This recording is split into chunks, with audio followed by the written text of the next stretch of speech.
Welcome to the Light Novel Up audio channel. Like and subscribe so you never miss a new chapter. Visit lightnovelup.net to read the latest novels, updated regularly. Thank you. Chapter 11, Big Bun plus Little Bun.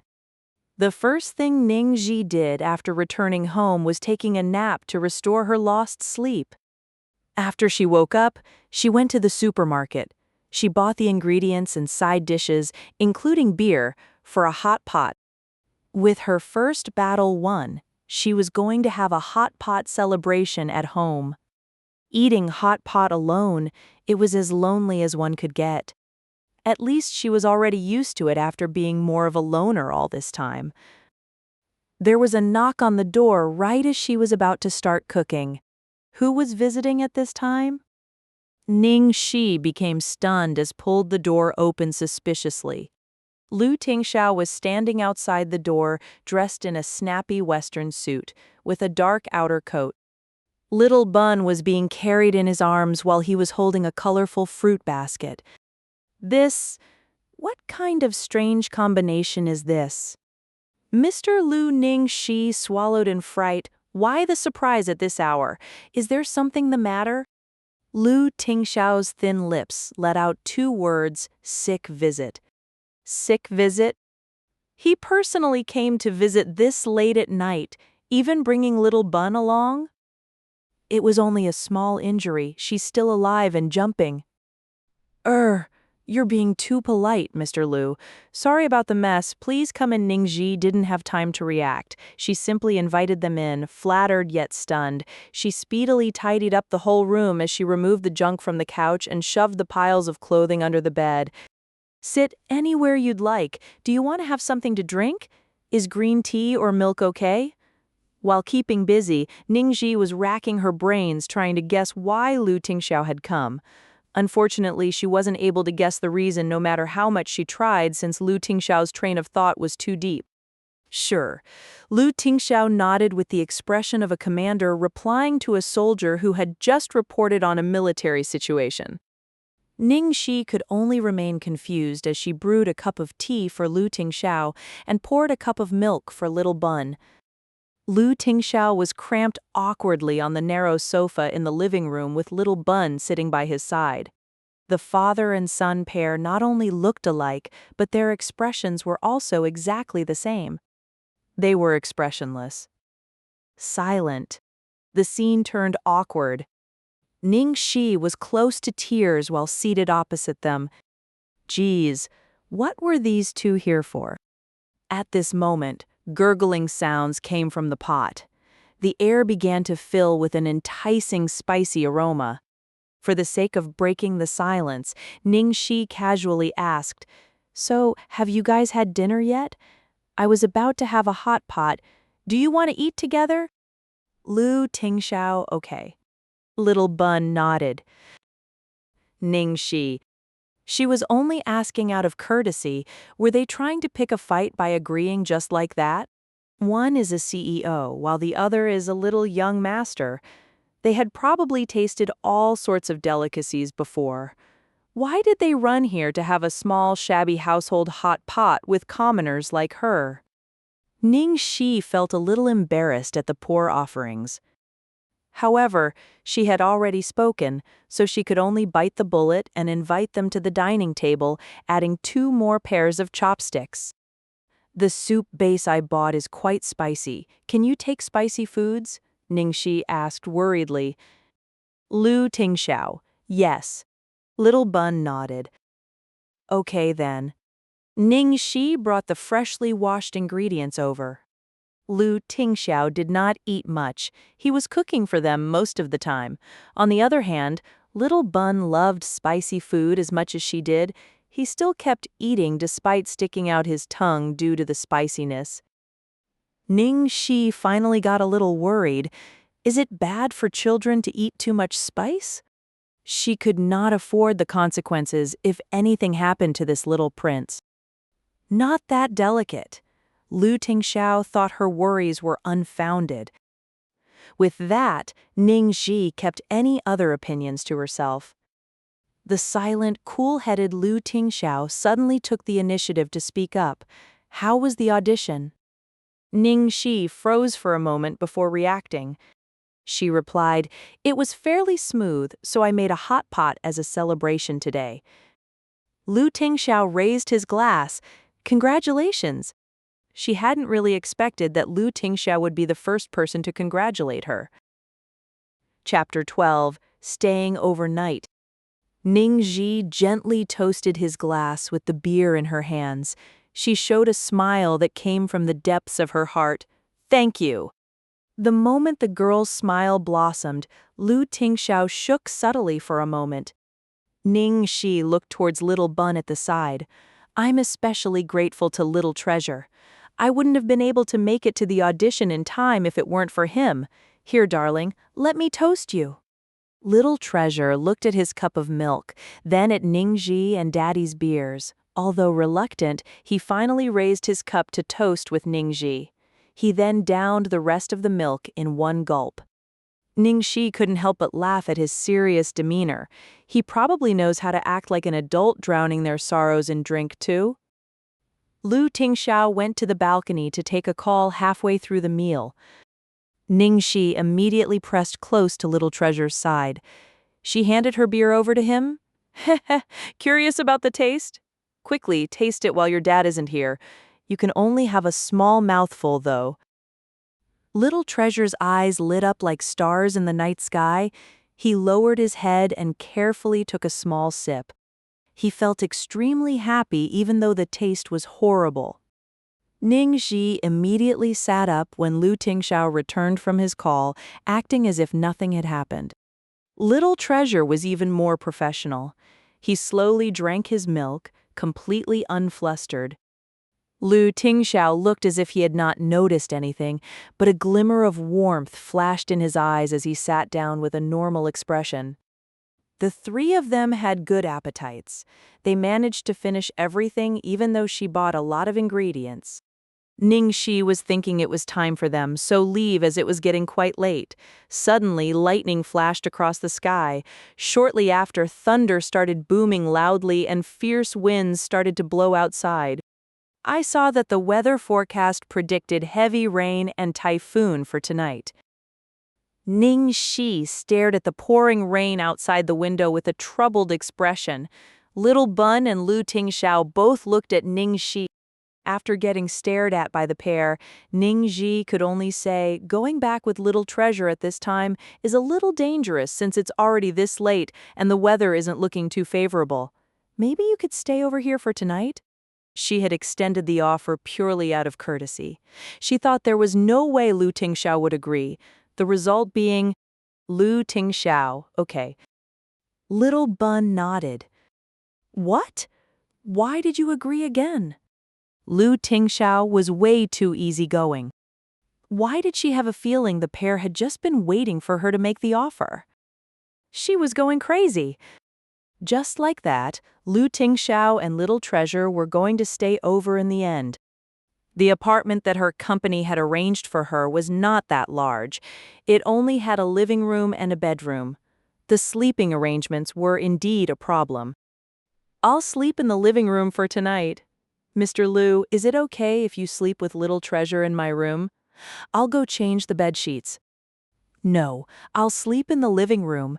You should sleep with Little Treasure in the bedroom," Lu Tingxiao stated with a tone that would not accept any protest. Ning Xi felt that she was digging holes for herself. Not only had she invited CEO Lu to eat a cheap hot pot, she was even making him sleep in the living room. She wouldn't have let Lu Tingxiao stay if he were the only one here, especially after what Lu Tingxiao had said in the day, and it being only the two of them under the same roof. Out of consideration of Little Bun, however, she didn't have a choice.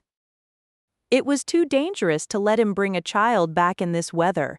It couldn't be considered a couple left alone together since Little Bun was here, right? Ning Xi could only resign herself to her fate. "I'll see if I can find a change of clothes for both of you." She was able to find a change of clothes for them after rummaging through her closet.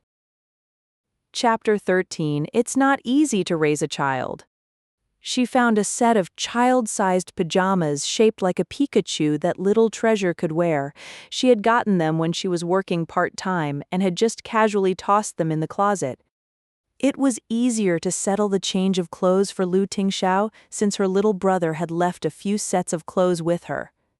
Ning Xi had felt that she had let down her adoptive parents after reuniting with her biological parents, so did not have the face to meet them. She rarely contacted them and only kept in touch with her little brother Tang Nuo. Ning Xi returned to the room to grab a set of new bed sheets and pillow covers after having found the clothes. The sofa in the living room was not big enough for Lu Tingxiao to stretch his long legs. She could only move a stool over to add length to the makeshift bed. She didn't have to worry at all for little Treasure. He washed himself in the bath and put on the cute pajamas by himself, then instinctively headed for the bed to lay down. Ning Xi finished bathing and changed into a more conservative pair of pajamas. She walked out after checking that she looked decent. Mr. Lu, I'm going to sleep first. Call me if you need anything. Yes. Lu Tingxiao's gaze lost focus as he looked at the freshly bathed Ning Xi. The depths of his eyes darkened overwhelmingly. The girl was wearing the most ordinary pair of pajamas and had her hair tied into a bun. She had a fresh face and her smooth skin held a natural flush from the steam of the shower. He could tell that Ning Xi had dressed conservatively. There was nothing inappropriate with her image. However, the situation inside Lu Tingxiao's heart was a little hard to describe. He had discovered that a certain part of his lower body was faintly raising its head. Ning Xi entered her bedroom and suddenly saw that her bedroom had an additional cute little creature. She was put into a wonderful mood. A lot of things had developed beyond her expectations since last night. Sleep soon. She switched off the ceiling light and left the lamp by her bedside switched on. She laid down next to Little Bun. Little Bun blinked, seemingly not having the slightest urge to sleep. Ning Xi started to have a headache. It seemed like kids needed stories read out to them before they would go to sleep. Ning Xi shrugged helplessly. I don't know how to tell stories. What if I sing a song for you? Little Bun became filled with anticipation as he nodded. Thus, Ning Xi gently patted Little Bun's back as she started to sing softly. In the warm and cold autumn days, staying close by your side, quietly watching time fly by. Those red leaves amongst the wind caused my heart to be at peace. Between wakefulness and drunkenness, resisting the urge to smile, let me be like the snow in the clouds, raining cold, gentle kisses on faces, with endless feelings of lingering, flows endless love in humanity, welcoming the thousand changes of life. Ning Xi suddenly paused in her singing since the next line was having sex with a lover. Yikes! Weren't these lyrics a bit inappropriate for the young? She should switch to another song. Ning Xi coughed once. Auntie will sing another song for you since Auntie forgot the next line. Little Bun nodded obediently. Ning Xi racked her brains to think of a more child-friendly song. Jack and Jill went up the hill to fetch a pail of water. Jack fell down and broke his crown, and Jill came tumbling after. Up Jack got, and home did trot, as fast as he could caper. He went to bed to mend his head, with vinegar and brown paper. It was only after singing 3 times that she heard sweet snoring start from her side. It wasn't easy to raise children. She suddenly felt admiration for Lu Tingxiao as a single dad. She wondered who Little Bun's mother was. Why did she give birth to Little Bun and leave Lu Tingxiao? Was it because her status was too low for the Lu family to accept? Was it because Lu Tingxiao had some unseen complications? Ning Xi slowly fell asleep while going off into wild flights of fancy. At midnight, Ning Xi was shocked awake by a sudden muffled sound from the living room. Chapter 14. It's easy to lose control. She carefully moved off the bed to see what had happened since little Bun was sleeping very soundly. She saw Lu Tingxiao pouring some water to drink after pushing open the bedroom door. One hand was covering his stomach, and his face looked pale. Ning Xi hurriedly went over. "Mr. Lu, are you okay?" "Nothing big." Does your stomach hurt?" Lu Tingxiao didn't reply. Ning Xi knew that she had guessed right. Lu Tingxiao actually couldn't eat spicy things, yet why would he attempt to eat anyways? "Wait a bit, I'll get you some stomach medicine." Fortunately, she had the most common medicines at home. Ning Xi hurriedly brought over the stomach medicine. "You have to eat both pills." "Thank you." Lu Tingxiao took the pills from her palm. His slightly cold fingers grazing lightly on her palm felt as if they were grazing the tip of her heart. It suddenly made her feel weak. In the still quiet of the windy and stormy night, it was too easy to lose control with this kind of beauty in front of her. Ning Xi silently chanted the digits of pi until she could calm her heart down. Looking at Lu Tingxiao eating the medicine, she accompanied him for a while since it wasn't polite to leave immediately. "Are you a little better now? Do you need to go to the hospital? I'm sorry, I didn't know you couldn't eat spicy foods." Originally, she was worried about Little Bun. In the end, nothing happened to Little Bun, but something happened to Lu Tingxiao instead. What would this be called? "Not your fault. It's just an old problem." Lu Tingxiao suddenly opened his mouth after the two were silent for a bit. "The reason for intruding on your hospitality tonight was because Little Treasure wanted to see you." Ning Xi wasn't sure if he'd made a slip of the tongue. "Little Treasure wanted to see me?" Little Treasure had suffered a big fright in the warehouse. "He's very reliant on you now since you saved him," Lu Tingxiao explained. Ning Xi found that as long as Little Treasure was nearby, or if someone brought up questions regarding Little Treasure, the piercing cold atmosphere around Lu Tingxiao would weaken a lot. He wasn't as scary as was earlier during daytime. So it was like this. Ning Xi nodded her head. This kind of night was easy to cause people to let down their defenses and reservations.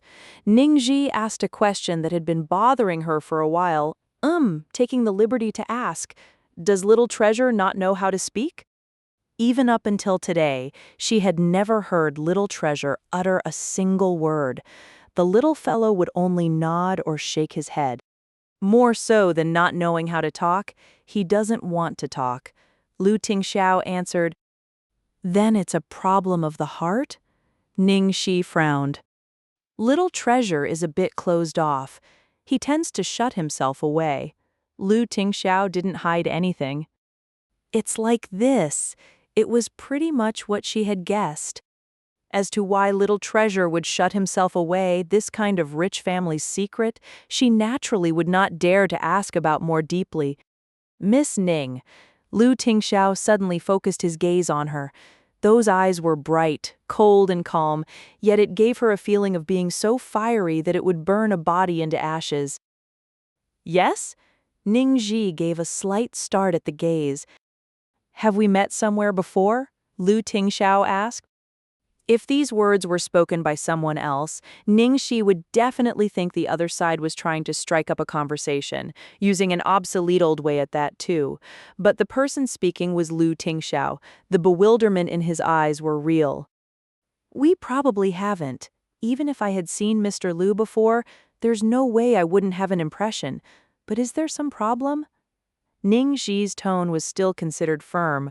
With her status, she couldn't have met a person at Lu Tingxiao's level. That would be the case even when she was still the Ning family's young miss. "Nothing." Lu Tingxiao shifted his gaze, his eyes reflecting the deep color of the night outside the window. He seemed a bit lonely. The atmosphere seemed to be going a little bad as they continued to interact like this.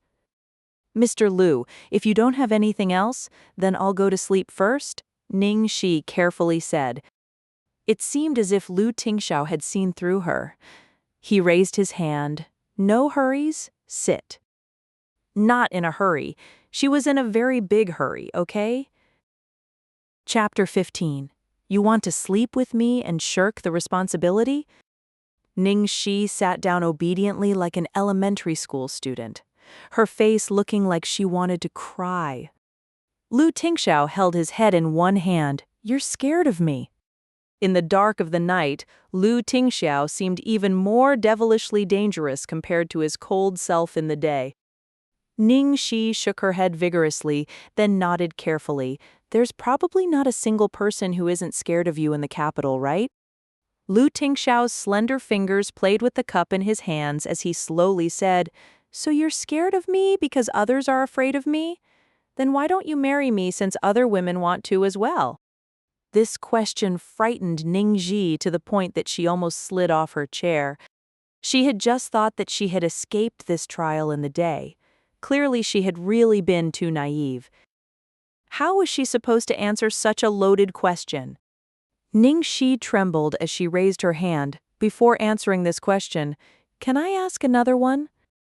Lu Tingxiao nodded. You may. Why me? Is it because little treasure is reliant on me?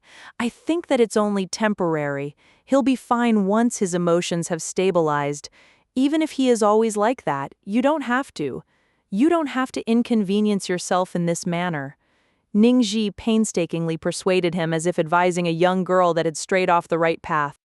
Lu Tingxiao put down the cup and raised his eyes to look at her. I thought I made it clear the first time, Ms. Ning. I don't mind saying it again if you still don't understand. I am going to repay you with my body because you saved little treasure. It's exactly because of this reason that I can't accept this, okay? Ning Xi roared in her heart. Ning Xi felt that she wasn't able to communicate any further with him on this point. She could only make an apologetic expression, Mr. Lu. I'm extremely grateful for your good intentions. I'm absolutely against marriage, though, so... Lu Tingxiao raised a brow. So, you only want to sleep with me? Yet you don't want to take responsibility by marrying me? Yes, that's exactly right. Wait. No. That wasn't what I meant. Ning Xi was about to kneel for him. Could he be any more terrifying with his words? Unfortunately, I can't accept premarital sex. Who would believe that? Ning Xi could not help mumbling under her breath after hearing that. You've already gotten someone pregnant before marriage, okay? Lu Tingxiao's expression was a little unfocused as looked out the window. Little treasure was an accident. I don't know who his mother is. Why did this sound so terrible? Then you're minding that I have a son? Lu Tingxiao suddenly asked. That's impossible. It's as Lu Tingxiao said, all the women in the capital were racking their minds to be Little Treasure's stepmother. How could she mind that he had a son? Then why? Judging by the way things were going, Lu Tingxiao would not be letting her off unless she provided a satisfactory answer. Ning Xi held her forehead helplessly. She said after taking a deep breath, Mr. Lu, marriage is not a game. Regardless of whether it's for the sake of repaying a debt or other reasons, we just met. Do you understand my personality? Do you know my past? The one I want to marry is the present you. Your past has nothing to do with me. Lu Tingxiao's answer was overbearing as expected.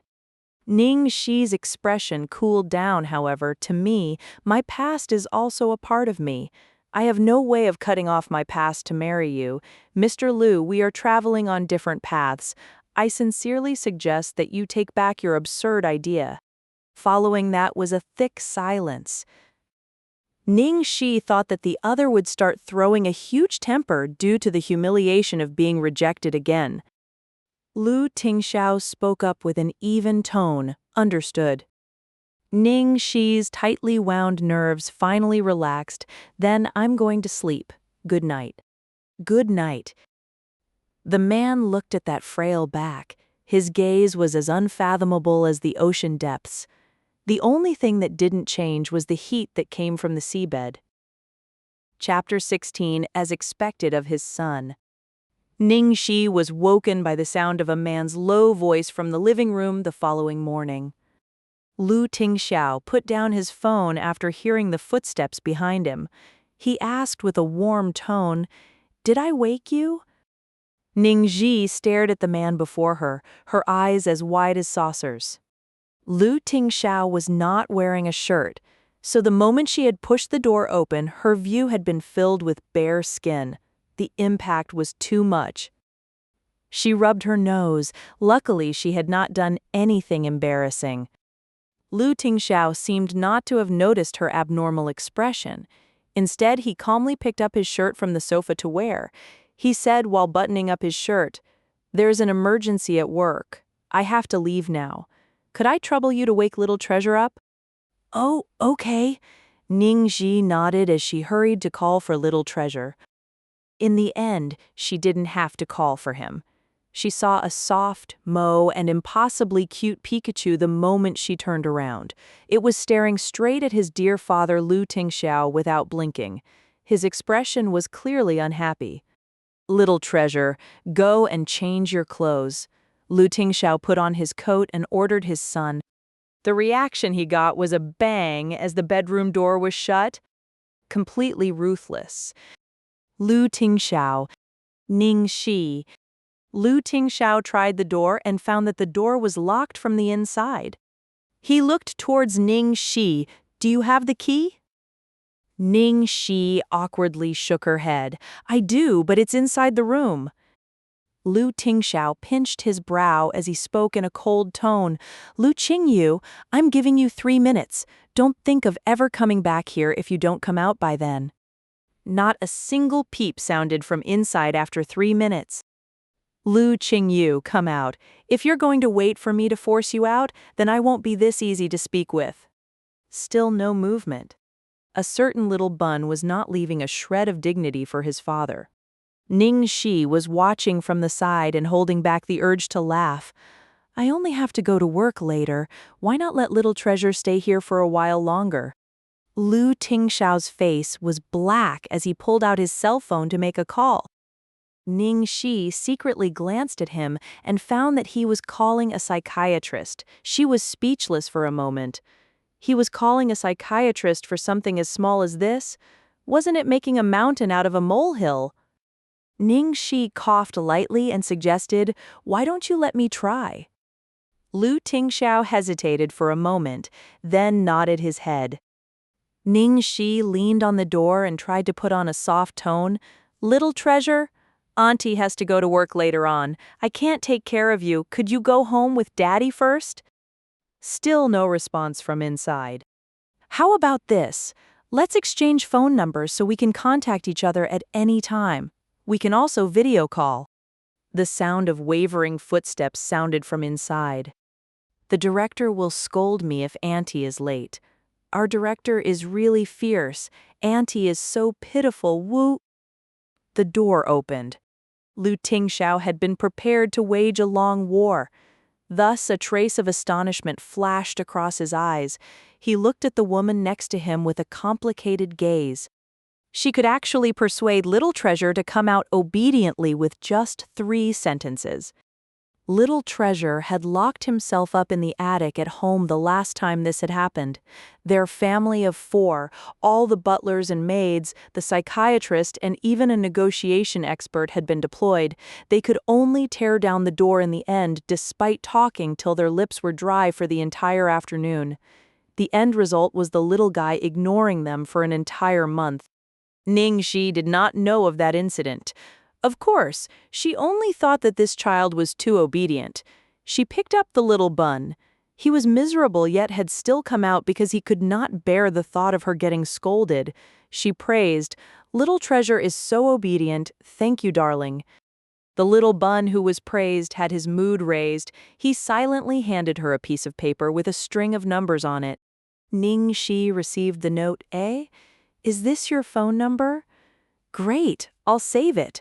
I'll definitely call you once I'm free." Lu Tingxiao thought something was strange. Little treasure did not have a phone, so where did he get that phone number? He glanced over, borrowing his height advantage. It was his phone number. Not bad, as expected of his son. Chapter 17, The Matchmaking Duo. Starlight Entertainment. Chang Li was fuming with rage in the office. Ning Xi auditioned and got the role for supporting female lead. Supporting female lead? Ning Xueluo frowned. Wasn't she just playing an irrelevant role in some unknown movie? How could she have the time to go audition for the supporting female lead? I thought it was strange too. I found out a few things about yesterday's audition for the lead female role after asking around. The judges had been preparing to leave when they saw Ning Xi by accident. They thought she was perfect for the role and just decided it right then and there. No wonder you were so wary of her. This Ning Xi is indeed too scheming. The audition's already ended, but she was still able to sway the judges. Who knows which one she was trying to hook? Chang Li did not dare to say any more. Ning Xi's appearance was a killer weapon. It would not be a surprise to her at all if one of the judges had taken a fancy to her. She had initially been planning to carefully raise Ning Xi when she had signed her. Who knew that there would suddenly be a Ning Xueluo coming out of nowhere? On one side was a rookie without any connections. On the other side was a popular artiste with an important family background. The choice was clear. In a place like the entertainment circle, it wasn't just looks that mattered. Ning Xueluo's expression was downcast. Although it's not the lead, this movie is a huge production. Anyone listening to this would be able to tell that she did not want Ning Xi to get this role. Chang Li was a little troubled. I'm afraid there'll be some trouble this time. The company has invested a lot of funds in this movie. The boss behind our company will surely be happy that both the lead and supporting female actresses came from our company. It would be fine if there were someone more suitable who could replace Ning Xi. Too bad no one passed the audition the last time. Now we don't have a reason to switch Ning Xi out. Ning Xueluo seemed to have thought of something and suddenly calmed down. Touching her perfectly manicured nails, she laughed once. Forget about it. Since she's raring to play the fox spirit, then just let her do it. Heh, a seductress that caused the downfall of a nation. This role suits her quite well. Ning Xi quickly received Chang Li's call informing her that her supporting lead role for Land Under Heaven had been decided, and that she should prepare. The movie Land Under Heaven featured the female lead used all kinds of good traits to help the male lead ascend to the throne, while the supporting female lead used all kinds of vile methods, making enemy of the society and being condemned. It ends with her finally being forced to jump a cliff by the female lead and brightening the hearts of people everywhere. It was no wonder Ning Xueluo was so generous as to let her have it with this kind of setting. There was still work she had to finish even though she had gotten the supporting lead for Land Under Heaven. Ning Xi had to go to another filming. The role was that of a mistress who had stolen someone's husband. There was only a 5-minute scene left to film today. She would be surrounded by a crowd of people to get beaten violently for 5 minutes. In actuality, filming those 5 minutes took up 2 hours. The actors playing the crowd were inexperienced, and their actions did not match their expressions. She had to be beaten repeatedly. Upon returning home, Ning Xi casually switched on the TV and laid on the sofa exhausted. She felt like she had forgotten something after lying down for a while. The TV was showing the news at this moment, and a familiar silhouette appeared on the screen. That exceedingly beautiful face. Those broad shoulders, narrow hips, long legs, and a temperament that peaked a tall mountain. If it wasn't Little Bun's father Lu Tingxiao, then who could it be? Lu Tingxiao seemed to be at a contract signing ceremony and was shaking hands with a few foreigners. The host was speaking excitedly as he introduced how the Lu Corporation had successfully signed a collaboration with the Italian DR brand and was entering the European market. Their stock value could double. Ning Xi finally remembered as she was watching. She forgot to call Little Bun. Platinum Palace. The Lu parents had come back from overseas and the family of 5 were having a reunion over dinner. The Lu Corporation was finally going to settle an important contract that they had been discussing for 3 years. Old Master Lu was extremely happy, and he praised Lu Tingxiao highly, even giving Lu Jingli a round of praise. However, the main point came up near the end. His words approximately meant along the lines of, work is important, but his precious grandson is even more important. Old Master Lu, Ting Xiao, work is very important, but you can't neglect little treasure. You've already finished the busy period of work, so spend more time to accompany little treasure. Old Madam Lu, find someone to help you take care of little treasure if you really have no time. Little treasure has already grown so much. You should also consider your personal problems. Old Master Lu, your mother is right. Lu Jingli subtly tossed his brother a look. Our parents are starting to play this game again. Lu Tingxiao focused on eating and not saying a single word. Little Treasure was holding on to a phone without a single movement. Chapter 18, Hoping for a Daughter-in-Law. Looking at the stiff pair of father and son, Madame Lu was so worried her heart was breaking. Tingxiao, do you even hear what I'm saying? Also, what's wrong with Little Treasure? He hasn't eaten a bite of food all night, and he's holding that phone like it's a priceless treasure. Lu Jingli was chewing on some sweet and sour ribs, so his voice was unclear. Little Treasure is waiting for the pretty lady's call. Madame Lu was completely confused. What pretty lady? Lu Jingli waved his hands. Mum, Dad, don't worry so much. Brother already has someone he likes. Madame Lu was surprised but uncertain. You're telling the truth? Jingli, don't trick us. At this time, Master Lu also solemnly put down his chopsticks, eyeing Jingli suspiciously. Why would I try to trick you? This is absolutely true. If you don't believe me, you can ask him. Lu Jingli looked towards his brother as he said so. Ting Xiao, is what Jingli said real? Master Lu asked in a low voice. Ting Xiao, say something. Madame Lu prompted him. Lu Ting Xiao, N. Madame Lu was extremely anxious. After waiting for half the day, she had only heard the sound N. Immediately her gut was full of fire. You horrible child, can't you add even a single word? Why is talking to you always so difficult? Lu Tingxiao, true. Lu Elders. So he really only said one word. Madame Lu still couldn't keep from worrying. She hesitantly asked, Tingxiao, the person you like, is it a girl or a boy? Lu Tingxiao's expression turned slightly dark, almost gritting his teeth as he said 3 words, it's a girl.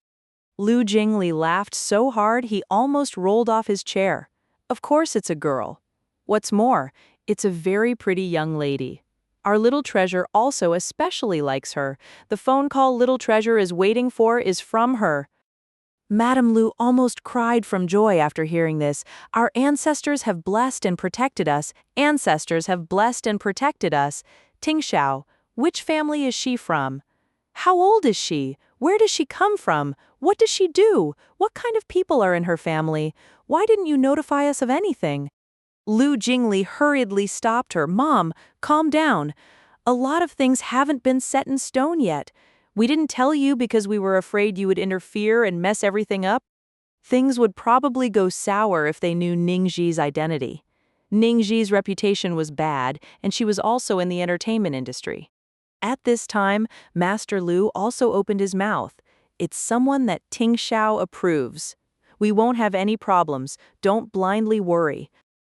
What do you mean I'm worrying? Do you not worry? Who is it that's so distressed that they can't fall asleep in the middle of the night? Who ends up going on the porch to smoke? Madame Lu mercilessly exposed her husband. However, she felt much more at ease after hearing her husband's words. Ting Xiao's opinion of others is very strict, so the girl he picks definitely wouldn't be subpar. What's even more rare is that Little Treasure likes her too. As soon as he finished speaking, the phone Little Treasure had been carrying for the whole evening suddenly rang. This phone was Lu Tingxiao's personal phone number. Very few people knew it. Lu Jingli went over to see. It really was Ning Xi's number. Is it that girl calling? Madame Lu asked, excited, as if she was immediately going to see her daughter-in-law. Lu Jingli nodded his head repeatedly and helped Little Treasure receive the call. Little Treasure didn't really know how to use the cell phone. Lu Tingxiao had bought one for him before, but he didn't like to use it and threw it somewhere. Immediately, the whole table focused on the phone in Little Treasure's hand. Lu Jingli had the thickest skin and directly went next to the phone to eavesdrop. Chapter 19: The Shocked Parents. Ning Xi struggled with herself for a long time as she was wondering whether to call. She dialed the number she had been given in the end. She didn't really like children since the incident 5 years ago. In fact, she was somewhat avoiding getting close to them. It brought up some bad memories for her and made her think of the child she had lost. That child had carried her warmest hopes. It also represented her dirtiest past. For some reason with Little Treasure, not only was the uncomfortable feeling gone, but she inexplicably took a liking to him. She couldn't resist getting closer to him. It was strange. Hello. Hello. There was no sound, although the call had been picked up. Ning Xi knew that it must be Little Treasure and chuckled, "It's Little Treasure, right? Sorry, Auntie just finished her work and thought of calling you." Little Treasure couldn't speak and had no way of replying her, so Ning Xi could only talk to herself and try to think of things to say. "Darling, have you eaten yet? You're too skinny, so you have to eat more, okay? Kids can't be picky with their food. You won't grow quickly if you're picky. Kids are also really cute when they're chubby, although you're already plenty cute right now." "Oh yes, I saw your dad on TV just now. He just successfully signed a huge business deal. He's really impressive. Help me congratulate him." 10 minutes later, Little Treasure put down the phone and took out the whiteboard he had not used for some time. He wrote in English stroke by stroke, "Congratulations." He was good at both Chinese and English, even though Little Treasure didn't know how to speak. He stuck to writing English most of the time because he felt that Chinese writing was troublesome. However, he had not written anything for a long time because he had no desire to communicate. The two elders were frozen in shock. Lu Jingli was still relatively calm since he had already seen this before. Lu Tingxiao had secretly overheard Ning Xi's words. A trace of a smile showed on his ice mountain-like face after seeing that single word. He rubbed that little head, "Thank you." After Little Treasure was done writing, he started eating without another word with a very serious aura. He even ate the carrots he hated the most. The two elders continued staring in shock. The elders had just smiled. Their obedient grandson had voluntarily started writing and eating. He had even eaten carrots. Madame Lu finally regained her senses. Unable to restrain herself, she asked, "Jingli, what did that girl say to Little Treasure in the call just now?" Master Lu also had an expression of wanting to know. Lu Jingli, who was in the center of attention from his parents, slowly said, "She didn't say much. She just told Little Treasure to eat more and not to be picky. She even asked Little Treasure to convey her congratulations to Big Brother." Madame Lu had a disbelieving expression. That was it. Lu Jingli shrugged. What else could it be? Master Lu looked grateful. That girl actually managed to achieve more in a single phone call than what Little Treasure's psychiatrist did in a year. That's right. Madame Lu was surprised and happy. This girl doesn't seem bad. Tingxiao, you have to work hard. Lu Tingxiao, Madame Lu looked at her eldest son with a disgusted look. She then turned towards her youngest, Lao. Your brother is like a piece of wood. How would he know how to chase a girl? You have to help him, okay? Now you know how useful I am. Lu Jingli harumphed proudly. Don't worry, I'll definitely use my lifetime's teachings to help my brother. Let's set down rules first. You two aren't allowed to interfere. You know that it's too easy to ruin everything at this stage when parents come into the picture. The two elders agreed repeatedly, we understand, we're only asking. Chapter 20, Her Exes Can Be Found Everywhere. After dinner, when their parents had just left, Lu Jingli wagged his tail and asked for a reward from his brother. "Did I do good just now, bro? Did I?" He had wagged his tail for just a moment. His brother threw something small at him with a swoosh. Lu Jingli caught it with a raised hand. "What's this?" His eyes bulged out after looking closely at it. It was a key. A key to the 100th anniversary limited edition Bugatti sports car he had been eyeing for a long time. Only a single one had ever been made. "Oh, my beloved darling," Lu Jingli hugged the car keys and kissed it crazily. "Bro, I love you." His brother had never relented no matter how much he had begged previously. Who knew that his brother would throw it to him by just casually saying a few words in front of their parents? This Ning Xi occupied a greater place in his brother's heart than he had imagined. Lu Jingli was even more worried as he thought, "About this, bro, are you sure it's Ning Xi? You're not just playing around, but you really intend to marry her?" "Marry."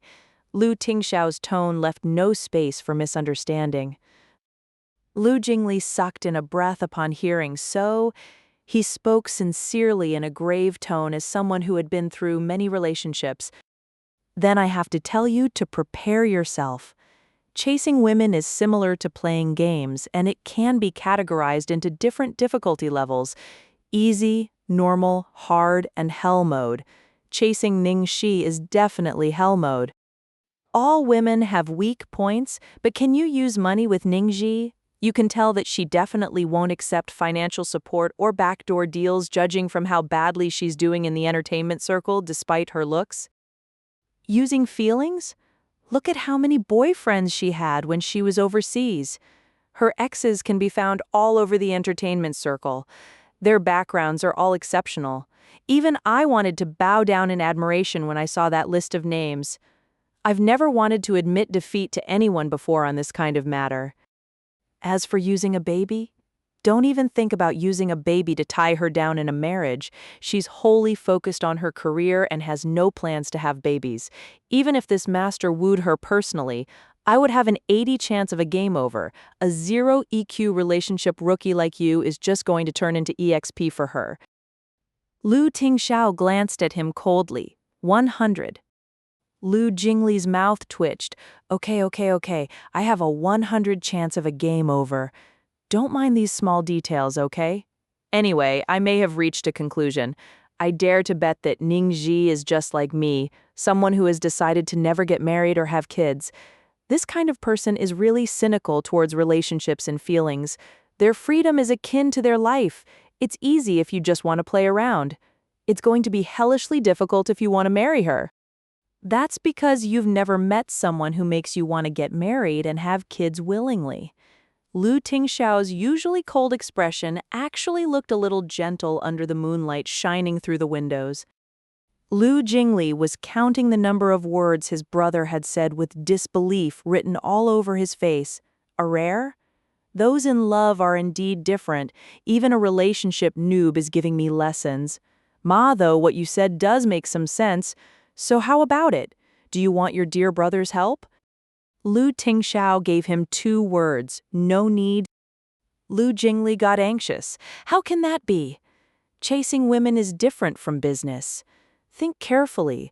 Are you really sure you don't need a smart, wise, and handsome, godly-level woman-chasing coach? Lu Jingli was trying his best to promote his services. Then the study door was pushed open by someone with a creak. The 2 of them turned their heads simultaneously to look. They saw Little Treasure standing at the doorway in pajamas. A trace of surprise flitted across Lu Tingxiao's eyes. Little Treasure. Lu Jingli's face was also full of surprise. Little Treasure would actually move out of his bedroom at this hour? Chapter 21. Little Treasure makes a ruckus at the palace. Little Treasure loved his silence. He would normally hide in his room by himself when he was done eating. The household staff had to return their rooms immediately after completing their tasks. They couldn't make any sound or it would disturb Little Treasure, making him irritable or even lose control. Madame Lu had previously sent some snacks to his room, worried that he wasn't eating enough. but Little Treasure locked himself up in the attic. Thus, no matter how much their parents loved Little Treasure, they didn't dare to move in with Ting Xiao and Jingli. Yet Little Treasure had actually taken the initiative to come out. Not only that, but Little Treasure ran towards Lu Tingxiao and hugged his leg. Lu Jingli laughed out loud. "Little Treasure, what are you doing? Hugging for some allowance?" Lu Tingxiao lowered his head to look at his son and was able to tell what he wanted in a single glance. He rejected it without any hesitation. "No, you already went over last night." Thus Little Treasure's gaze landed on his phone. "You already called once during dinner." Lu Tingxiao rejected him again. Lu Jingli finally understood after watching from the side. The little guy missed Ning Xi. Seeing that he couldn't persuade his father, Little Treasure trotted over to Lu Jingli and reused the same move. He clung onto his uncle's legs. Lu Jingli was overwhelmed by the honor. "No, no, no. Precious, don't use this move with me. You know that your uncle can't stand up to your cuteness." Little Treasure usually looked dazed. The moment he wanted to plead for something, his little expression and presence could make you die of cuteness and then revive. He tilted his small head and used that pair of big, beautiful, shining star-like eyes to look. One wouldn't be able to resist plucking all the stars from the sky to give to him. The only one in the family who could resist this move would be Lu Tingxiao. Lu Jingli shrugged helplessly. "There's no use in acting cute with me, Little Treasure. I can't win your dad."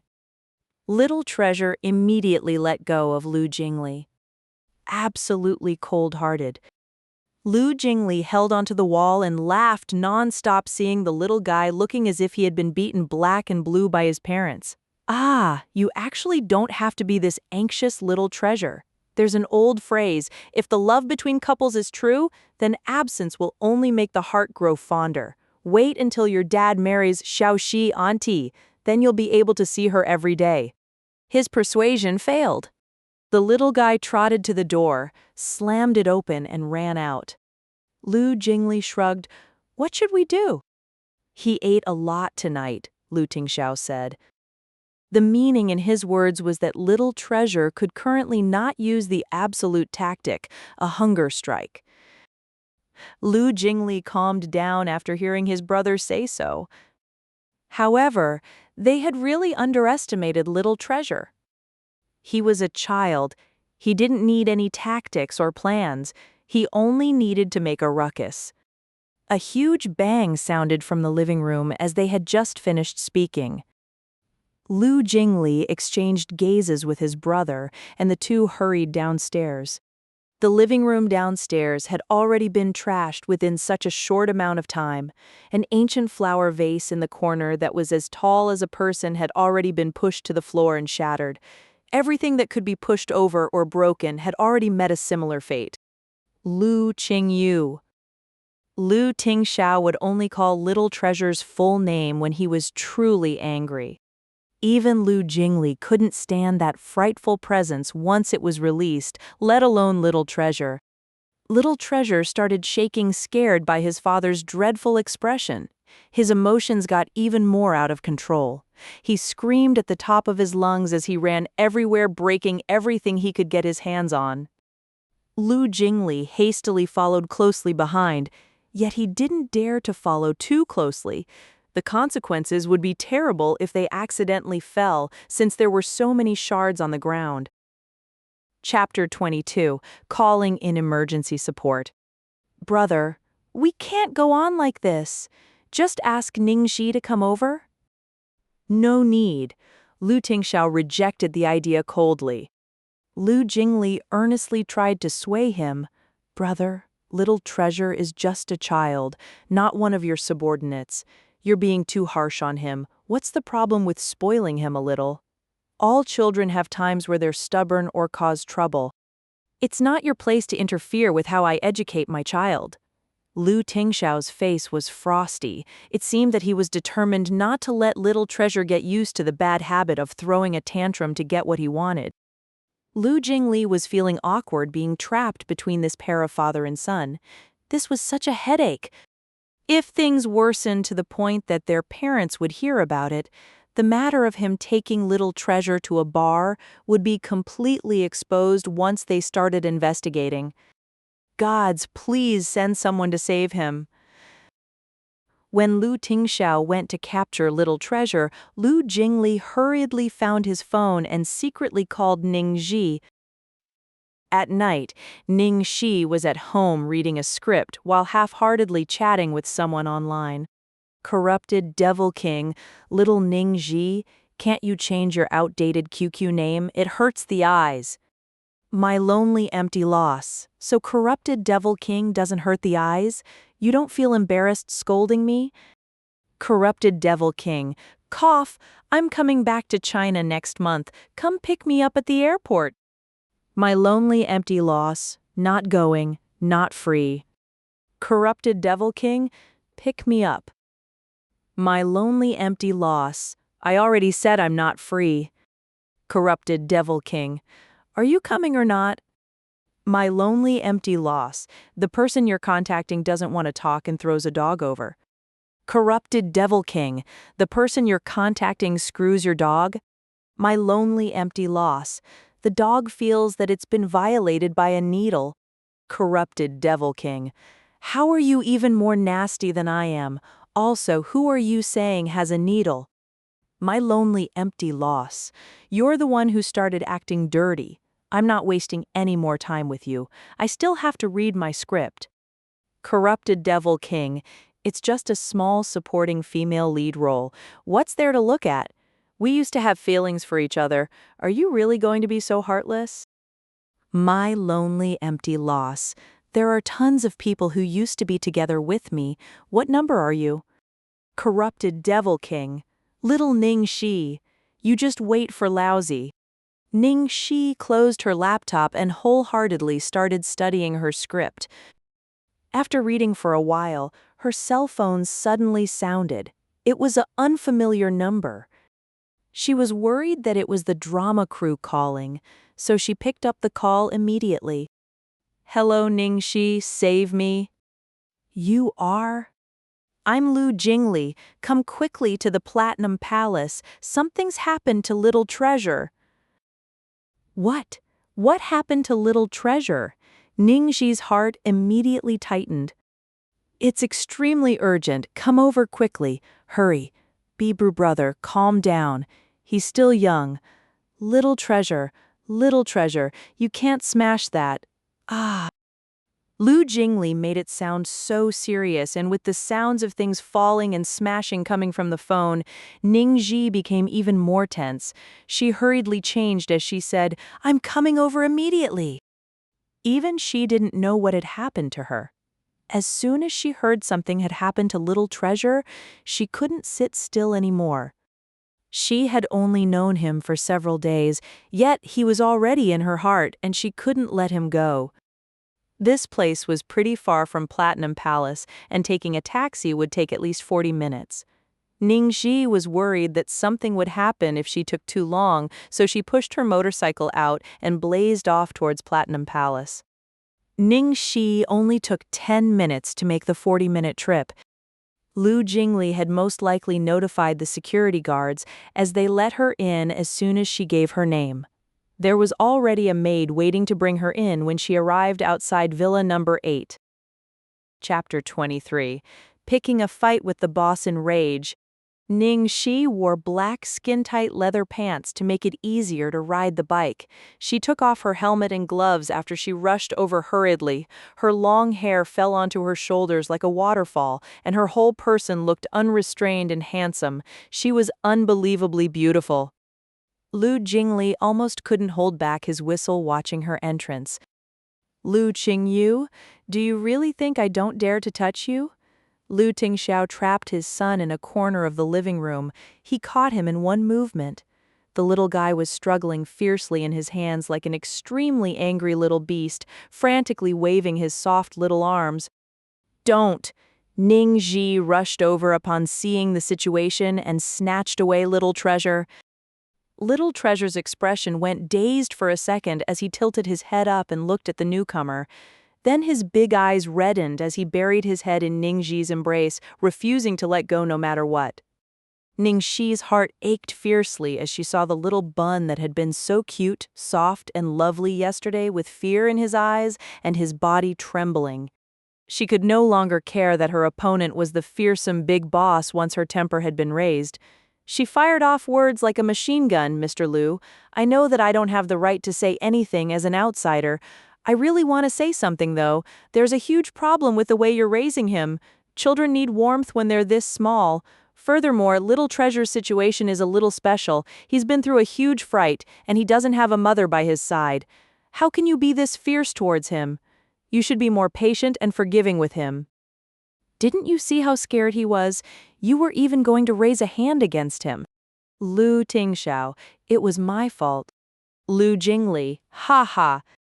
Lu Jingli's expression was full of joy upon hearing his own brother admitting his fault this readily. You showed me a black face when I told you there was something wrong with your education method. Yet you accepted it so obediently when Ning Xi said it. Little Treasure was like a little puppy that had found its owner ever since Ning Xi had come.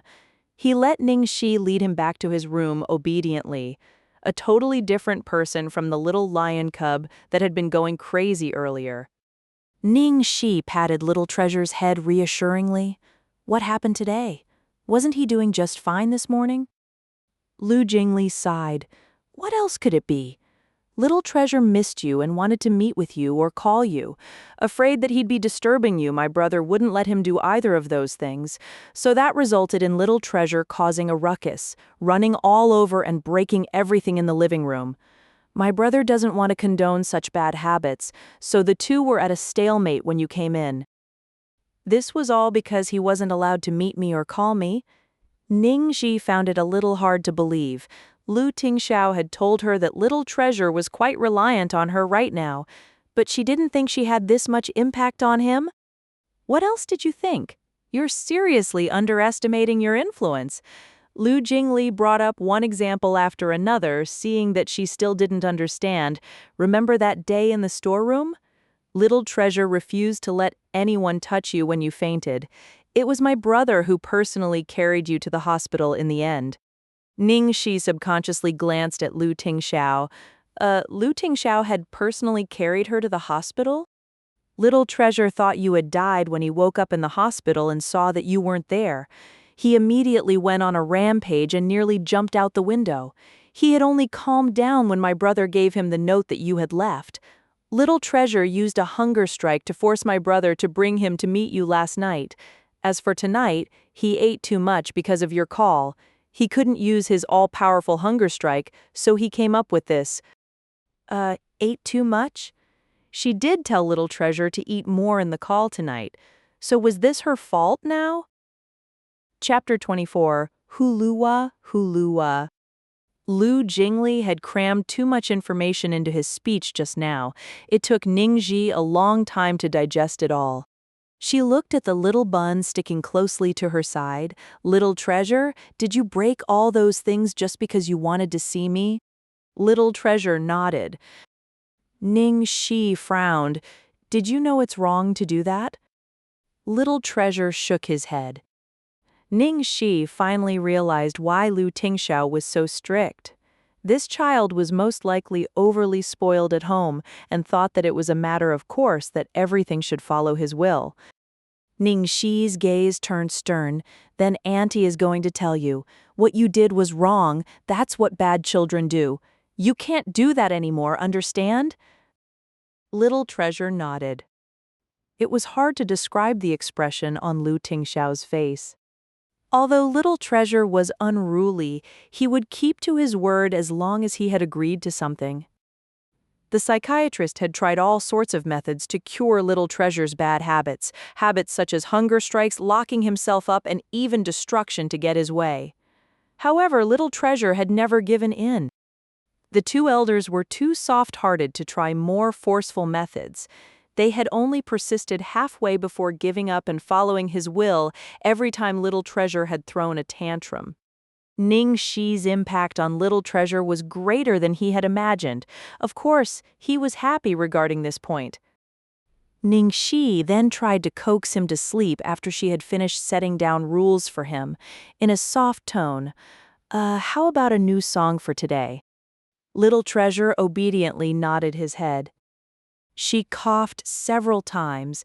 Let me think of what to sing. Right. Huluwa Huluwa, 7 flowers grow on a branch, not afraid even in a storm. La la la la la. Lu Jingli had been leaning against the door and almost fell.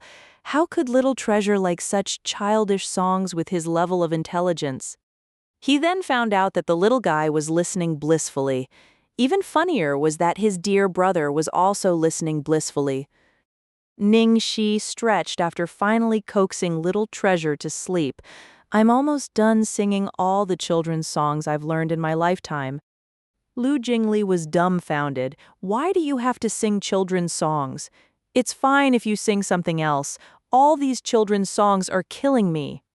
Ning Xi used the rubber band on her wrist to tie up her hair casually. Her bright phoenix eyes raised slightly. Other songs? Other than children's songs, all the songs I know aren't appropriate for children. The memory of her singing under the moonlight appeared in Lu Tingxiao's mind after she had finished speaking. Lu Jingli was excited upon hearing that. Ha ha ha, really, really? Which songs? Sing a few for me? Lu Tingxiao casually tossed a glance over. Lu Jingli immediately stood up straight out of fright. His brother was too petty. You were nearby just now? Lu Tingxiao asked.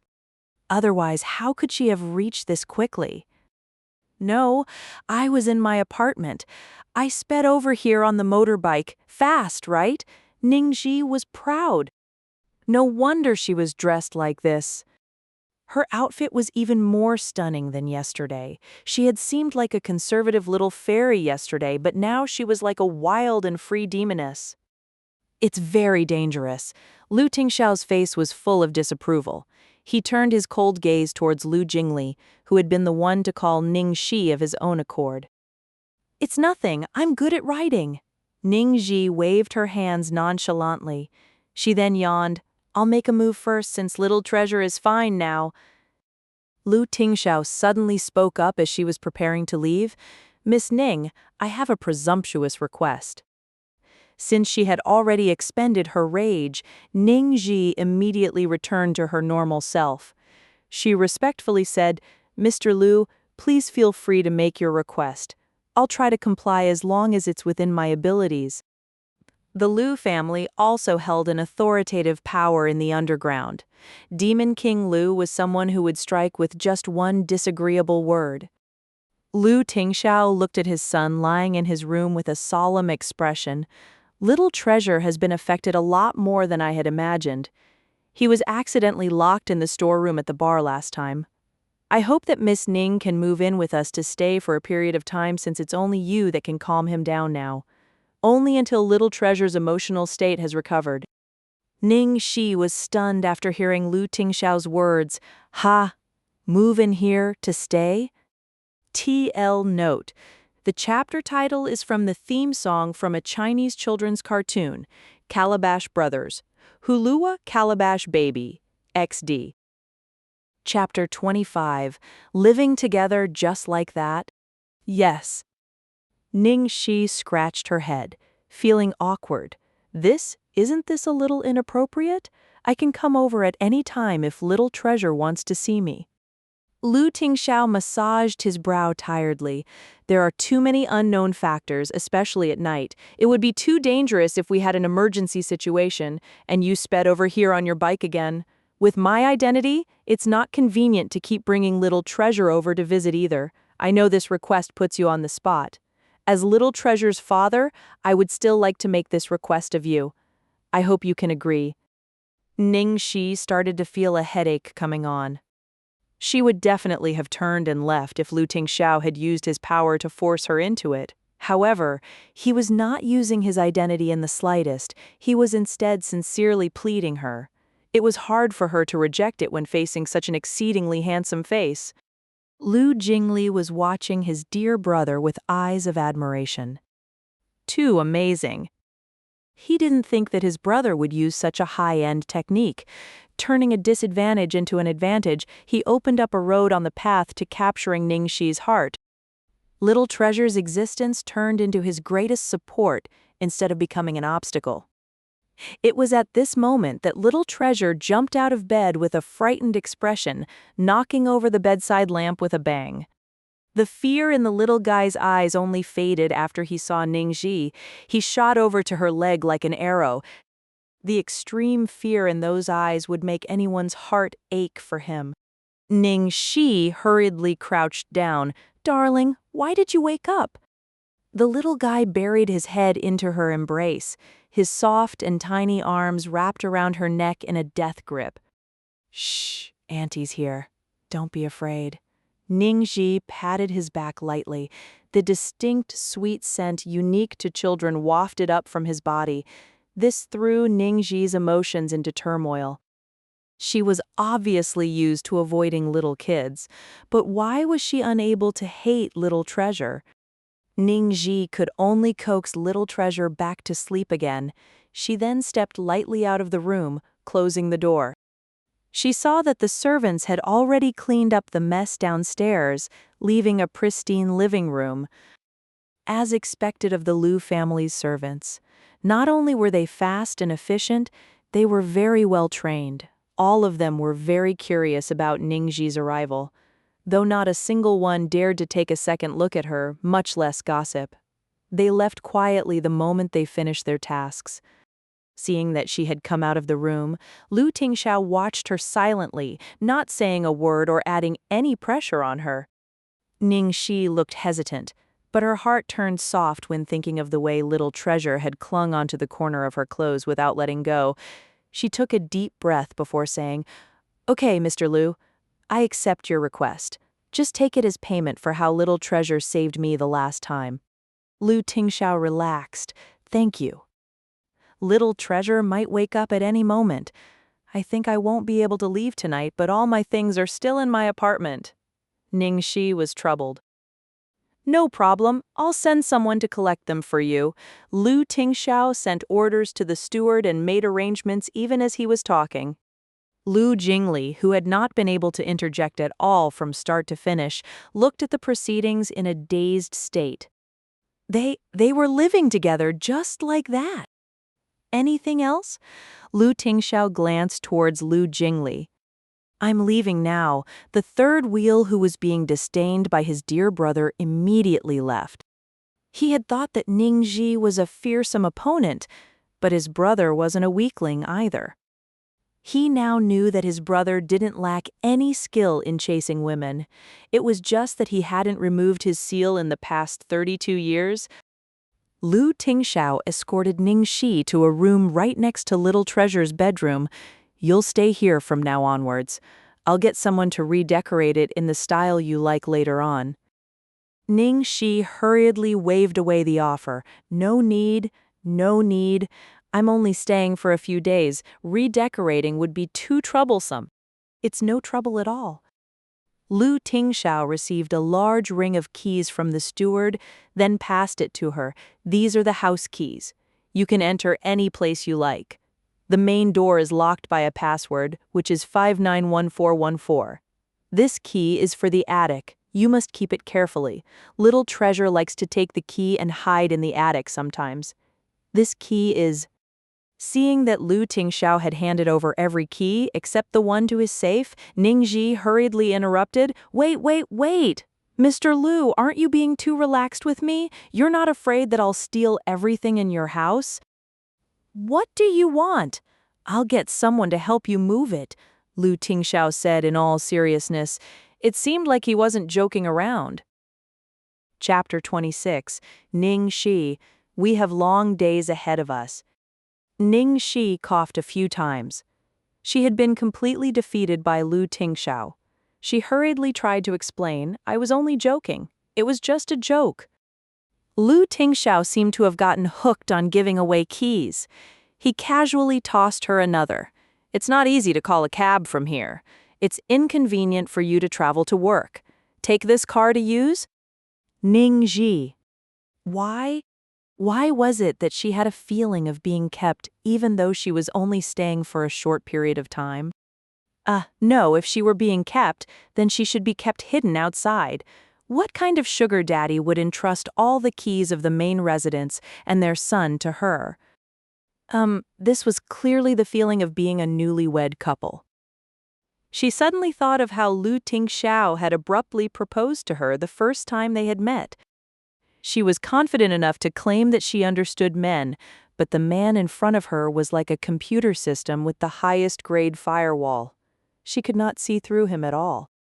She didn't know if agreeing to stay due to one moment of weakness was going to be fortune or disaster. Little Treasure was in a bad state tonight.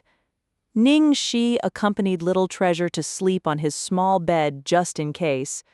In the late night, the room door was pushed open silently. A man walked in with light footsteps and sat down at the foot of the bed. Under the warm glow of the bedside lamp, a woman was sleeping. She had stopped in the middle of patting Little Treasure, her breathing shallow, expression warm. Her soft lips were like cherry blossoms blooming in summer, slightly open like an unspoken invitation. After a moment, a dark shadow abruptly fell over the warm patch of light as the man's silhouette drew closer and closer to those pink. He was close enough to feel her breathing. As he could reach out to take his prize with just the slightest movement, he suddenly forced himself to stop. A cool kiss landed on the woman's forehead. Ning Xi, we have long days ahead of us. The next morning, Ning Xi had thought that she wouldn't sleep well on a strange bed, but she had an unexpectedly good night. She had continued sleeping until she woke up naturally, without even a dream to break the peace. She found that Little Treasure was already awake when she woke up. The little guy was currently sitting next to her, earnestly reading a book without making a sound.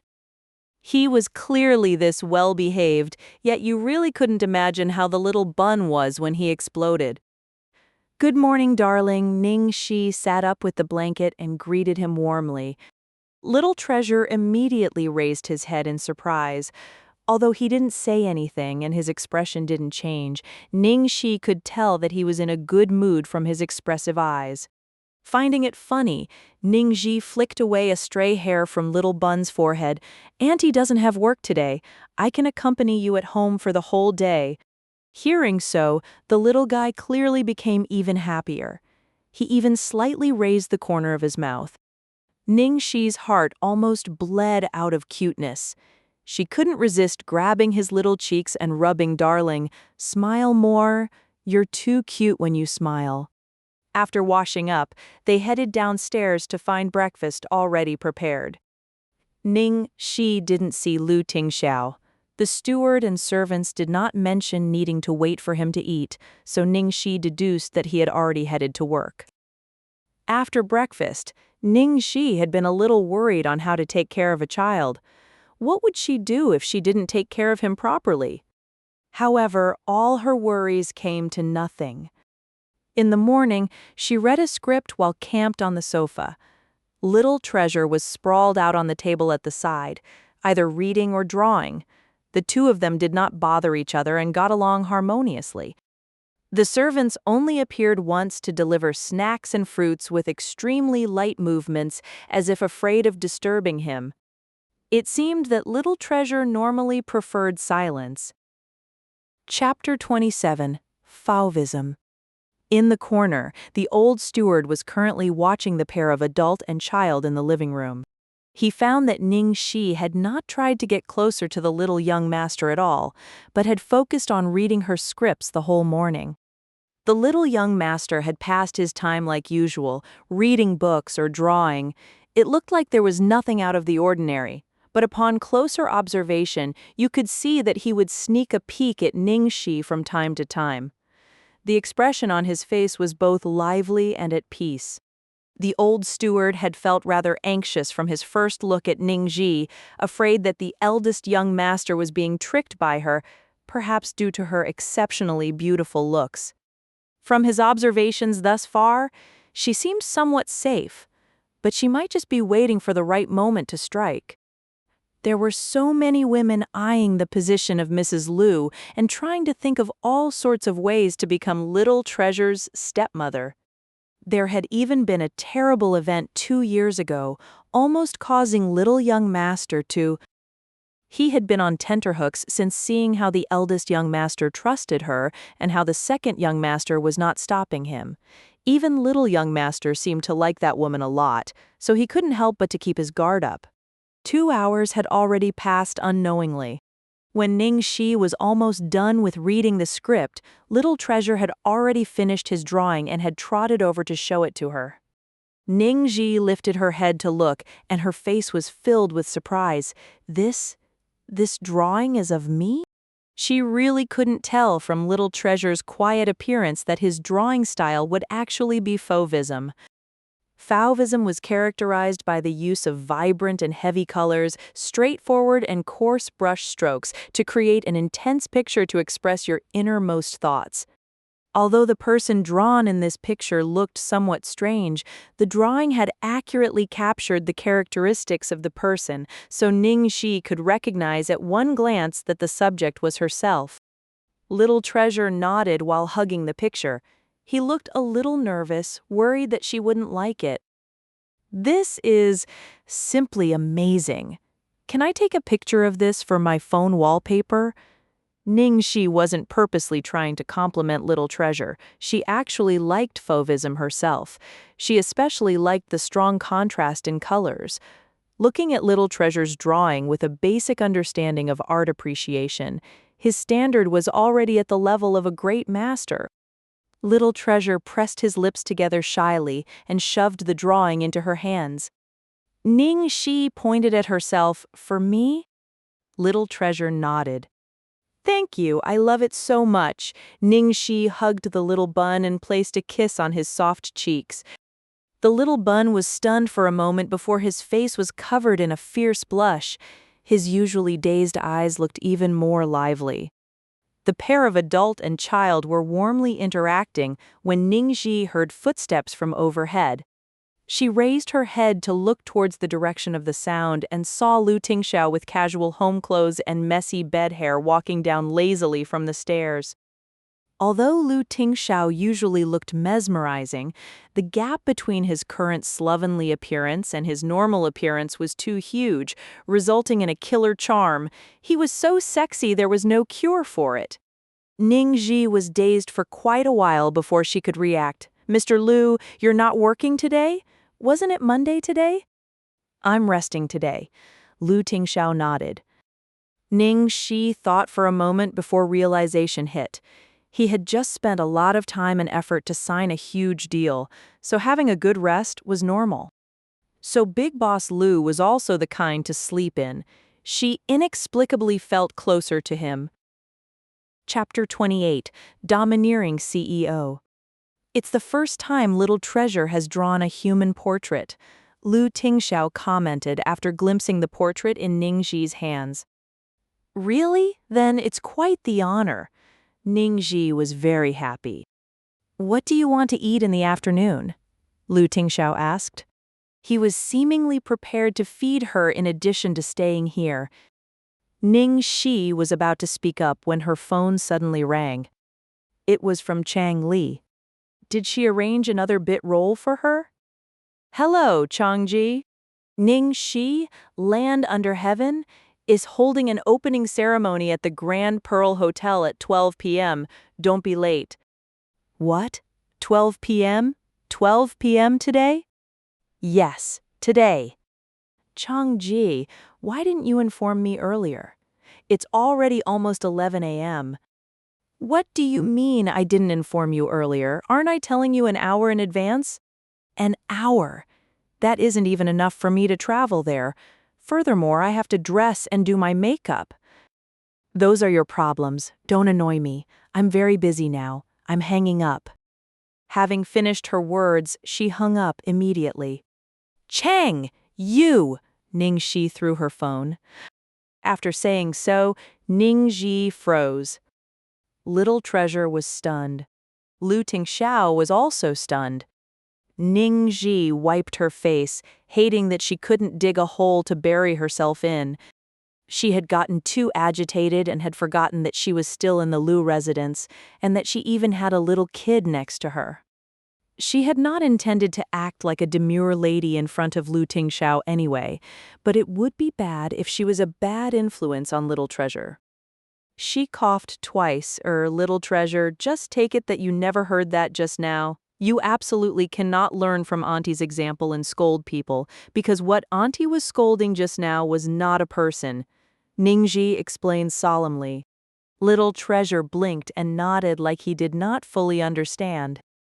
A trace of humor flashed across Lu Tingxiao's eyes as he asked, "What happened?" Ning Xi gritted her teeth. The opening ceremony for Land Under Heaven starts today at 12 p.m. It's almost 11 a.m., but my manager only called to inform me just now. It takes at least 50 minutes to reach Grand Pearl Hotel from here. Don't tell me I need to appear on camera barefaced? Why not? Your bare face is enough. Ning Xi was stunned for a moment. She had not expected that Lu Tingxiao would actually be this smooth. She scratched her head, coughing once in embarrassment. Thanks for the compliment, Mr. Lu. But it's considered rude if I don't put on basic makeup at the very least at these kinds of events.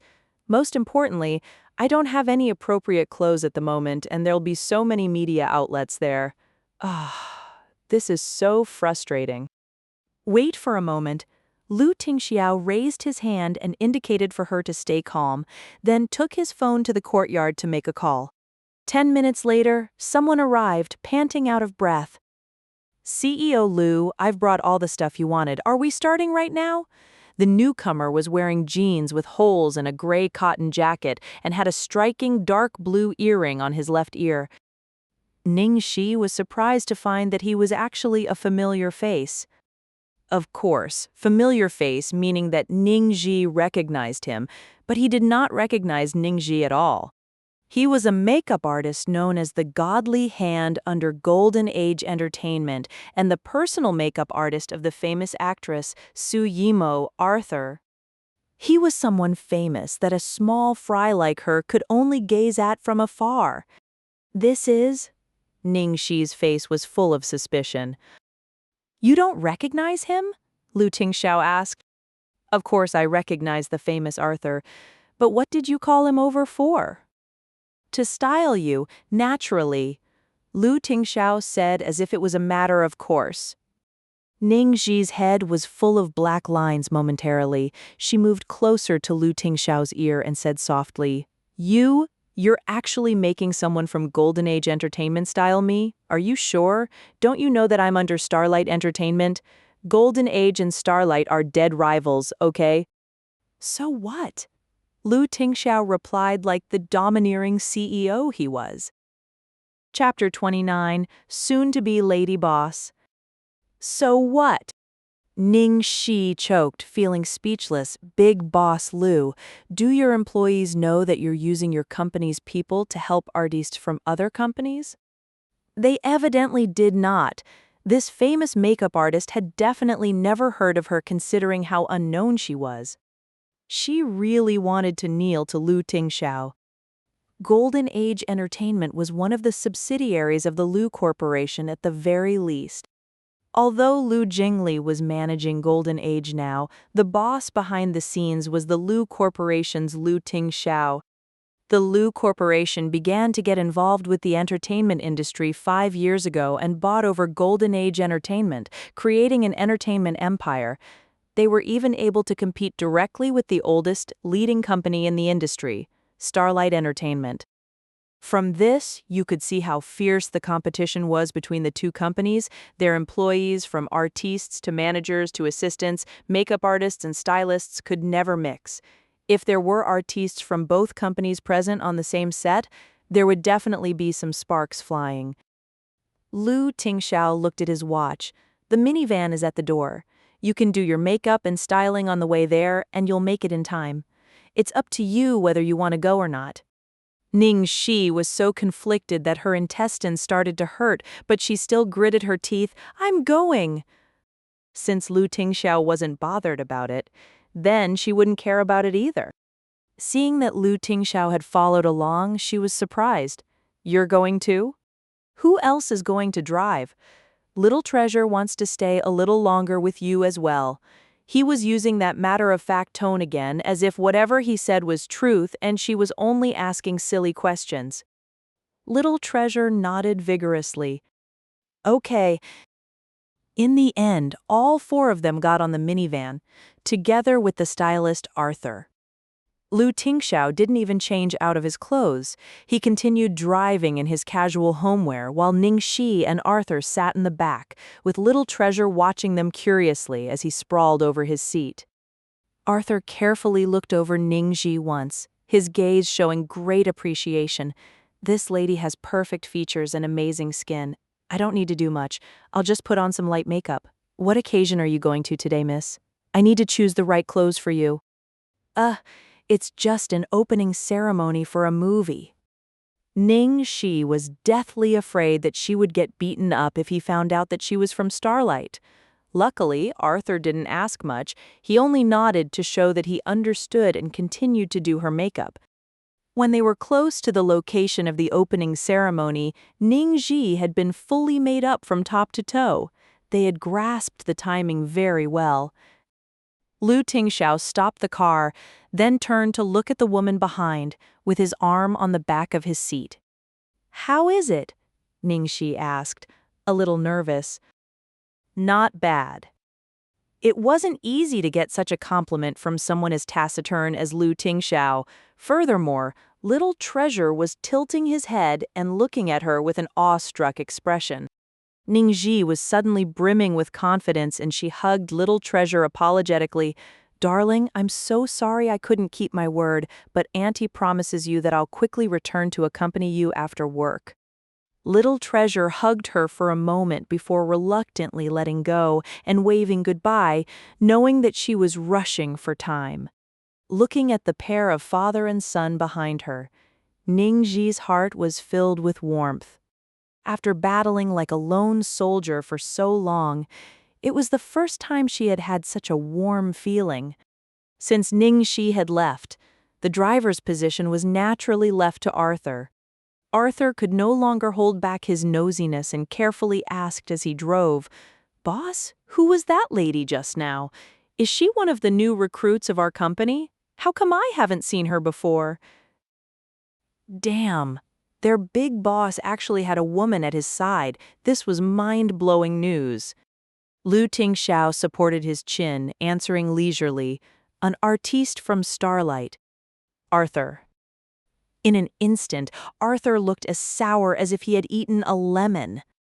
"Big boss, you actually let me style an artiste from Starlight.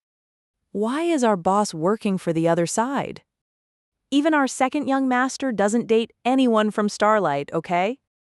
If the person sitting here had been the second young master, he would have let loose a string of ranting. However, this was the great evil king Lu Tingxiao. He could only hold it in, not even daring to let out a single peep of complaint even if it killed him.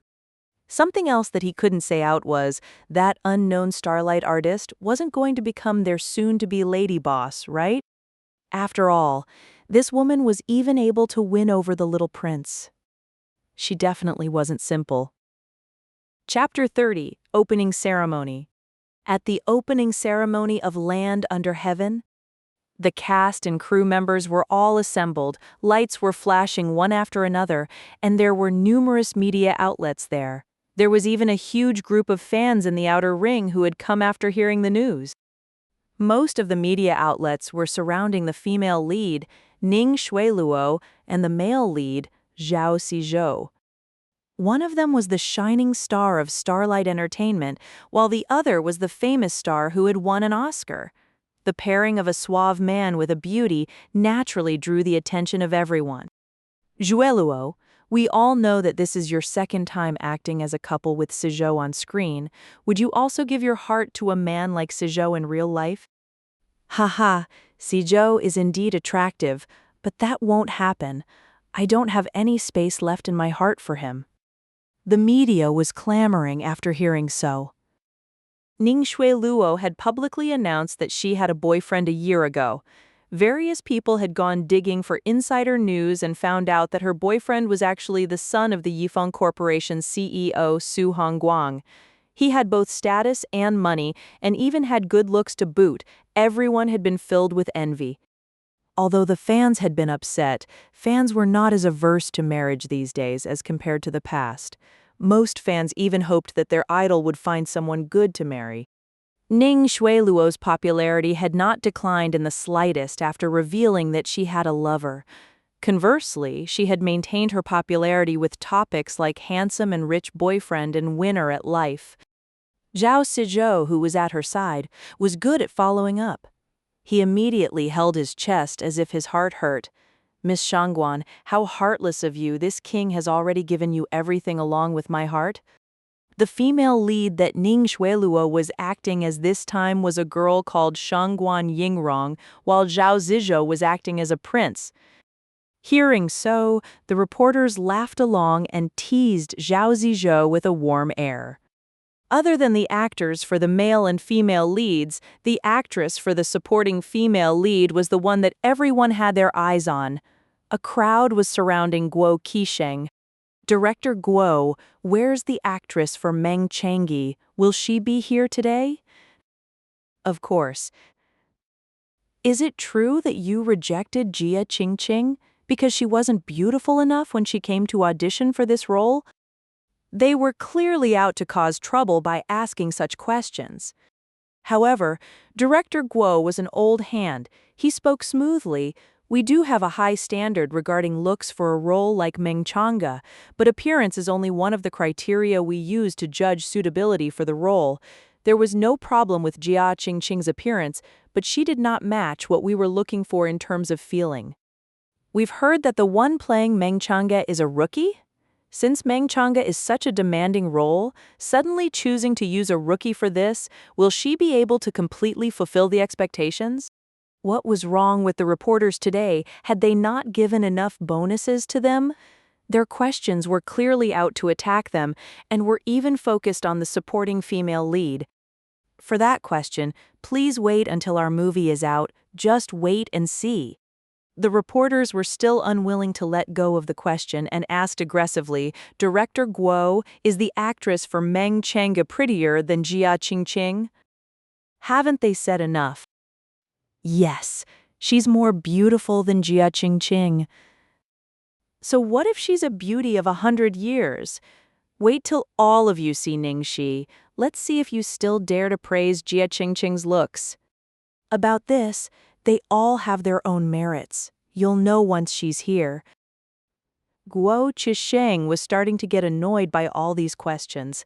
At this moment, glancing over the heads of all the reporters, he spotted someone appearing at the start of the red carpet. He was stunned for at least 3 seconds before he regained his senses, and he smiled as he said, "Well, look at this. Speak of the devil." Chapter 31. What kind of eyesight do you have? After saying this, Guo Qisheng had a wait-and-see expression on his face. As expected, when all the reporters turned towards the direction that Guo Qisheng was pointing at, their first reaction was to be stunned silly. Ning Xi was wearing a magenta dress made out of lace. The cutting of the fabric flattered her mesmerizing waistline while the collar revealed her beautiful collarbone. This color was even harder to pull off than pure red, and it was even made of lace. Although it had a great design, most people would only look terrible or tacky when wearing it. However, it was as if that dress was made for Ning Xi. It enhanced her looks and made her even more charming and lovely, thereby causing her beauty to stand out. When the stylist had picked this dress out for her, Ning Xi herself had also thought that she wouldn't be able to pull it off. However, she had been proven wrong after putting it on. As expected of the godly hand of Golden Age entertainment, he had great eyes. He knew her better than she knew herself after just one meeting. Although it was Ning Xi's first time walking the red carpet, she was an actress after all. She had already tried on many various roles with different occupations, which naturally included celebrities, and had even acted as one once or twice. Walking down the red carpet was easy. Every step, every smile, and every action caught just the right angles for the cameras. She could even show the most perfect expressions. The reporters remained dazed for even longer than director Guo had and only regained their senses after a long while. This was Ning Xi, the actress who was going to play Meng Changa, an unknown rookie without any known work? Wasn't she too beautiful? There were no other words to describe it. She was just beautiful. Now they realized why director Guo's expression didn't look right when they were so persistent with their questions just now. It was ridiculous to ask whether Jia Qingqing or Ning Xi was more beautiful. In front of an absolute beauty like Ning Xi, even a beautiful starlet like Jia Qingqing would become just a simple face in the crowd. It wasn't just her looks, but also the way she held herself that made her stand out from the other rookies. Her gestures were both elegant and open, even exuding an innate nobility. Ning Xi walked to the center of the red carpet and casually posed a few times to let the media take pictures. Following that, she turned around and picked up the pen from the tray to sign her name on the wall. This one turn of her body caused a wave of excitement and shutter clicks. The dress had been designed to reveal the back, and that was one of the reasons the stylist had chosen this dress in the end. Ning Xi's shoulder blades were simply too beautiful. They were the most entrancing part of her whole body, and it would be too much of a shame if they weren't shown off. Most female stars like to reveal cleavage to draw attention when walking the red carpet, but Ning Xi had taken another route, elevating her above the rest. After murdering countless rolls of film, it was finally time to interview her. The reporters were actually quite pitiful today. They had all prepared questions like, do you think you'll be able to play a vixen like Meng Chang'e well with looks like that? Who do you think is prettier, you or Jia Qingqing? We've heard that you were specially picked outside of official channels. Was there a reason for that? Now they weren't able to use any of those questions at all. As long as they weren't blind, they would know that nothing had happened behind the scenes. Her face was just too convincing. She was just the most suitable person to play Meng Chang'e. Thus, the reporters had to spin up questions on the spot. Miss Ning, may I ask if the dress you're wearing is a customized piece from Karl Lagerfeld? Ning Xi was stunned. What the heck? This was a custom gown from Karl Lagerfeld? She had casually put on a dress worth thousands of dollars. Evil King Lu, what were you thinking? However, an even more terrifying question was lying in wait for her. Following that question, the same reporter named the origins of each item she was wearing and then asked, Miss Ning, is Arthur your stylist? You could even tell something just like that? What kind of eyesight do you have? Chapter 32, Troublesome Exes. No, I think I must have seen wrongly. Luckily, without waiting for Ning Xi's answer, the reporter had already given up on his own question. He had most likely recalled that Ning Xi was an artist from Starlight. How could Arthur be her stylist when he was the personal stylist for Golden Age's Su Yimou? Ning Xi heaved a huge sigh of relief. Worried that they would continue this line of questioning, she quickly spoke up to change the topic. Since it's the opening ceremony for Land Under Heaven, it would be better if everyone asked questions related to the movie. Miss Ning, is this your first time acting in a movie? Someone in the crowd asked. Of course not. I've started acting since I graduated from university. However, I didn't appear in a lot of movies, so you wouldn't be able to recognize me. Ning Xi replied honestly, not at all bothered by her sparse resume. The media could easily get a hold of such details, thus it would be better to be upfront about it. So what has Miss Ning acted as previously? Although this question was quite normal, it was somewhat awkward for Ning Xi to answer. However, she had to give an answer since they had asked. I've acted as... Ning Xi started to list the roles she had played since returning to China. During the time she had been studying overseas, she had spent most of her free time acting in movies. She had even acted in a few famous dramas and played many roles. Having a resume like Ning Xi's wasn't easy considering how most movies overseas didn't like using Chinese actors. However, she could not bring up her experience overseas because of her ridiculous dating history while she was overseas. Although she had not done anything immoral and they had dated normally, the identities of her ex-boyfriends were all a little too eye-catching. What she needed the most right now was a movie that she could openly claim she had starred in. If she was surrounded by the rumors of her love life the moment she entered the entertainment circle, and the public was focused on her personal life, she might be able to gather a lot of attention and even become a hot topic overnight if she were lucky. However, it wouldn't bode well for her long-term growth. Ning Xi was trying really hard to remember the roles she had acted since returning to China that she could mention openly. However, the reporters turned speechless upon hearing the list. What kind of roles were these? A mistress, a fox spirit, a demoness, a country girl, a brain-dead eldest miss, and even an evil old woman. For a beauty such as her, what kind of interest is this? Why did she like to choose roles like those? Someone eventually asked, "Why do you keep playing antagonist roles?" Ning Xi could not reveal Chang Li's actions here, so she calmly spoke up. "Actually, I didn't notice. Acting is a much beloved career for me, and every role has its own life. To me, there's no distinction between big or small roles." Following that, the media asked more questions, even though she didn't have a manager to guide her. Ning Xi had answered them perfectly one by one. Guo Qisheng kept nodding as he watched from the side. This lady is doing really well. Despite having this kind of quality and EQ, she still hasn't managed to make it big yet after entering the industry for a year. What do you think about this, old Wang? The producer Wang Taihee said meaningfully, "If it's not the upper ranks at Starlight Entertainment turning blind, then it's..." He gave him a, look after saying so. It was clearly someone at Starlight purposely suppressing her. Guo Qisheng's face was full of pity and regret. What a waste of such good talent. "Well, gold will always shine in the end. Failing that, doesn't she have you?" Wang Taihei chuckled as he said. At this moment, Ning Xueluo's nails had dug into her palms and her expression had become so ugly that she was close to losing her composure on the red carpet.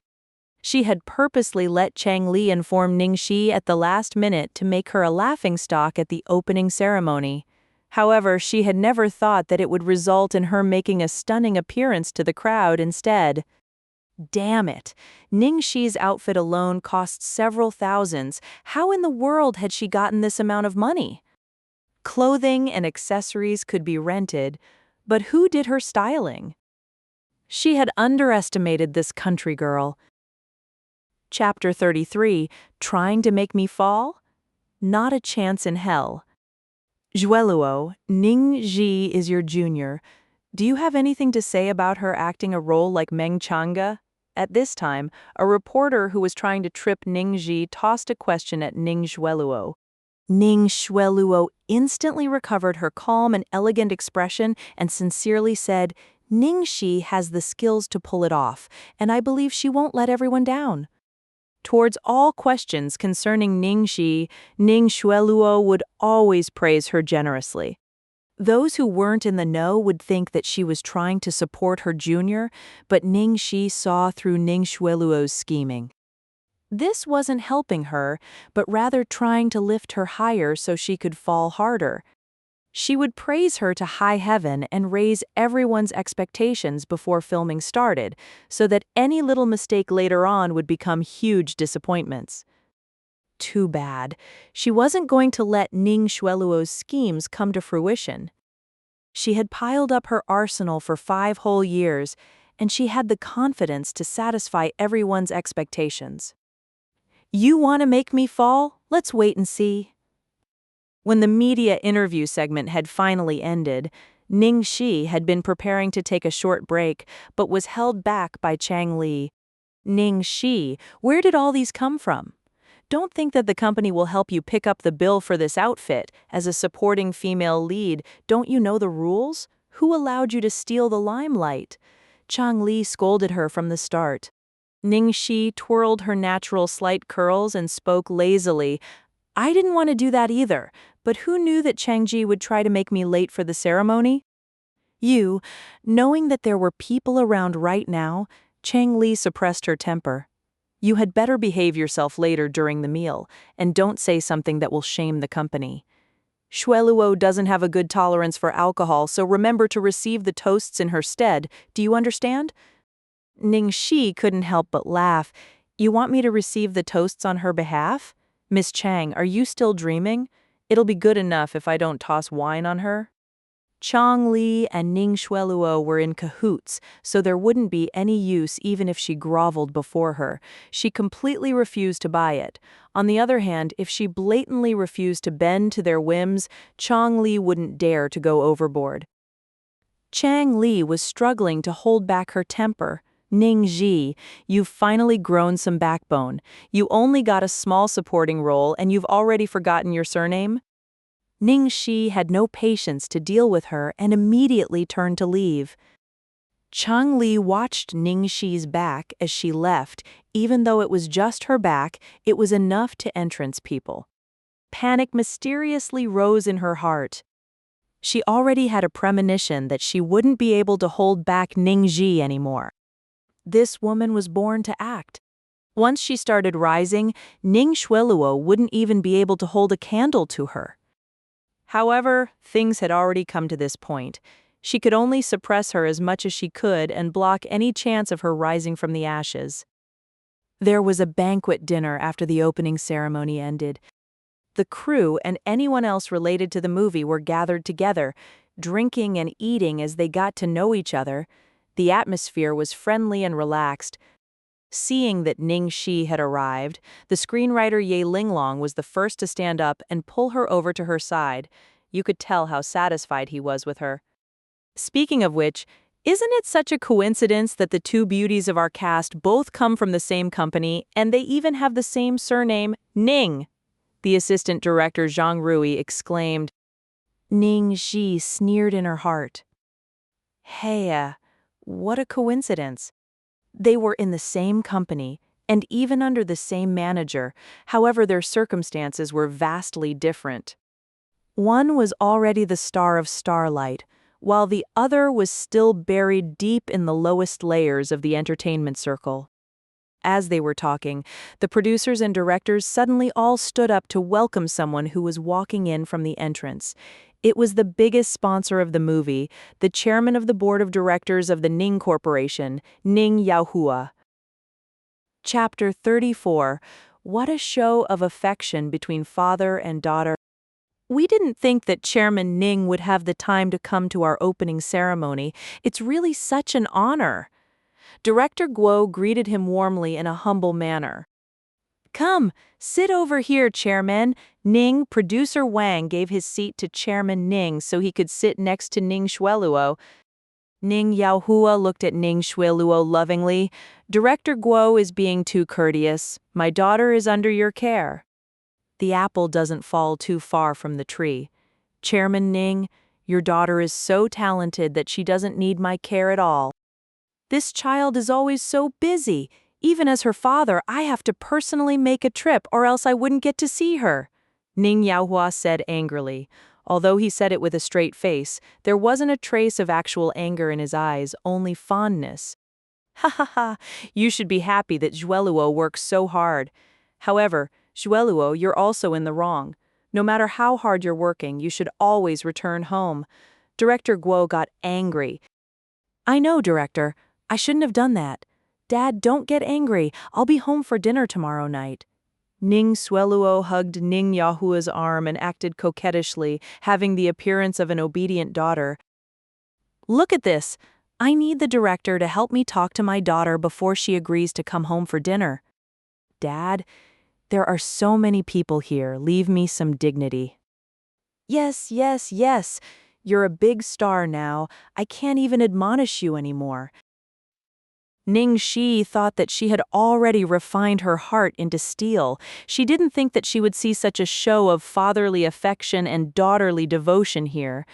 Her chest tightened to the point of suffocating, and she was close to bolting out the door. Although she couldn't control her inner heart, she could cover it up by acting perfectly on the surface. She discussed the script with the screenwriter calmly, as if she didn't notice what was going on opposite her. She could ignore it, but some people were unable to do so. Ning Yahua's gaze was like a knife cutting her body, as if seeing her at a public event was something shameful and disgusting. Ning Xi finally borrowed the excuse of needing the washroom to leave the room and get some fresh air next to an open window in the corridor. She dug in her bag and brought out a pack of cigarettes and a lighter. She held on to the thin cigarette for quite a while before finally putting it back. She was in the middle of quitting. Today was the first time she had actually lost to the urge. The night breeze blowing strongly on her face helped her feel a little better. At this moment, the sound of footsteps sounded from behind her. Ning Xi's back stiffened, but she turned anyway. The expression on her face was like a mask that revealed no emotions. "Are you looking for me, Chairman, Ning?" Ning Yahua stared at her with a heavy gaze, looking at her eye-catching outfit unhappily. Ning Xi lowered her eyes and smiled shallowly. "Heh, Chairman Ning, you were also staring at me in this manner in the room just now? Aren't you afraid that others will mistake your intentions towards me?" In the eyes of others, he was a sponsor, while her identity was that of a pretty female starlet. It was the easiest kind of relationship to start rumors about. "You bastard! What kind of words are you saying?" Ning Yahua was abruptly in a rage. Ning Xi raised her brows. "Of course, I'm speaking in a human language. Is Chairman Dong not human?" "You." Ning Yahua suddenly raised his hand. Before it landed, it was grabbed by a slender wrist. How could she allow Ning Yahua to hit her again? He didn't have the right to do so. Ning Yahua was enraged. He violently pulled his hand back. "I want you to withdraw from this role right now. Don't shame me in front of others." Ning Xi's expression was cold. "I got this role fair and square, so how would it shame you in any way? You're just following whatever Xueluo wants to do. Take a look at yourself. You can't measure up to Xueluo. You were so eager to enter the entertainment industry. Are you just waiting for someone to dig out your dirty past and shame the Ning family?" Ning Yahua watched her with an expression of extreme disgust. Chapter 35. That youth is no longer here. Up till now, there were still people who would bring up the incidents where Ning Yahua's daughter had drunk the lemon water meant for washing hands and worn a counterfeit dress to a banquet as jokes. If other people managed to dig up the ugly truth of what had happened that year, then how could he still show his face in those circles? Ning Xi's face turned pale after hearing Ning Yahua's words. That night, that stranger, that dead infant, this was her Achilles' heel. The Ning family had covered up the whole incident due to fear of embarrassment, and Ning Xueluo had not spoken of it outside due to fear of the truth getting exposed. However, this had been her greatest nightmare ever since the start. "I'm giving you the chance to gracefully exit the stage on your own.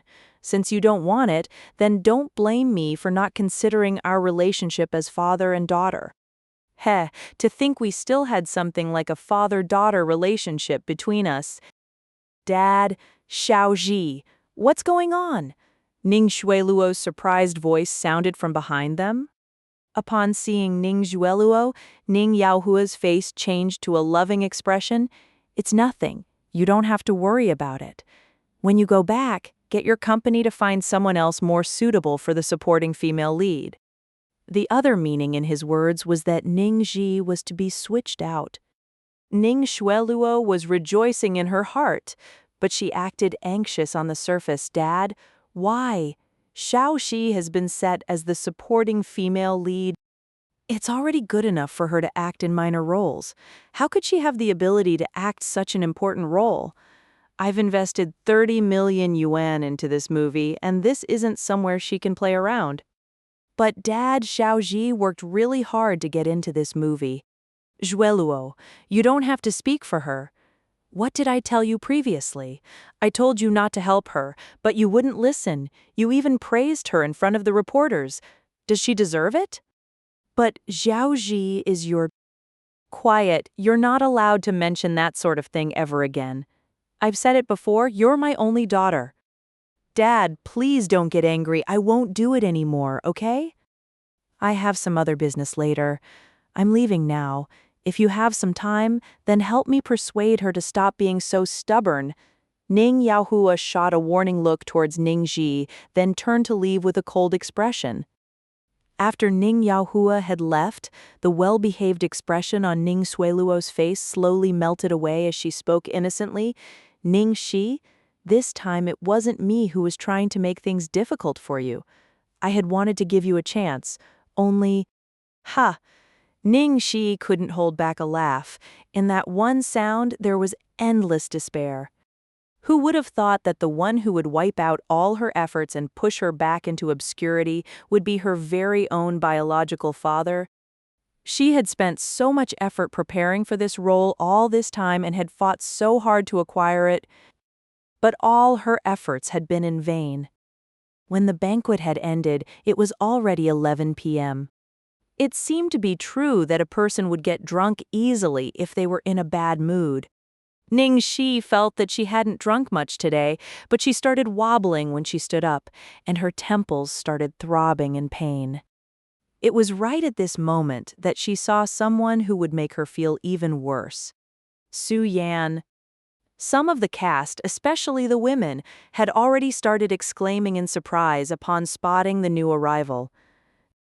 Ah, it's young Master Su. How handsome! He's 100 times more handsome than the rumors. He must be here to escort Ning Xueluo. I'm so envious of her. Her acting career is going so well. Her family background is so good and her boyfriend is so handsome. She really is a winner at life. This kind of person has already won on the starting line. We don't even have the right to envy her. Ning Xi held onto the wall, somewhat stupidly looking at the man who was walking towards Ning Xueluo step by step. The Su family had been doing quite well these few years. Su Yan's social status had risen accordingly.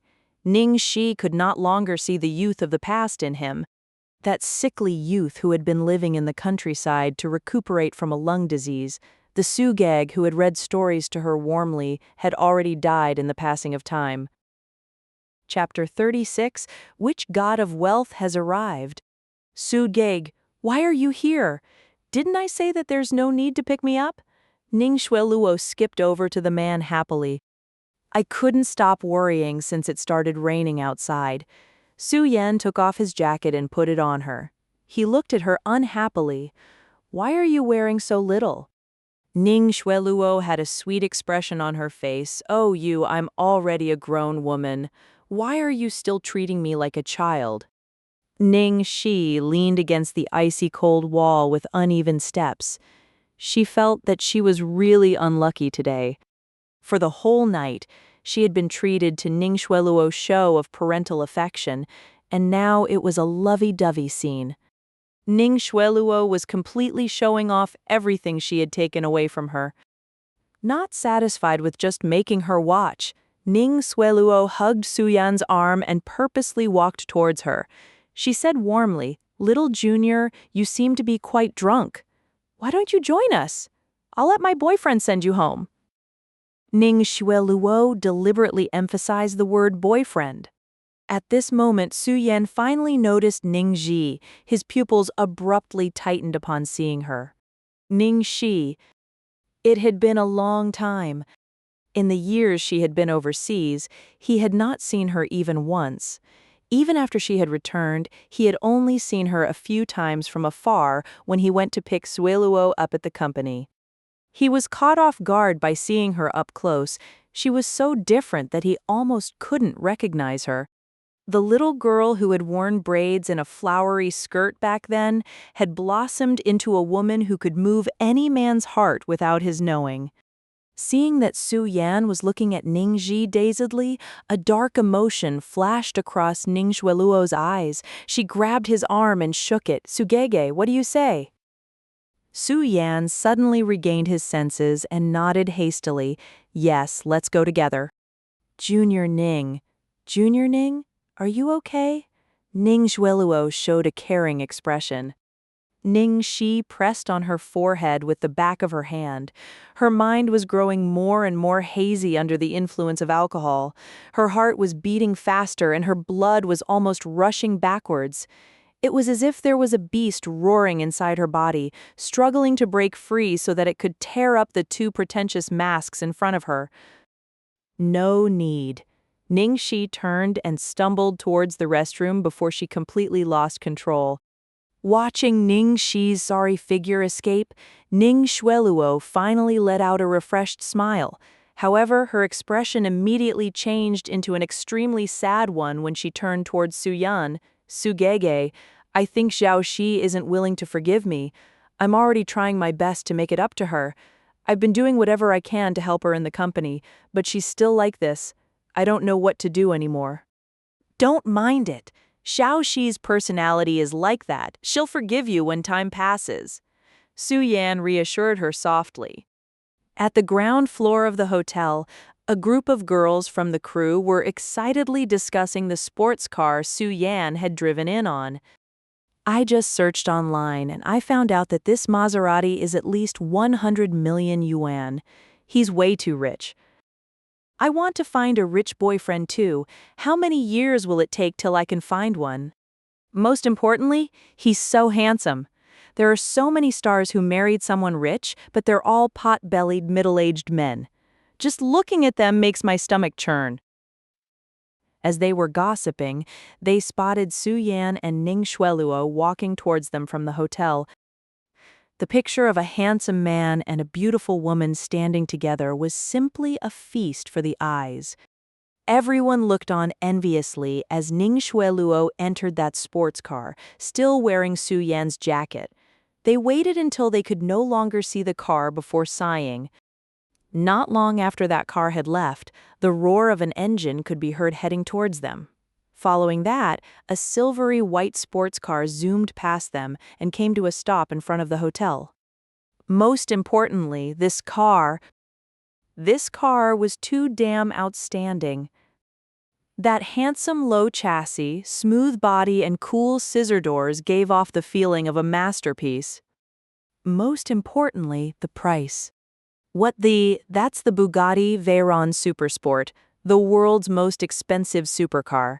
It costs over 1 billion yuan at the very least. My God, which god of wealth has arrived?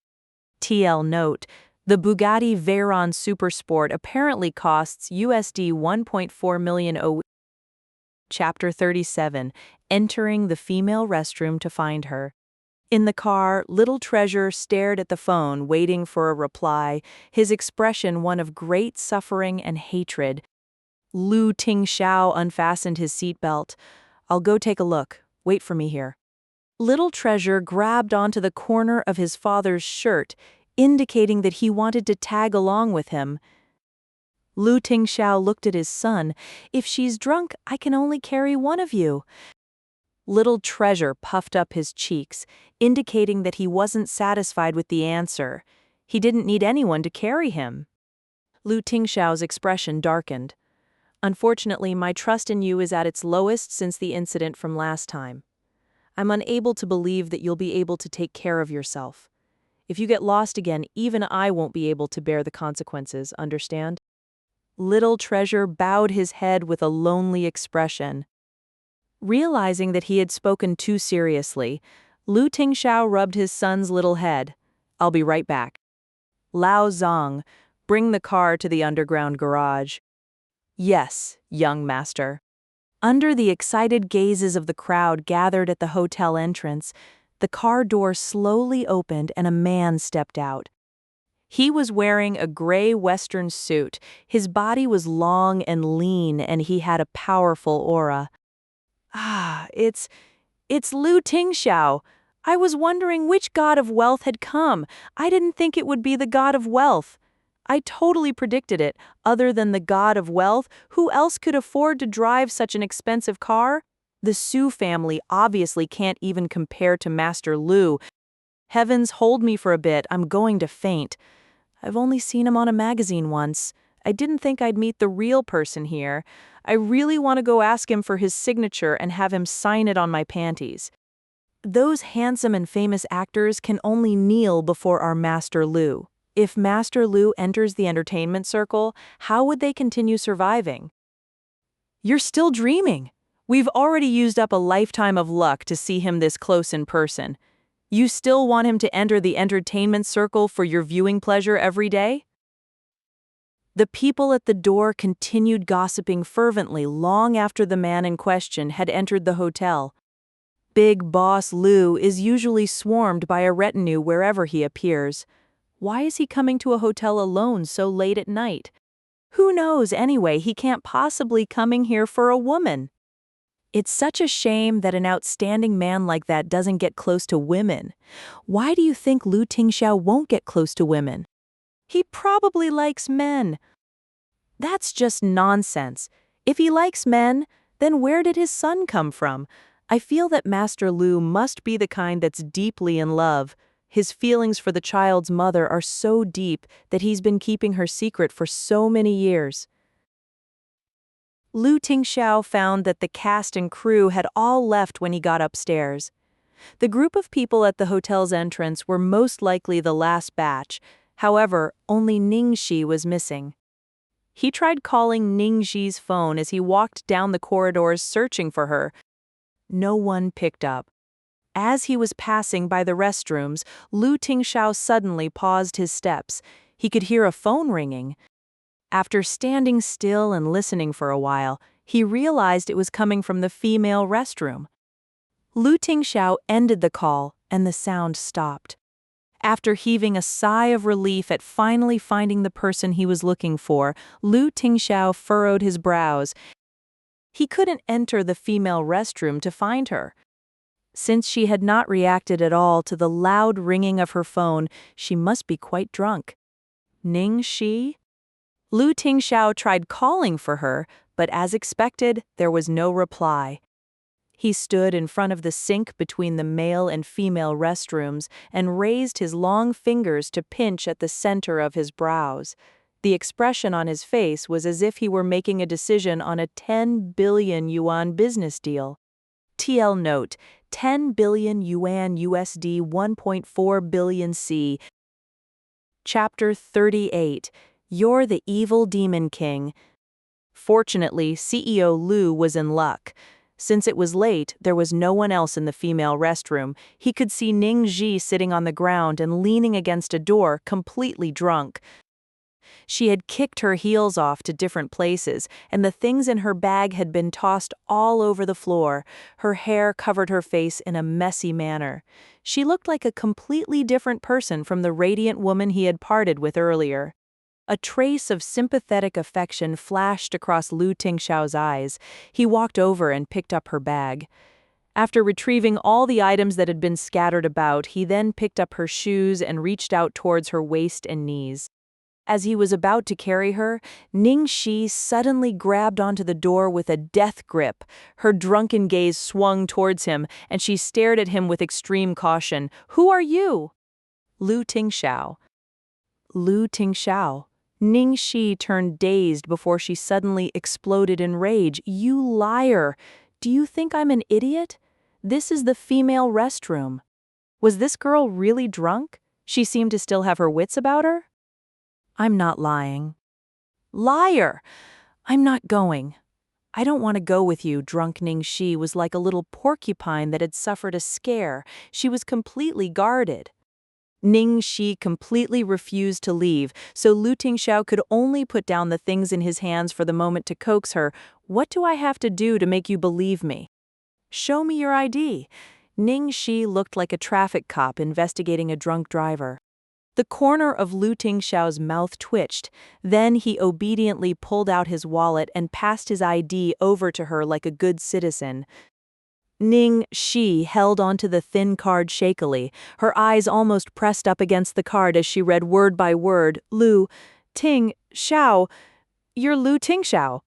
Lu Ting Xiao nodded in satisfaction. Can we go now? Not going. I don't want to go with you. You're the evil demon king. I'm not going. Not going. Not going. Ning Xi became even more agitated. Evil demon king. Lu Tingxiao's face turned black, so that was the image she had of him in her heart?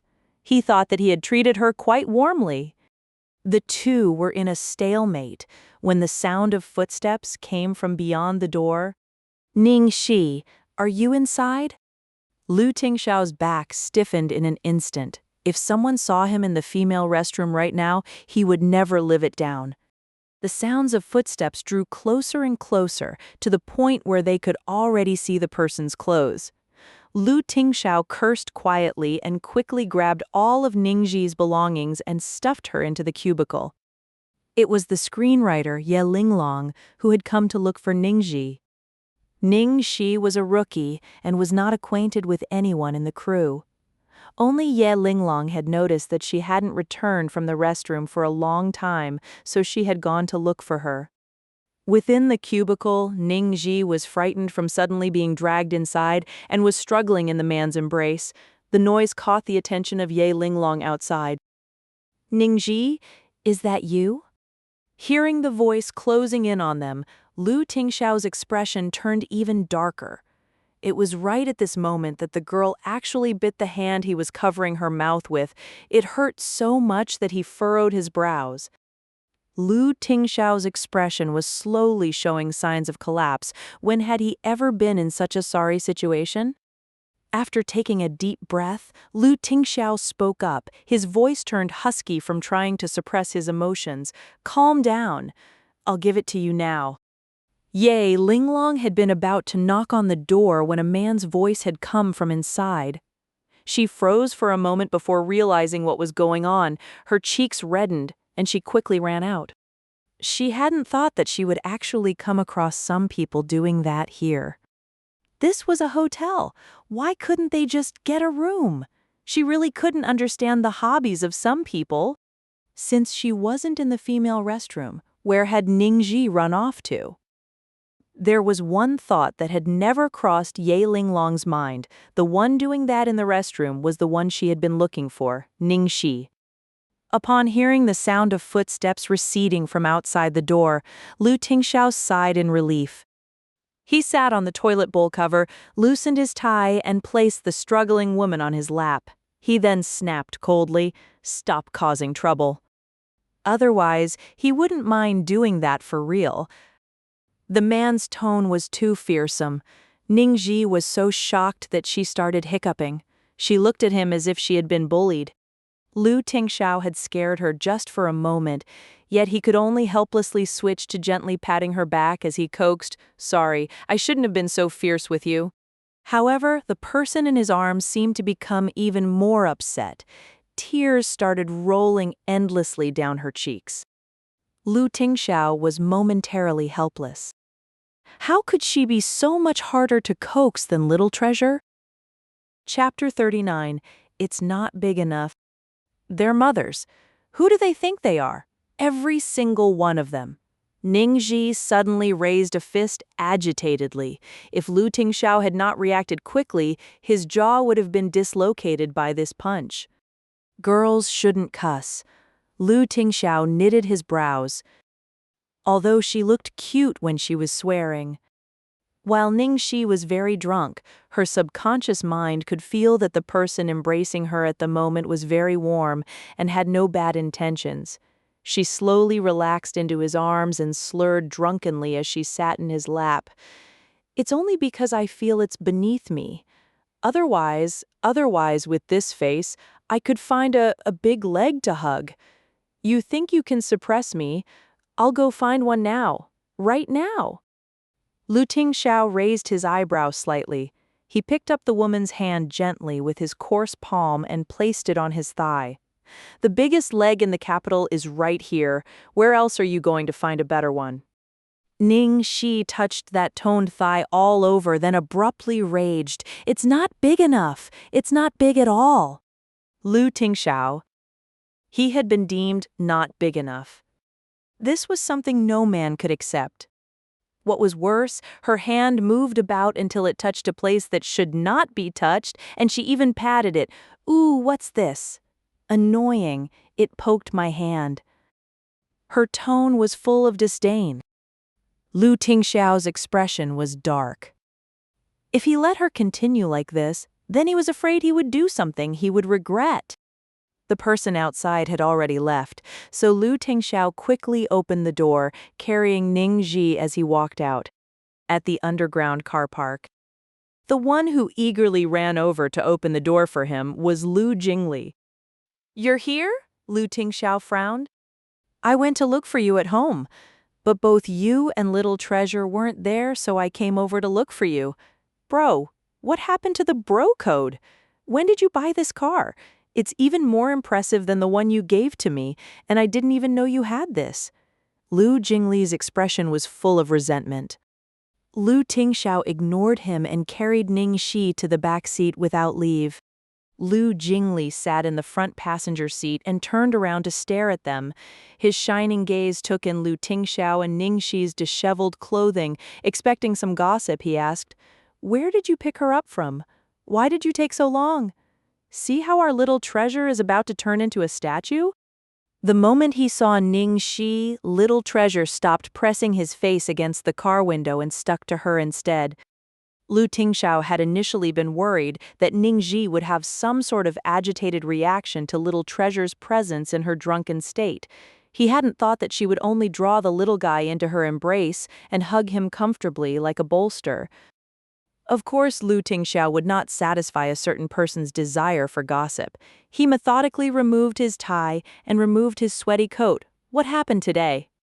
Happy at being called to action for his information-gathering skills, Lu Jingli immediately replied excitedly, "From what I heard, everything was going smoothly. You even called Arthur over, so of course little Shishi succeeded in stealing the show. She was received well by the media too." "Who did she meet tonight?"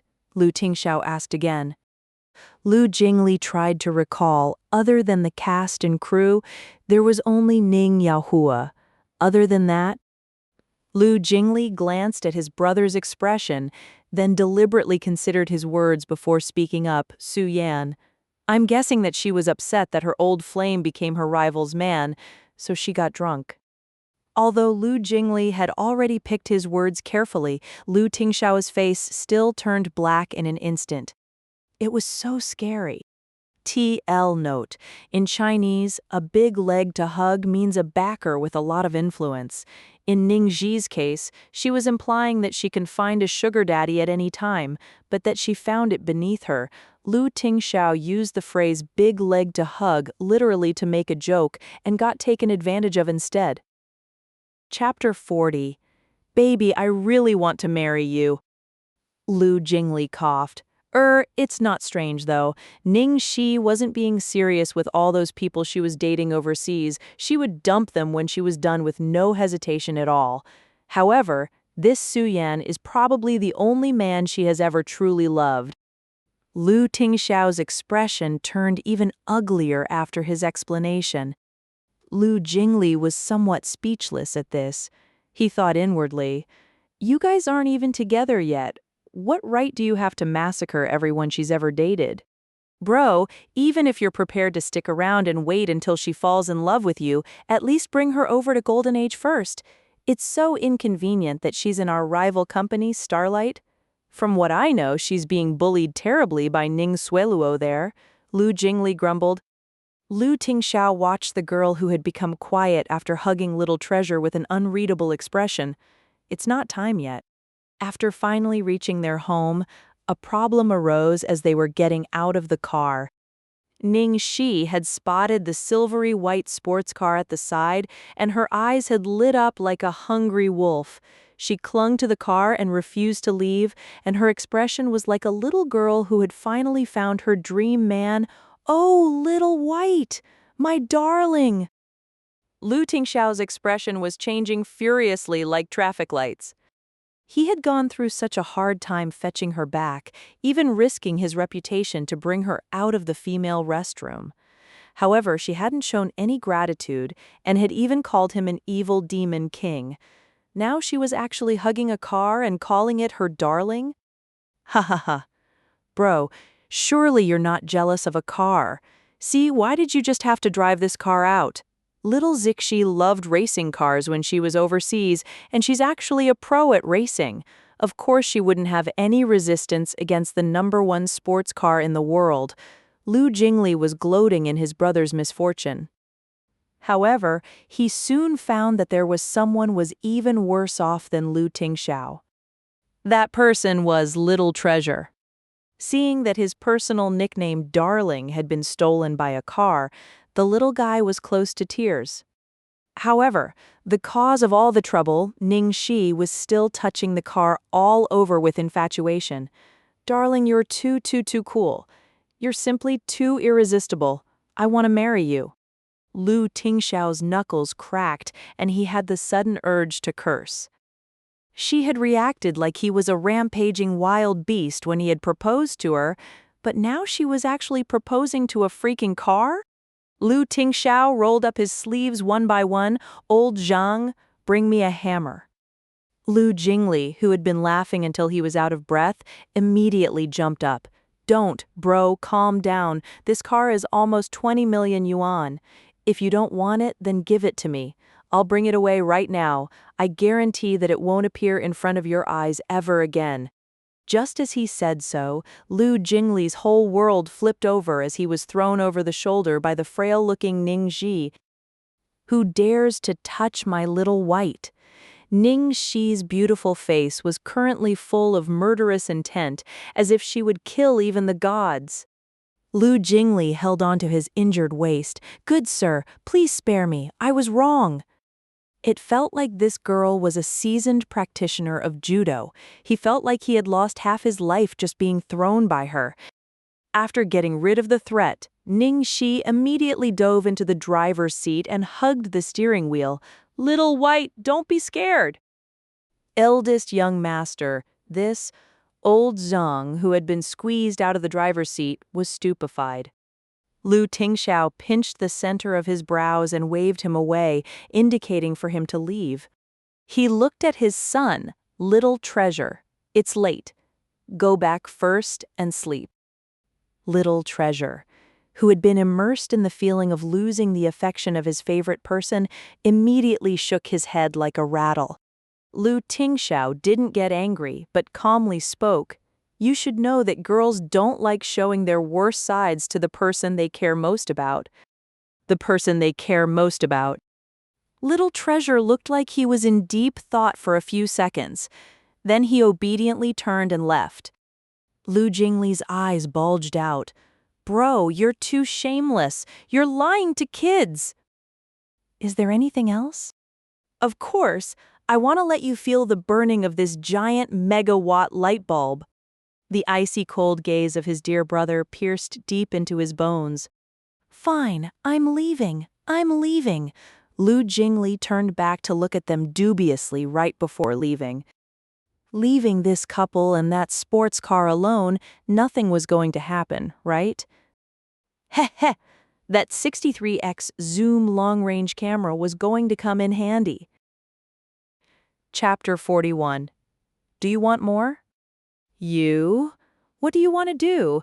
Seeing Lu Tingxiao suddenly seating himself in the front passenger seat, Ning Xi hugged the steering wheel as if she was protecting her food. Lu Tingxiao leaned against the seat, his expression darkening. Huh, what did he want to do? She had best never find out. Currently, he only had a white shirt on his upper body. He suppressed the fire burning inside and roughly unbuttoned his collar, then the next button, and the next button after that. Ning Xi was watching the man next to her cautiously from start to end. Seeing the man slowly unbuttoning his shirt and revealing that solid, fine chest, she became so entranced she even forgot about her little white for a moment. Lu Tingxiao had not noticed her expression at all. He was strongly suppressing his uncontrolled emotions from this night. He had actually gotten jealous of a car. He lit up a cigarette and fiercely took a drag, then blew out a long trail of smoke. The moment Lu Tingxiao had taken out the cigarette, Ning Xi was already past the point of resistance. She stared at him unblinkingly, at that smooth throat and the white cigarette held by his thin lips, and at the smoke slowly rising. Due to the burning gaze from beside him, Lu Tingxiao finally turned his head and saw Ning Xi's thirsty expression. With a lapse of concentration, Lu Tingxiao almost misunderstood her gaze until he realized that her gaze was not focused on him at all. What had made her thirsty was not him, but the cigarette he was holding. The only thing Lu Jingli was good at was gathering information. In the background information he had sent over, all the details from her family background to her hobbies, and even the small fact that she was currently trying to quit smoking had been included. Lu Tingxiao immediately understood that she was relapsing. It was fine that he couldn't match up to an old flame. It was also fine that he couldn't match up to a car. However, now he wasn't even on the same level as a cigarette. Lu Tingxiao had never felt this defeated and had never felt this much self-doubt in his life. He had wanted to have her all to himself from the moment he had met her, yet he always had to think twice over every single step in consideration of her feelings. However, she had never even considered him as a potential partner, and had always drawn the lines between them clearly. She would rather go find someone else to be her sugar daddy than be his wife. People said that if someone was unable to forget an old flame, it was because the new partner wasn't good enough. Could he be the problem? She got this drunk because of the old flame that had abandoned her. He knew that the best way to court her was to do it step by step, so he had always suppressed his urges and followed this principle. However, he hadn't thought that his rationality was so weak that it would fly out the window the moment there was just a tiny spark. Lu Tingxiao smoked the cigarette as his emotions churned. The red glow of the cigarette's lit end was reflected in his eyes as his low voice rumbled in the car. "You want to smoke?" Ning Xi nodded without hesitation. She could no longer tell if she was being attracted by the cigarette or this man in front of her. Lu Tingxiao flicked away the ashes, then took in another drag of the cigarette under Ning Xi's fervent gaze. In the next instant, he suddenly leaned over and pressed his tobacco-flavored lips against the girl's lips. Ning Xi's eyes widened. She could only feel the strong scent of tobacco and the cold air of the man enveloping her before her lips were pushed open by something soft, and a mouthful of smoke entered her mouth without any obstruction. Being entirely unprepared, she choked and started coughing non-stop. Lu Tingxiao took another hit of the remaining half of the cigarette with a calm expression and watched the girl cough until she teared up. She looked even more alluring like this, tempting him to bully her even more. He asked, "Do you want more?" Chapter 42. Good night, my girl. Ning Xi glared at the man like he was a big bad bully as she tried to recover from her coughing fit. Heh. Lu Tingxiao laughed when he saw that little expression. His humor rippled in the depths of his eyes. He extinguished the cigarette butt and puffed out the smoke in his mouth before once again leaning over, tilting his head and covering her lips. Ning Xi subconsciously tried to escape, but a palm held onto her twisting waist and a low voice coaxed temptingly at the sensitive edge of her ear. "I won't let you choke this time." Having said so, an intense tobacco-flavored kiss engulfed her consciousness. Ning Xi was kissed until she was muddle-headed. Her mind was a mess, floating amidst the clouds. The only thing clear to her was that this man holding her with one arm was even more dangerous than smoking. With a bang, the seat behind her fell back, and following that was the man's burning hot body. Her breath was slowly being robbed from her, and Ning Xi slowly felt her consciousness grow even fuzzier and fuzzier until she finally sunk into the depths. Sensing that there was no reaction from below him, Lu Tingxiao raised his head slightly and saw that a certain person was currently sleeping thoughtlessly, even snoring a little. Lu Tingxiao's reddened pupils suddenly recovered their normal black color, and the rage in his heart completely disappeared. Ha! He was really crazy. What was he doing getting angry at a drunk person? It had only been 3 days. 3 days since they met. Why was he being so hasty? The attraction he had to this girl was completely irrational. When he had first seen her, he had had a crazy feeling of recovering something he had lost. It felt like she was an old friend, even though it was their first meeting. When he had picked her up in the storeroom of that bar, he had actually had the feeling of finding the thing he was missing in his life, like she was a treasure he had lost unknowingly. He wanted to make her completely his right now. However, he didn't want to lose her, so he had to wait. Lu Tingxiao retrieved a blanket and pillow from the back, adjusted the temperature of the air conditioning, then laid by her side and kissed her forehead. "Good night, my girl." The next morning, Ning Xi woke up in a warm embrace. She raised a hand to rub her eyes and saw patches of green leaves from the window above her head. Bright and beautiful sunlight was streaming through the gaps in the leaves and shining warmly on her body. There was even melodious chirping from the birds. Where was she? Lowering her eyes to scan her surroundings, she was surprised to find that she was actually sleeping in a car. More accurately, sleeping in Lu Tingxiao's embrace. What the heck? Ning Xi frantically tried to get up and hit her head on the roof of the car. It hurt so much that she gritted her teeth in pain. Lu Tingxiao, in the car. Damn it! What happened last night? Why was she in a situation like that the moment she woke up? It was hard not to misunderstand with the scene before her. What are you thinking? Ning Xi bit her finger anxiously. Her mind was in a mess. She answered subconsciously, "I'm thinking whether I had sex in a car with the evil demon king while drunk last night.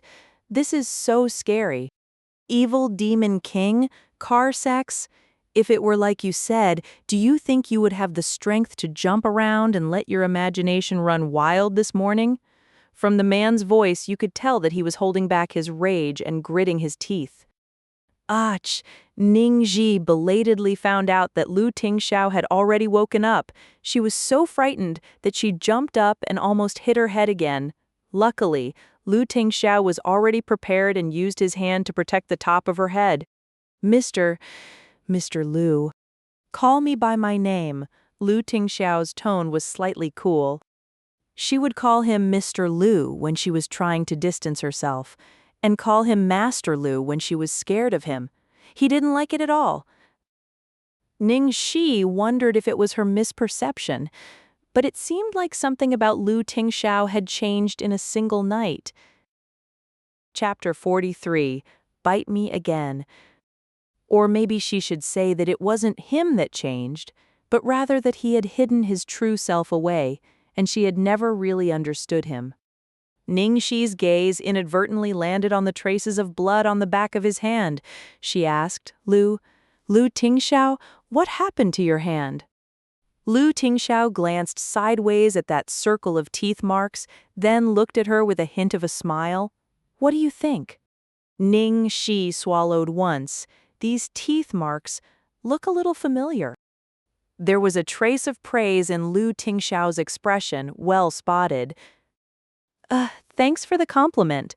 Ning Xi coughed once and smiled awkwardly before she asked carefully, "I did that? Do you think I'm framing you? You can bite me again to compare," Lu Tingxiao suggested before offering his hand to her. Ning Xi waved her hands, embarrassed. "No need. There is absolutely no need for that. I admit that I was the culprit. Although, what happened last night? I don't remember much after drinking. I only recall that I entered the restroom and I can't remember anything after that. How did I get back here?"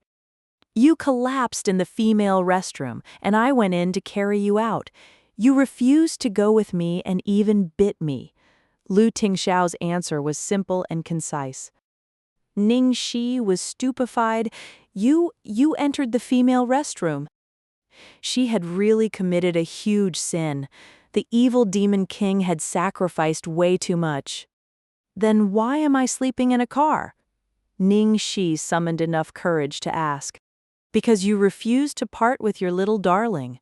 Lu Tingxiao emphasized the two words little darling with a light tone. Ning Xi glanced at the car she had idolized for so long and immediately believed what Lu Tingxiao had said. "I'm so sorry I've caused trouble for you." Ning Xi apologized weakly. She felt terribly embarrassed for having caused so much trouble when it was only the second night she was staying over. Lu Tingxiao did not receive her words, but shot out a seemingly unrelated question. "Why did you drink so much last night?" Hearing this, Ning Xi's expression turned solemn. Seeing her sudden change in expression, the sleeping beast in Lu Tingxiao's heart started to stir. Ning Xi did not have the habit of sharing her personal worries with others. However, it felt so terrible keeping it in her heart that she just had to share. She leaned bonelessly against her seat and turned her head upwards to look at the greenery above her head as she mumbled, "I'm afraid that my role as Meng Changa is gone." Astonishment flashed across Lu Tingxiao's face. "Why?" "Since it's only a small role as a supporting female lead, I know that you might not understand my feelings since you're a CEO. You don't know how hard I worked for this day. You don't know how happy I was to get this role. All of you don't know." As she was talking, Ning Xi suddenly raised a hand to cover her eyes. Lu Tingxiao had assumed that she had lost control over Su Yan and had never thought that the cause would be something else.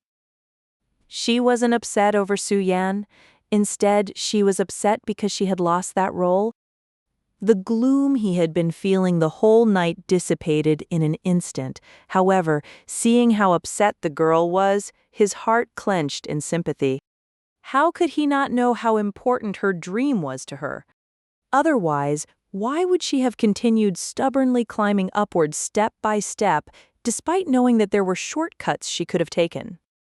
"Don't be sad. You've already done very well."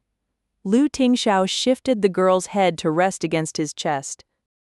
So the culprit wasn't Su Yan, but Ning Yaohua. Ning Yaohua was the biggest sponsor for the movie land under heaven, and he had the right to decide the cast in the end. No one was allowed to bully his girl, not even her own father. Chapter 44. Flirting Abilities Awakened. After Ning Xi had finally calmed down, she realized that she had been crying in Lu Tingxiao's embrace for half an hour. It was too shocking. Excluding the times when she had to cry for filming, she hadn't really cried her heart out for a whole 5 years. Sorry, I dirtied your clothes." Ning Xi was embarrassed after seeing the mess she had made of Lu Tingxiao's shirt. The corners of his lips lifted slightly. "It's an honor for my shirt." Ning Xi was immediately dazed, and her heart beat wildly from the blow. She had always thought that Lu Tingxiao was the kind of genius that had high IQ and low EQ. Who would have thought that when he would be this deadly when he started flirting? She was jealous. He was even better at picking up girls than she was. Lu Tingxiao tidied up her messy strands of hair as if it was natural. "What do you intend to do next? Find a much bigger leg to hug?"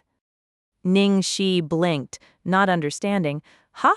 What do you mean? Find a bigger leg to hug?" "You said you wanted to find a big leg to hug last night, and even said that mine wasn't big enough." Lu Tingxiao looked at her meaningfully. Ning Xi coughed continuously and was almost choked to death by her own saliva. Damn it, just how many shenanigans had happened last night. "Master Lu, I was too drunk last night, so don't take my words to heart. Your leg is definitely big enough. The biggest leg to hug in the capital is yours." Her face was full of flattery, but she felt like there was another meaning to her words after having said so. Lu Tingxiao was in a good mood after getting flattered. Humor was rippling in his eyes as she said, "Then why won't you hug mine?" I... Ning Xi stammered for a while but couldn't finish her sentence. Lu Tingxiao rubbed her head and decided to let her off the hook. All right, I won't tease you anymore. Let's go back to the house to sleep. You'll need your energy to overcome the challenges ahead. Or would you like to stay a while longer with your little darling? No, no need for that. Let's go back to the house. She was naturally eager to get out of the car. After getting out of the car, Lu Tingxiao stood next to the car door and suddenly stopped moving. Ning Xi scratched her head. What happened? Lu Tingxiao strode over to a bush. She followed curiously and saw Second Master Lu carrying a camera in his arms, sleeping soundly in the underbrush with limbs askew. She knew that under the banner of Golden Age, there was not only a management company but also over 300 media outlets. Second Master Lu was considered the boss of all the paparazzi. But wasn't this guy too ridiculous? He wouldn't miss out even on his own brother's gossip. The corner of Ning Xi's mouth twitched. Second Master. Should we wake him? Won't he catch a cold like this? Lu Tingxiao nodded and kicked him. Lu Jingli woke up with a shout. He started crying the moment he woke. You're too much. Why are the windows of this car so impermeable? I couldn't see inside no matter what I used. Lu Tingxiao looked down on his silly brother in a domineering manner. Come to my study later. There's something I want you to do for me. Oh, Lu Jingli rubbed his eyes and dusted himself off as he climbed to his feet. His gaze flitted nonstop between the two as he muttered, Why didn't the car shake? Don't tell me that I missed the moment. That can't be. With my brother's stamina, the car should shake for a whole night at the very least. Ning Xi, why do you understand your brother's stamina so well? It's easy for people to misunderstand, you know? Lu Jingli scratched his head. That's because when he beats me up, he lasts for the whole night. Ning Xi. Fine, you win. After returning to the room Lu Tingxiao had prepared for her, Ning Xi was totally speechless. In just one night and half a day, the guest room had been completely renovated. The room's style had originally been clean with cool tones, but it had been changed into a cozy room with warm tones. Not only that, the closet was filled with a row of clothes all in her size. From pajamas to home clothes to party dresses, even the accessories and handbags were all super ultra limited editions. He was simply inhumanly rich. Chapter 45. Displaying Gratitude. What's wrong? You're not satisfied? Lu Tingxiao was standing behind her. Ning Xi touched her forehead. It's not a matter of satisfaction. Then, what's wrong? CEO Lu. Use my name. Okay, Lu Tingxiao, don't you think you're treating me a little too well? He was treating her so well that she couldn't help but misunderstand. You've finally realized. Lu Tingxiao had the look of finally having taught something to a child. Ning Xi. Seeing her conflicted expression, Lu Tingxiao's eyes darkened for a second before returning to normal. You saved Little Treasure, and Little Treasure still needs your help for a very long period of time. Is there anything wrong with treating you well? He paused for a moment, then looked at her. Or do you want me to use other methods to show my gratitude? So she had just been misunderstanding his intentions. A large rock she had been carrying in her heart seemed to have settled down. She quickly waved her hand and said, No, this is fine. It's pretty good. She was not going to mention other ways for him to show his gratitude. Ning Xi could never run in the same circles as someone like Lu Tingxiao. If he knew of her dirty past, he probably wouldn't even let her meet Little Treasure anymore. It's still early, rest for a while. Come down for breakfast later. Okay. After Lu Tingxiao left, Ning Xi laid on the large, comfortable bed, wide awake.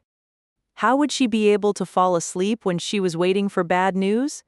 Even though the directors were happy with her, it didn't mean that they would be able to withstand the pressure from the sponsors. Finally, she could no longer sit and wait for her death. Ning Xi sat up and opened her laptop to log in to MSN. My lonely empty loss, are you there? Corrupted Devil King. Wow, Miss Big Star Ning, you're free to contact a peasant like me? My lonely empty loss. Do you have money? Can you lend me 8 million? Corrupted Devil King. What happened? My lonely empty loss. Please don't ask about the reason. Corrupted Devil King. I just invested my spare money into a winery. It'll take some time.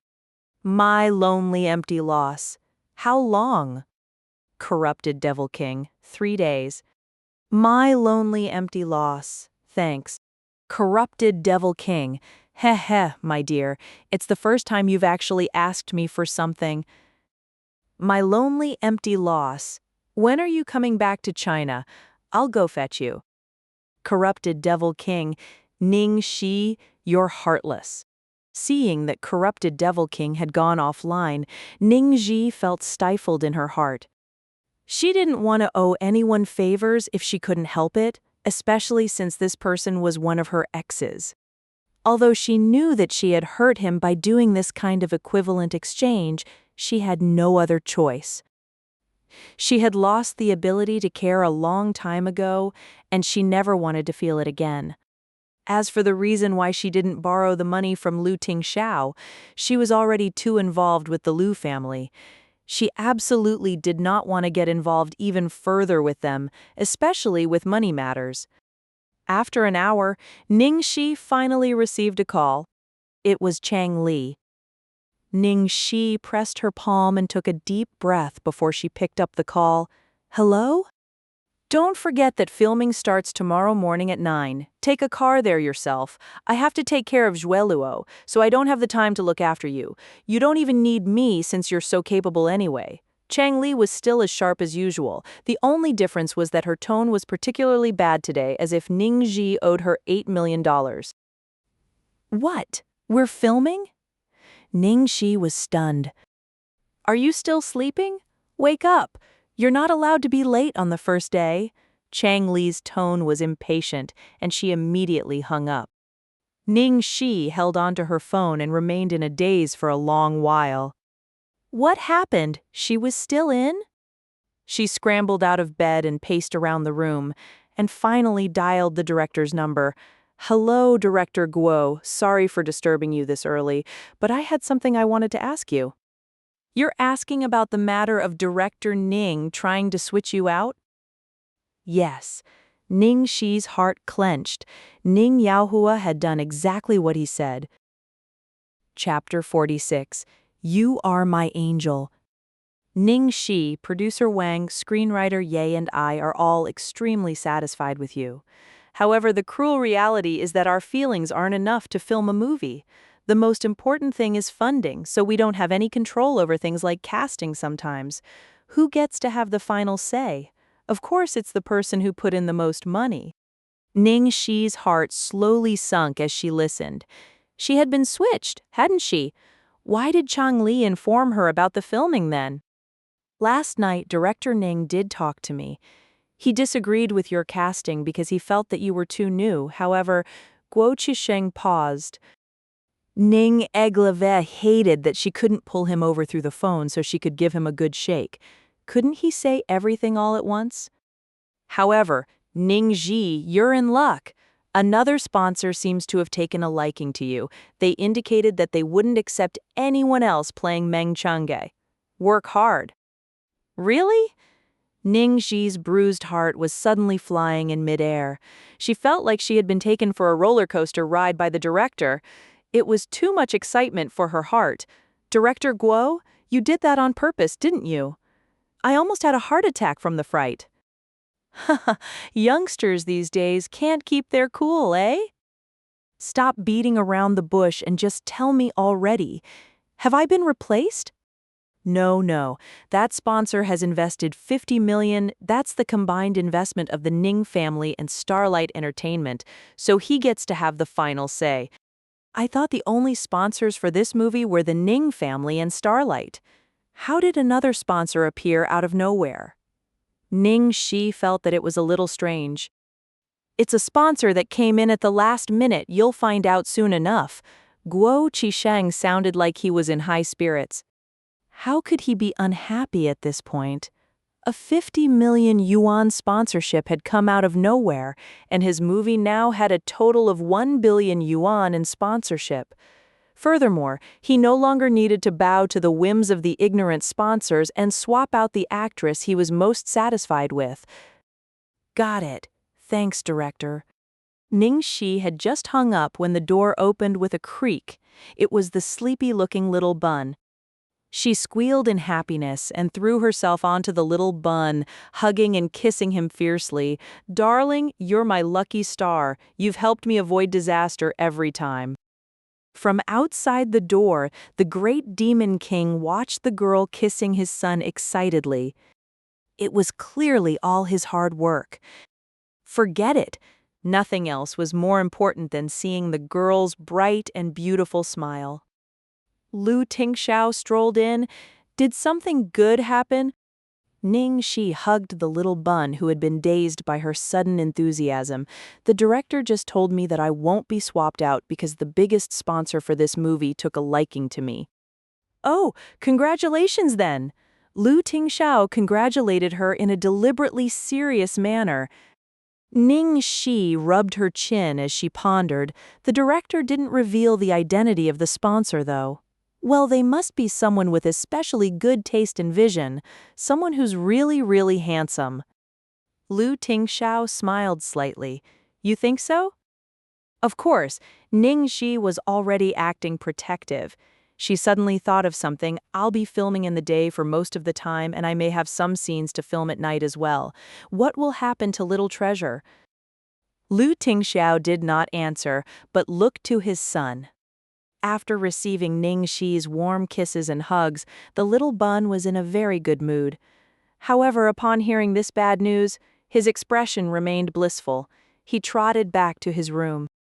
Thinking that he was going to lock himself up again, Ning Xi tensed up. She didn't expect that he would return quickly with a writing board in his hands. The words on the board read, "Fighting." Ning Xi was so touched that she was about to cry. "Thank you, darling. You're really my angel." Lu Tingxiao watched the two embracing, his gentle gaze filled with unprecedented warmth. Chapter 47, Red Roses Everywhere. It was the first day of filming today at the studios on the outskirts of the capital. The first scene was a court banquet where the emperor was going to receive some foreign emissaries. The seventh prince Chu Baihan and his consort Shanggong Yingrong would use their quick wits to counter the challenges from the emissaries, as the consort Ning Xi did not need to do much. She only needed to act as a bewitching and graceful ornament by the emperor's side. However, even so, wearing so many layers of ancient-style clothing on such a hot day was bad enough, especially since Ning Xi's costumes were the most complicated. Not only were the clothes thick, even the accessories on her head weighed a few kilograms.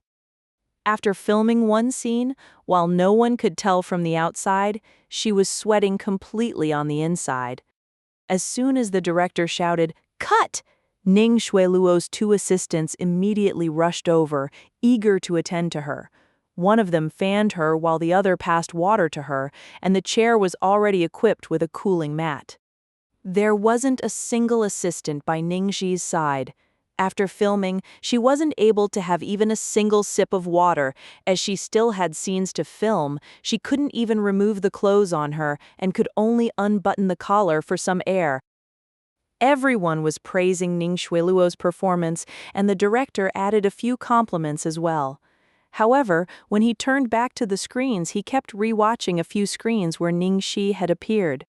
Although she had no lines and the camera had focused on her only a few times, her expression was simply too perfect. Looking alluring and indolent even while bored stiff, her expression also carried a few traces of contempt for the people beneath her because she was preparing to destroy this entire kingdom with her own hands. Good. He could finally rest easy. At this time, the errand boy Xiao Li shouted excitedly, "Teacher Ning, your boyfriend is here to visit you." Of course, he meant Ning Xueluo with Teacher Ning. Su Yan walked over in refreshing casual wear. 2 servants were following behind him and carrying a large box, and they started distributing ice cream to everyone. Wow, it's Haagen-Dazs? Thanks for treating us, Mr. Su. Teacher Ning is too fortunate. It's only the first time, and her boyfriend is already here to visit. God, what about us single dogs? Geez, even giving you something to eat won't hold your tongues. Ning Xi protested coquettishly, then brought a box of ice cream to Ning Xi. Junior Ning, you should eat too. Thanks. Ning Xi received it politely. This woman would always act like an angel in front of others, especially in front of Su-yan. Even if Ning Xi wasn't tired of it, she had already had enough of watching her act. Luckily, Ning Xi was an actress by profession and didn't mind acting along with her.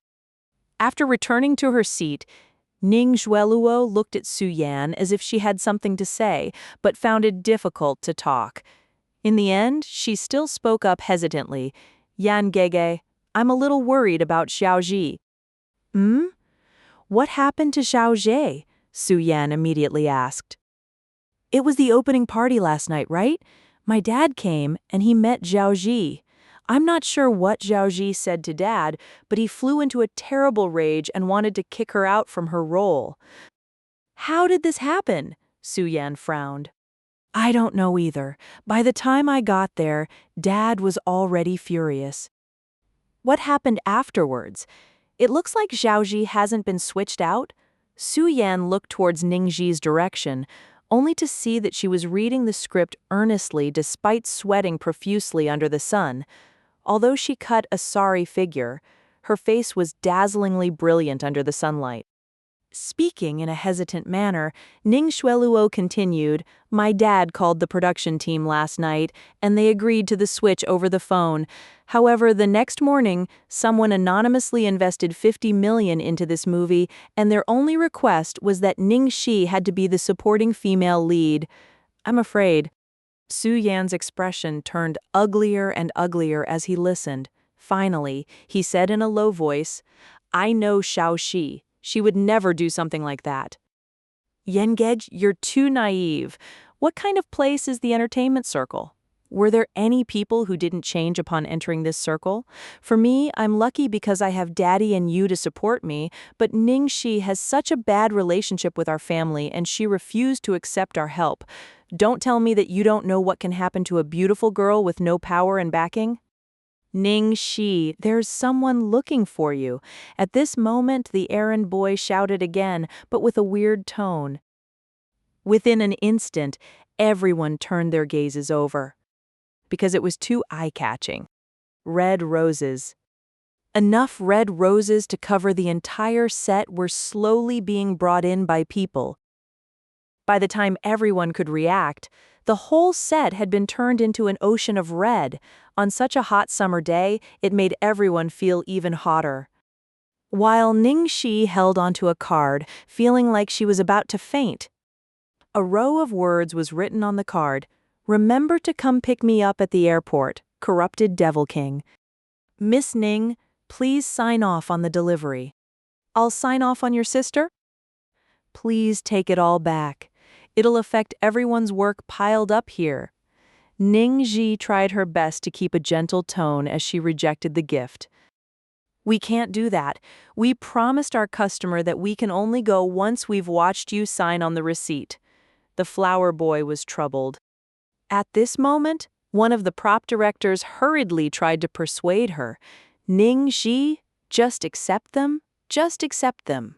Coincidentally, we have a scene that needs roses later on, so we won't need to spend so much effort to prepare them if you give them to us. Since the prop director had already said so, Ning Xi could not bear to trouble the delivery boy any longer.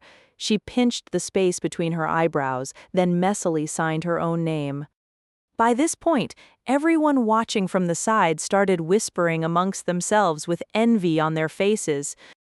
My gosh, there are so many roses. It's so romantic. Who sent them? Do you even need to ask? It definitely has to be a suitor. Beautiful women are really treated differently to think that someone sent flowers on the first day of filming, and they sent so many. The assistant by Ning Xueluo's side, Kui Taijing, said carelessly, although there are so many of them, it doesn't actually cost much. Just as she said so, someone suddenly came over looking for Ning Xi. It wasn't so eye-catching this time as the new arrival carefully passed her a small box. All the busybodies stretched their heads over trying to peek. What was it this time? Ning Xi's face was full of suspicion as she opened it, only to see a huge sparkling diamond with a note. The note said, "Long time no see," and was signed off as "WS." Staring at those two letters, Ning Xi's expression turned even uglier. Were they collaborating together on this? She was trying to keep a low profile. Why was it so hard? In such a short time, she had first gotten fresh flowers and then diamonds. The whole production team was in an uproar. "Oh my God, that diamond is freaking huge. My eyes are about to go blind." Ning Xi's suitors are so crazy. This time, Kui Kaijing had nothing to say. She could only whisper sourly, "Who knows if it's real or not?" While Ning Xi collapsed in a chair, looking like she couldn't live on. Whatever was supposed to happen would come eventually. She couldn't even hide. Ning Xi took a few deep breaths and tried her best to recover her calm before walking to the director. "My apologies, Director Guo. I've caused trouble for the crew." Guo Qisheng didn't seem to mind at all. He chuckled as he waved away her apology. "It's natural to have a few suitors when you're such a beautiful lady. There's nothing to apologize for. We've even gotten your flowers for free." Not far away, Ning Xueluo looked calm on the outside, but she was gritting her teeth in irritation. How could she not be jealous? That village girl who had still reeked of dirt back then could actually drive men mad to the point of sending such extravagant gifts and effortlessly get the things she had to work so hard to get. Taking advantage of the little time she had before the next scene started, Ning Xi quickly found a corner and dialed a number. "Hello? Have you received my present, darling?" A leisurely tone sounded from the phone. "Jiang Muye, your grandfather. Are you for real?" In contrast, Ning Xi was on fire. "Tisk, you're the very first one who's ever refused to me after receiving my roses, and you even want to my grandfather. Aren't your tastes too weird? Stop changing the topic. What do you want?" "Nothing. I just wanted to remind you to come pick me up at the airport. You've promised me." "You still dare to let me pick you up? Aren't you afraid that I'll bring a 40-meter knife and chop you to death with it, you bastard?" Ning Xi strongly suppressed her killing intent. "So you're going back on your word?" The person's tone turned cold. "The condition for going to pick you up was that you would lend me 8 million, but now I don't need it. Didn't I send you a text explaining that?" "I don't care anyway. You've already promised me. Although I didn't lend you the money in the end, but I agreed the moment you asked, even though it was such a huge sum. How could that be fake? Don't you hate owing people the most? Doesn't this still count as a favor?" Ning Xi held her forehead and paced aggressively. "I'm not going to mention sending flowers to prank me for now, but you know that the news of your return has already been leaked. The media and your fans will be flooding the airport. You want me to pick you up? You want me to be torn up by them? Jiang Muye, I only dumped you once. It's not worth giving me such a hard time." "Am I giving you a hard time? This is a free opportunity for you to become famous, something so many stars want but can't even get. I don't need it." "Fine. You're not coming, are you? Then I'll tell the whole world that you dumped me. Anyway, I don't care if I'm humiliated. I want to let everyone carry out justice for me," the other person said shamelessly. "You?" Ning Xi's lungs were about to burst from anger. The stupidest thing she had ever done in her whole life was provoking a troublemaker like Jiang Muye. "Did you think I wouldn't be able to deal with your cheap tricks?" The corner of Ning Xi's mouth raised slightly as she chuckled. "Sure. You want me to fetch you? I'll go, just don't regret it when the time comes. Actually, it was easy enough to settle the matter with Jiang Muye. He was just unhappy about being dumped for the first time, so he wanted to take a little petty revenge. He would stop once he had enough. The thing that made her head hurt was the devil that had sent the diamond. Forget it, forget it. She wasn't going to bother with it until she had to. Ning Xi, there's someone looking. She heard the errand boy Shaoli's pressurizing voice the moment she came out of the corner, and she was so frightened she wanted to drop everything and run. Who was it this time? Will this ever end? Everyone in the crew was suddenly full of energy. Was there going to be something even more explosive this time? In the corner, Kui Kaijing's expression was full of disdain.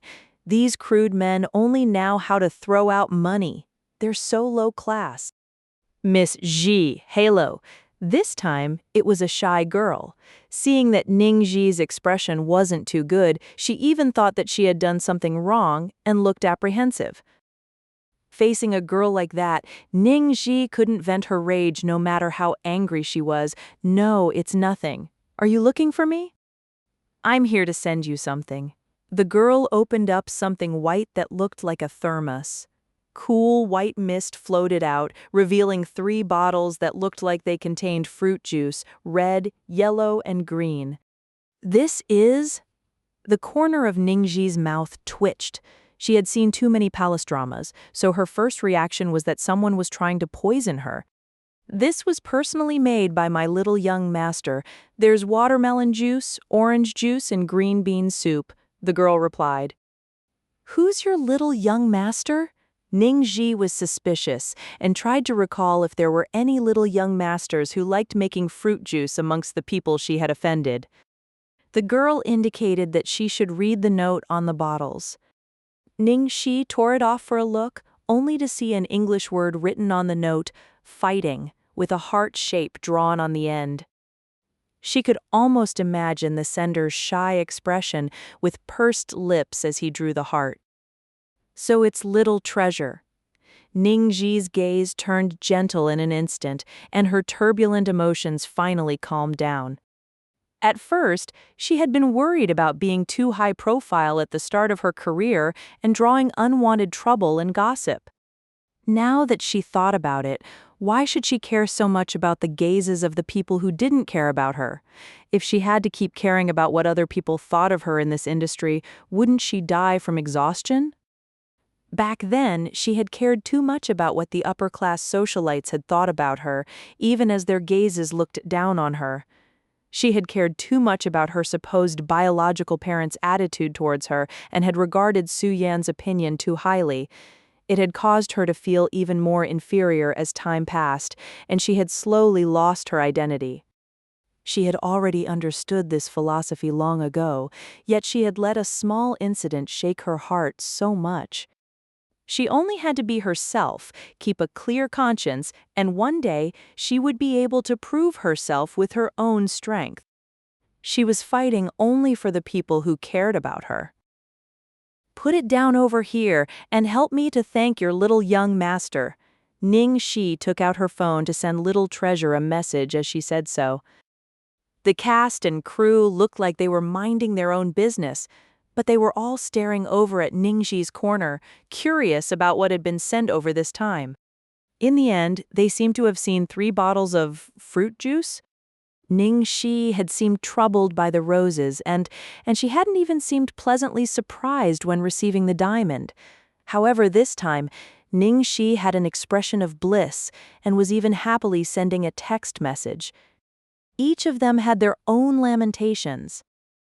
Aya, these days, money alone isn't enough to get the beauty, you have to use your heart. Right?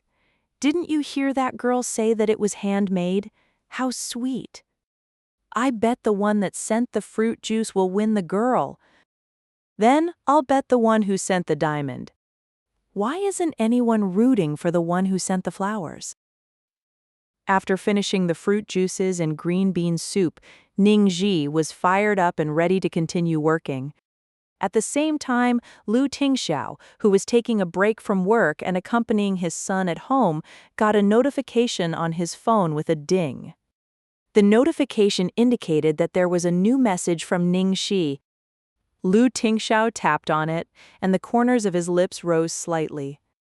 "Darling, thanks for your fruit juice and green bean soup. It was super delicious. Sarang Haeyo." He looked at the message for a long while before waving his hand at his son, who was sitting unmoving at the window in a daze. "Little treasure, come over." Little treasure ignored him. Lu Tingxiao sighed lightly. "There's a message from your auntie Zhao Shi." Little treasure scuttled over like a rocket and even tried to grab the phone by jumping. Lu Tingxiao raised the phone even higher. "I'll let you see it if you call me daddy." Little treasure's expression was full of protest, indicating his refusal to cooperate. It was only when his son was anxious to the point of crying that Lu Tingxiao finally softened and passed the phone to him. While watching his son read the message, looking perfectly content, Lu Tingxiao had an expression of worry on his face. It was most likely because there were so few things that could trouble him that God had sent Little Treasure to his side to test him. Little Treasure was extremely intelligent. He could speak at 6 months, and although he had a taciturn personality since that incident, he had never spoken again. He had missed out too much during Little Treasure's early years, and it was only when he wanted to make up for it that he found that it was much too late. He didn't know when he would be able to hear his son call him daddy again. Little Treasure stared at the phone for a long while. It seemed like there was something he couldn't understand. Finally, he moved closer to his daddy and pointed at Sarang Haeyo with his tiny little finger, most likely asking the meaning of those words. "It's just a manner of speech. There's no special meaning to it," Lu Tingxiao answered seriously. "Appa, don't teach Little Treasure when you're not familiar with pop culture. Sarang Haeyo means I love you in Korean, okay?" Lu Jingli was bouncing as he ran over. He even made a heart shape with his fingers. Little Treasure sent a scornful look to his dad after hearing so, then ran off with little steps to continue pressing fruit juice. Lu Tingxiao was fluent in 12 languages. Even if Ning Xi had written those words in Korean, he would definitely have recognized them. However, when the words were written as they were pronounced in Chinese, he could not understand it. "Don't you have to work?" Lu Tingxiao looked coldly at Lu Jingli in askance, with the expression of a boss managing his subordinates. Lu Jingli immediately moved a chair over to sit in front of him excitedly. "Boss, I have something very important to report to you." Lu Tingxiao was lazy to speak. He had an expression of "speak if you want to." Lu Jingli gestured wildly with his hands as he spoke, extremely excited. "Do you know what news I received today? Xiao Shixi's ardent admirers sent her presents while she was on set. That was the fruit juice and green bean soup that Little Treasure sent to her." Lu Tingxiao was indifferent. "I know, but before our Little Treasure sent his gift, there were other people who sent her gifts too. Furthermore, there were 2 of them. One of them sent her enough roses to cover the set, while the other sent a huge 10-carat diamond." Lu Tingxiao's expression slowly turned cold. On this hot summer day, it helped to relieve the heat a little. Chapter 51. Yet Another Ex-Boyfriend. Translator Henye. Editor Henye. "Did you find out who they are?" Lu Tingxiao's expression implied that once he knew who they were, he would kill them on sight. Lu Jingli knocked on the table. "That is what I wanted to tell you. Even with my intelligence network, I'm actually drawing blanks at finding out who they are. It looks like we can only wait for them to make another move before we can try again." But the big demon king looked like he could kill someone now? Could he actually wait until they made another move? Lu Tingxiao immediately made a phone call and said in a tone as cold as the wind coming off a glacier, "Chengfeng, help me investigate 2 people." Lu Jingli's face was extremely surprised. "Wow, you're even using your Jin Yi Wei on." His gossip network couldn't be compared with his brother's intelligence network, which could dig up a person's secret past as long as there was even the smallest clue to work with. Brother, I told you before, Ning Xi's past isn't simple. Do you believe me now? I think you should tell Chengfeng in passing to also investigate Ning Xi properly, Lu Jingli suggested meaningfully. That isn't necessary. Everyone had a past that they didn't want to tell others about. He wouldn't touch what she didn't want to be touched. If she wanted to tell him, then she would tell him. Filming finally wrapped up at 6 o'clock in the evening. The main scenes today were all of the male and female leads. There weren't many shots of Ning Xi, but she still had to appear in the scene, acting like a vase for the whole day. Being a vase was also very tiring. She felt like her neck was about to break from wearing such a heavy costume, and her body was also breaking out into a rash. After changing her clothes and getting her makeup removed, she put on a mask as she prepared to take the subway. She wasn't famous yet, so nobody knew her. It was very convenient to take the subway, plus she didn't have to deal with traffic jams. She was about to walk towards the station when a black Maserati pulled up beside her. The car window rolled down and Su Yan smiled at her. "Zhaozi, let me drive you home." Ning Xi, ex-boyfriend. Why was it yet another ex-boyfriend? Couldn't they just let her have some peace and quiet? No need. Ning Xi walked away directly as she didn't want to see his disgusting face. However, Su Yan refused to leave and drove slowly after her. "Zhaozi, can we talk?" Ning Xi sneered. "What is there to talk about? Do you hate the fact that there aren't enough scandals about me today? Do you want someone to take a photograph of us and send them an even bigger scandal?" Su Yan frowned, a little unused to these cold words and attitude from a girl who before had listened to and done everything he said. "Zhaozi, that's not what I meant. I do have something important to talk to you about." Ning Xi was afraid they really would be photographed if she continued tangling with him on the street. This guy's car was too eye-catching.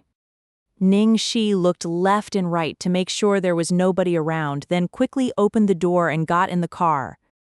Half an hour later, in a room at some restaurant, Su Yan called the waiter over and ordered a number of dishes, most of which were Ning Xi's favorites. "Xiaoxi, I haven't seen you in a long time, so I don't know whether your taste has changed. How have you been all these years overseas? I sent you some money, but you returned it all to me and in the end changed your bank account number. Say what you want to say." Ning Xi put her hand against her head and buried herself in texting Little Treasure, letting him know that she would be back a little late. Resignedly, Su Yan pushed a check at her. Out of the corner of her eye, Ning Xi gave the check for 8 million yuan a quick glance before narrowing her eyes. What is the meaning of this? Su Yan's eyes became stern. "Zhaozi, don't do anything that you will regret." Ning Xi put down her phone and looked at him with a disingenuous smile. "Oh, tell me, what did I do?" "Then tell me, how did you get this role?" Su Yan said abruptly with heavy emphasis. Chapter 52, Healing Kisses. "How do you think I got this role?" Ning Xi crossed her arms and leaned back in the chair, indifferently returning his question with another question. Su Yan looked like he was on the last of his patience. He slammed his hand on the table. "Ning Xi, you should know better than I do about the kind of trouble a girl like you could meet in the entertainment circle. Why are you so intent on stepping into murky waters like that?" "Hey, a girl like me!" Ning Xi smiled. "Young Master Su, I wonder what kind of relationship we have for you to be lecturing me like this?" If it had been Ning Xi from back in those days, she would have become hysterical upon hearing such words. Back then, Su Yan had kept saying that he hoped his future wife would not enter the entertainment industry. However, when it came to Ning Xueluo, he was fully supporting her. Even so, he was actually sitting here and trying to dictate her life. "Xiaoxi, even though we've already broken up, I still treat you as a little sister.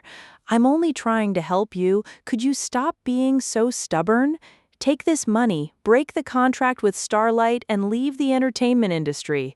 Su-yan persuaded her earnestly. "Heh, is this trying to help me?" Ning Xi's indolent gaze suddenly turned bone-piercingly cold. "Speaking of which, I do have a favor that young Master Su could help me out with. I hope young Master Su could help me tell the Ning family the truth and testify in court that Ning Xueluo paid off 2 men to rape me. Would you help me with this favor?" Xiao Ji.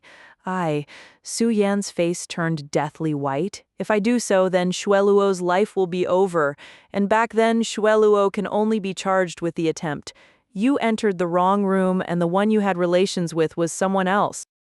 Even though she had expected his answer, Ning Xi's heart still throbbed in pain. She spoke with a taunting expression. "So what you mean is, any wrong you committed back then has been erased? Getting raped after getting drugged was my fault, and getting pregnant with a bastard and giving birth to a dead baby was also my fault." Su Yan frowned. "Xiaoxi, that's not what I meant. Xueluo and I have already apologized to you for this incident, and we've been trying our best to make amends for this many years. Why can't you forgive and forget?" Ning Xi grabbed her bag and stood up. "Heh, you actually want me to forgive and forget all of that? Come back and plead with me again when you can happily shake hands with and smile at someone who rapes and impregnates your Xueluo with his spawn." Su Yan's expression suddenly changed. "Ning Xi, how could you say something like that?" "Oh, I was only talking about a hypothetical situation, and you're already feeling this sorry for her? So when it doesn't happen to you, you can't feel the pain, right? You're still hoping for me to forgive you? I'm not a saint." Ning Xi tossed out a sentence and then strode away. That was really unlucky. She shouldn't have talked so much with Su Yan. It was so disgusting that she lost her appetite for dinner tonight. She needed to return home quickly and hug her little bun to recover. Ning Xi had just walked to the door of the Lu residence when she saw a cute, white little bun running towards her. It looked like he had been sprawled at the window seat and waiting for her for quite a while. Ning Xi was immediately healed, and she gave a super big kiss on the cheek to little bun as usual. "Darling, have you eaten yet? I sent a message to tell you not to wait for me and eat your dinner. Did you listen to me?" Little bun nodded twice. "Good boy." Ning Xi kissed little bun again as a reward. "Play by yourself first. Auntie's going to shower and change out of these clothes." Little bun nodded. The two of them held hands and walked towards the main door. At the second-story window, watching the scene outside, Lu Tingxiao's face showed quite a bit of depression. He had never known that he was someone who got jealous easily. He was even starting to get jealous of his own son. Ning Xi had kissed his son the moment she had come back, and she had even kissed him twice, while he could only watch from afar. After returning to her own room, the first thing Ning Xi did was to take off her bra. On such a hot summer day, wearing something like that was practically torture, okay? She reached behind her to undo the clasp and was about to pull out her bra. Halfway through pulling it out, the door behind her was pushed open with a creak. Lu Tingxiao had only said one word when he was stunned to the point of staring blankly. His hand was still in the midst of pushing open the door, and he looked at the scene in the room with astonishment. TL note: adding Xiao, which means little, in front of any part of a name turns it into an affectionate nickname, so Xiao Xi or Auntie Xiao Xi refer to Ning Xi 3. Chapter 53. Were you pleased by me? Ning Xi remained in that awkward position. Taking it out didn't seem right, but shoving it back in didn't seem right either. It was really tragic. To make matters worse, the bra she was wearing today had been specially ordered. A triangular Superman logo was printed on both sides. It was extremely eye-catching. Lu Tingxiao had obviously noticed it. His brow ridge went up, but like a gentleman, he didn't display any other sign of shock. He coughed lightly before saying, "Sorry, I saw that the door wasn't closed." He prepared to leave when he finished speaking. It's fine. It's fine. It's my fault for forgetting to close the door. Ning Xi deliberately acted calm and just pulled her bra out before stuffing it under a blanket. She fanned herself with one hand. It's just too hot in the summer. You guys wouldn't understand the troubles women face. Were you looking for me for something? Why did you come back this late? A date? Lu Tingxiao asked, seeming like he didn't particularly care about the answer. What date? I just met an especially loathsome person and talked for a bit. Ning Xi grumbled with a wretched expression. Listening to her tone, it was clear that it wasn't a date. Lu Tingxiao's expression relaxed slightly. I left dinner for you. Come and eat when you're done with your shower. Actually, I can settle my meals myself, Ning Xi said in embarrassment. It's just one more place at the table. Okay then. After Lu Tingxiao walked away, Ning Xi hurriedly locked the door. She had forgotten that she wasn't at home and had actually made such a rudimentary mistake. She would have to take note of that from now. After having a shower and dinner, Ning Xi bundled up comfortably in bed and started to read the latest news on the web. Little Bun was sprawled over the table, hugging a large book. Ning Xueluo reveals her handsome and rich boyfriend, Screen King Zhao, bursts out in jealousy on the scene. Ning Xueluo is full of praises for junior Ning Xi's beauty and acting skills. Ning Xi fully deserves the title of one beauty in the entertainment circle, suppressing Jia Qingqing. Meng Chang'e outshines the other beauties at Land Under Heaven's opening ceremony photos.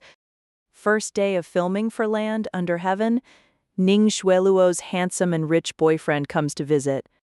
Counting down the number of rich admirers for pretty rookie Ning Xi, red roses piled on the set on the first day of filming inside photos. The headlines were still rather normal at first, but towards the end, they got a little strange. Topics like Ning Xi is being kept as a mistress, Ning Xi's rich sponsor, Ning Xi's cheating on how many men, the mess in Ning Xi's private life started appearing. While on set, she had already been prepared so she could stay rather calm upon seeing these. She knew that she would have gotten rumors like this sooner or later with an image like hers, even without Jiang Muye and IS's interference that day. The tabloids were sitting on the fence right now since there wasn't any concrete evidence. What she was worried about was that people would start to believe the rumors if they were mentioned often enough, regardless of whether they were true or not. Do you need any help? Lu Tingxiao's voice sounded by her ear. Ning Xi hugged her notebook and sat up, propping up her chin. She smiled and said, Big Boss Lu, are you going to get rid of all the online rumors for me? Why not? Lu Tingxiao passed her and Little Treasure a cup of milk each. Yours is low fat. Thank you. Ning Xi was overwhelmed by the unexpected care and took the cup carefully. She spoke up. Thank you for your good intentions, but there's no need for that. I believe time will prove everything. I believe in you, Lu Tingxiao said. Ning Xi was dazed for a moment before helplessly holding her forehead. Lu Tingxiao, has anyone ever told you that you're really good at wheeling? Wheeling? Suspicion flashed across Lu Tingxiao's face. He clearly didn't know what this internet term meant. It means that you're good at coaxing girls to be happy. Ning Xi gave a simplified explanation. A smile rippled in Lu Tingxiao's eyes when he heard so. I'm happy with your evaluation. Does this mean you were pleased by me? The atmosphere turned pink. Ning Xi's cheeks were burning in an instant. She was vexed at herself in her heart. Who told you to have such a loose mouth? Your loose mouth led to such a dangerous topic. Luckily, Lu Tingxiao always knew when to step back. I'm going to look at some documents in my study. Remember to rest early, both of you. Good night. Ning Xi, good night. Little Treasure. Although Little Bun didn't say anything, his intentions were clearly written on his face. Hurry up and go. Don't disturb me and Auntie Xiao Shi. Chapter 54. calling his sister-in-law. The morning of the next day. After Ning Xi left, Lu Tingxiao couldn't stop worrying and called Lu Jingli. Send someone to watch the set. Bro, are you worried that someone's going to bully sister-in-law? Actually, these are all things that one must experience on the road to becoming famous. It's good for her to get used to it. If she doesn't face these obstacles, how else is she going to stand on her own? Lu Jingli copied the tone that Lu Tingxiao usually took when lecturing him. Lu Tingxiao, she doesn't need it. The meaning in his words was that he was there to protect her. Lu Jingli. A desolate wind blew in Lu Jingli's heart from his own brother's biased treatment. He thought in his heart, that wasn't what you said back when you threw me into that shithole golden age without saying a word and preventing anyone from helping me. Fine. I'll send someone to watch the set. I'll make sure she won't miss even a single strand of hair. I'll give you a week's holiday for next week, Lu Tingxiao suddenly said. What, bro? What did you say? Lu Jingli thought he had hallucinated. You're actually giving me a holiday, and it's a whole week. You haven't let me take a break for the past 3 years. You don't want it? I do. Of course I do. But why are you suddenly treating me so well? Lu Jingli couldn't understand no matter how hard he thought. He recalled the words he had said earlier. Finally, he felt that the issue had come from something he had said at the start, sister-in-law. He got a break just because he had called Ning Xi sister-in-law? This break was making him both happy and sad. Eldest young master, Dr. Keen, is here, a maid reported from outside the study. A lanky man stood beside the maid, dressed in casual clothes. His appearance was warm and kindly, and his smile was like a refreshing breeze. He looked very friendly. Lu Tingxiao hung up and turned towards the arrival. You've come. Please take a seat. Qin Mufang set down the bag in his hands and sat on the sofa. What happened? How's little Treasure's condition? You can see for yourself. He's in the kitchen, Lu Tingxiao replied. The kitchen? Qin Mufang raised an eyebrow, then stood up to stride to the kitchen. After just a moment, Qin Mufang was back, and he smiled. When did little Treasure pick up the hobby of making fruit juice? And I see that he seems to be in good spirits. Did something happen? Something did happen recently. A few days ago, I was too busy at work, and I wasn't able to take care of little Treasure, so Jingli secretly took him to a bar. Lu Tingxiao explained everything to him simply. Qin Mufang's expression kept changing as he listened, before he finally said happily, at least it was a blessing in disguise for little Treasure. I've said this before, little Treasure is currently too lifeless. If there were some driving force that could make him feel interest in life, then it would help his recovery greatly. Furthermore, this is a living person. You didn't keep the girl as a nanny or home tutor for little Treasure?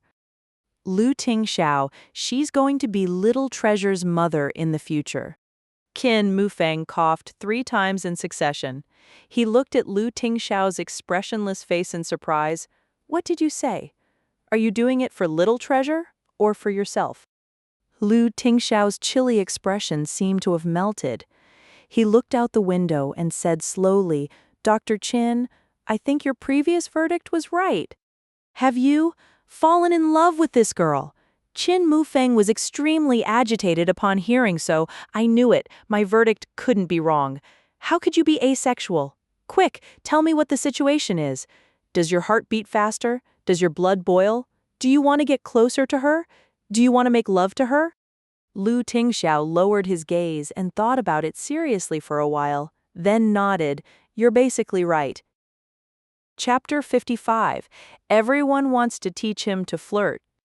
He had once asked Qin Mufang what it felt like to be in love with someone, and Qin Mufang had said, You'll know once you meet that person. Back then, he had thought that those words were full of nothing. It was only when he met Ning Xi that he finally realized that they had been true. Congratulations! You should know that many asexuals never meet someone like that in their whole lives. Qin Mufeng sincerely congratulated his old friend. Other than heterosexuality, homosexuality, and bisexuality, there was another sexual orientation in this world called asexuality. Being asexual didn't mean that they had some sort of physical condition or that their sexual orientation was undetermined, and it also wasn't due to fear of intimate relations. Simply put, it was disinterest towards sexual love. It was due to this illness that his mother had urged Lu Jingli to drug him 5 years ago. This could be called fortune comes in pairs. So when do I get to drink wine at your wedding? Qin Mufeng teased. I'm working on it. When it came to this topic, a thread of unease appeared on Lu Tingxiao's face. He was too used to things sailing smoothly. Qin Mufeng was surprised? You mean you're still working on it? I thought that with the great CEO Lu at work, it was already a done deal. A girl that can attract you is indeed different from most, so this time you've come looking for me to teach you how to chase a girl? Although my practical experience pales in comparison to Jingli, I'm pretty good at theory. Why was it that everyone wanted to teach him how to woo girls? Lu Tingxiao's expression turned black. That's unnecessary. I called you here to confirm the influence her appearance has had on little treasure. Once he was done with the jokes, Qin Mufeng got down to business. It's like this. There are two sides to every matter. Although this is a good thing, as you've said earlier, little treasure wrecked the house just for the sake of meeting her. So the most important thing to do is to see how to guide him. It doesn't matter whether you did it for selfish reasons or not. Temporarily keeping her here is the right thing to do. For the next step, I suggest that you get that girl to help out. Bring little treasure out for walks more often, and when the time is right, you can even send him to school. Let him start living a normal life step by step. I spent 2 years and never managed to do it, but maybe she'll be able to. Understood, I'll try it. In the movie city. The moment Ning Xi entered the set, the whispers in the surroundings immediately stopped, and everyone stared at her with strange expressions. It seemed like the rumors had already spread. In the corner, someone whispered in a peculiar tone, "What's this? She's just a rookie, and yet she came in so late. Doesn't she see that Teacher Ning is already here?" Actually, it wasn't that Ning Xi had come late, but Ning Xueluo had come too early. Teacher Ning, you're in the same company as Ning Xi. Are those rumors spreading online true? Someone even said that she slept with a lot of people in our crew for the sake of getting this role. That's too shameless. Doesn't Starlight care about this kind of dishonest competition? Facing the crowd's questions, faint helplessness appeared on Ning Xueluo's face as she sighed. We each use our own abilities, so the company won't care. After saying so, she seemed to have realized that she had said something wrong and quickly added on, I mean that my junior didn't really do those things. You can't trust rumors on the internet. However, it became even more conspicuous when she tried to cover it up, which made everyone even more sure that the rumors were true. It wasn't until the director came over to urge everyone to start work that the idle gossipers dispersed. The pure and innocent look on Ning Xueluo's face also faded instantly, and she called over the assistant at the side, inquiring in a low voice, "How's the task I assigned to you?" "Xueluo-ji, don't worry, everything has been prepared. Didn't you say that she's allergic to metal? I put metal powder in the makeup artist's kit when no one was looking. Her whole face is going to be ruined." Chapter 56, Like a Punch on Cotton. Ning Xi was going to film a dancing scene today. Unlike the heavy formal court clothing from yesterday, the costume for today was much lighter, so she could finally breathe. After entering her dressing room, Ning Xi stared blankly for a moment. She hadn't expected to see Jia Qingying. She thought Jia Qingqing wouldn't be coming. Since Jia Qingqing had not made the cut for the second female lead, the director had invited her to act the third female lead, Consort Xian. The third female lead was also a disaster for the country but had lesser screen time compared to Ning Xi. Furthermore, she was tortured quite badly by Ning Xi in the movie. Although the manager had accepted the invite on Jia Qingqing's behalf, she was still extremely unhappy. She hadn't even appeared at the opening ceremony and had spread out news that she was going to quit the role. Ning Xi guessed that she had most likely heard of the rumors that the project had gotten a huge sum of investment and had come obediently today. It was $1 billion production after all. Jia Qingqing was getting her makeup done.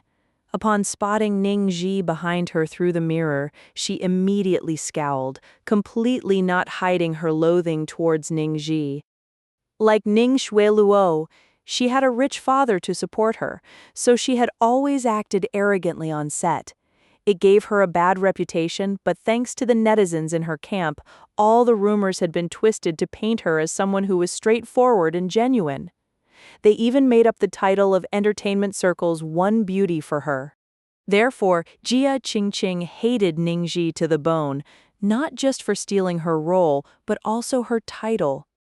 Oh, isn't this the #1 beauty in the entertainment circle? With so many sponsors supporting you, why are you coming to squeeze with us little artistes in this dressing room? Jia Qingqing said mockingly with a malicious expression. Ning Xi stayed calm and found a chair to sit on without a care. She started reading the script, completely unaffected. She had a little quirk. Once she reached the set, she would concentrate fully on work and wouldn't let anyone affect her mental state. Ning Xi, what's the meaning of this? Are you ignoring me? Jia Qingqing slammed the comb in her hands down. Ning Xi continued reading her script, and it seemed like she hadn't even heard her. At this moment, the makeup artist at the side could no longer keep watching. She coughed lightly and said, Ning Xi's wearing earphones, so I'm guessing she can't hear you. It was only then that Jia Qingqing saw the 2 little white earbuds in Ning Xi's ears. She suddenly felt like she had punched cotton. This bitch, who knew if she had really heard or if she had been acting. Ning Xi had done it on purpose, of course. When she had first spotted Jia Qingqing, she had immediately put on her earphones and pretended not to hear. Because in this kind of situation, if there were any conflicts, it would only be detrimental to her no matter who was in the wrong. She had to avoid trouble where she could. Miss Jia, I'm done with the makeup. Could you see if you're satisfied with it? The makeup artist spoke in a careful tone, clearly knowing that she was serving a difficult master. I'm not satisfied with this. Do it again. Jia Qingqing didn't even look at the makeup before saying so. May I ask which parts you're dissatisfied with? The makeup artist asked. Everything. The makeup artist's expression was frozen stiff, but she could only obediently redo her makeup. Jia Qingqing was raging inside after seeing Ning Xi completely ignoring her, so she kept taking it out on the makeup artist. The makeup artist didn't dare to show any sort of negative expressions to Jia Qingqing, so she could only stare resentfully at Ning Xi in the corner. She knew that Jia Qingqing was trying to make things difficult for Ning Xi, and she had only been dragged into it. Only the male and female leads had their own personal dressing rooms. Everyone else shared a dressing room, so as long as Jia Qingqing wasn't done, Ning Xi could only sit there and wait. In the end, it was only when Jia Qingqing's manager had come in to rush her that Jia Qingqing left reluctantly. She didn't forget to glare fiercely at Ning Xi even on her way out. Chapter 57, That Aggrieved Feeling. When it was time for Ning Xi to put on her makeup, the makeup artist moved the containers around noisily before putting on a cold expression and shouting, Ning Xi, it's your turn. Ning Xi put down the script and walked over, sorry for the trouble. As the makeup artist was about to reluctantly begin putting on her makeup, Ning Xi glanced at her makeup kit and suddenly raised her hand to stop her. What are you doing? Ning Xi said in an amiable tone, Amy G, can I use my own makeup? My skin is quite sensitive. I might have an allergic reaction if I use other brands. No way, that's not how we do things here. If it turns out badly, are you going to take responsibility? Weren't you just fine yesterday? Amy's expression was full of impatience, clearly thinking that she was way too busy to entertain such requests. Ning Xi brought out a red packet from her bag and stealthily placed it into Amy's palm. "Amy G, please accommodate me. Since actors depend on our faces to work, I'm just taking precautions." Amy felt the thickness of the red packet and coughed lightly. With an act of reluctance, she said, "Fine, but if there are any problems, you'll have to tell the director that you're taking responsibility." Of course, it won't affect Amy G. There were no eternal enemies in this industry. After receiving a huge bonus, Amy was much happier and took extra care when applying makeup for Ning Xi. It even turned out better than yesterday's. When the makeup artist left, Ning Xi crossed her arms and examined the costume for today. She then took out a large magnet from her bag and carefully swept it over the costume like she was conducting a safety inspection. After doing so, she did the same to her shoes. Good, there weren't any problems. Ning Xi kept the magnet and stuck out her tongue. She thought to herself, how unprofessional. There should be a needle sewn into the clothes, which would stab until you hurt everywhere. You wouldn't even be able to find where the problem was. A small thumbtack should have been embedded in the sole of the shoes. There wouldn't be any problems while walking on even ground, but once they had to move vigorously, then there would be that aggrieved feeling. Compared to Ning Xi, who had been protected in cotton, Ning Xi had been crawling about the lower levels of the industry for so many years. She had already seen all the tricks in the book. How would she be unable to see through such small tricks? Although she had no way to test the makeup products, but Ning Xi knew that Ning Xi's skin was sensitive to metals, so there was an 80% chance that she would do something along those lines.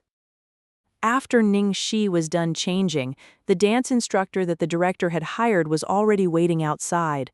While other people were filming their scenes, Ning Xi followed behind the instructor and learned the movements for the dance. When they were done filming on the other side, the director walked over to check the results. "Ning Xi, how did it go? I saw on your profile that you've learned dance before, so I think half the day should be more than enough. If it's not, then I can give you a few more days." There shouldn't be any problems. Ning Xi didn't want to overpromise on things. Guo Qisheng looked towards the dance instructor, Teacher Zeng. "What do you think?" The dance instructor chuckled and said, "You'll see for yourself later." "All right, then, let's start now." Scene 13, Consort Day's Drunken Dance. Characters: the Emperor, Consort Jian, various concubines, eunuchs, and servants.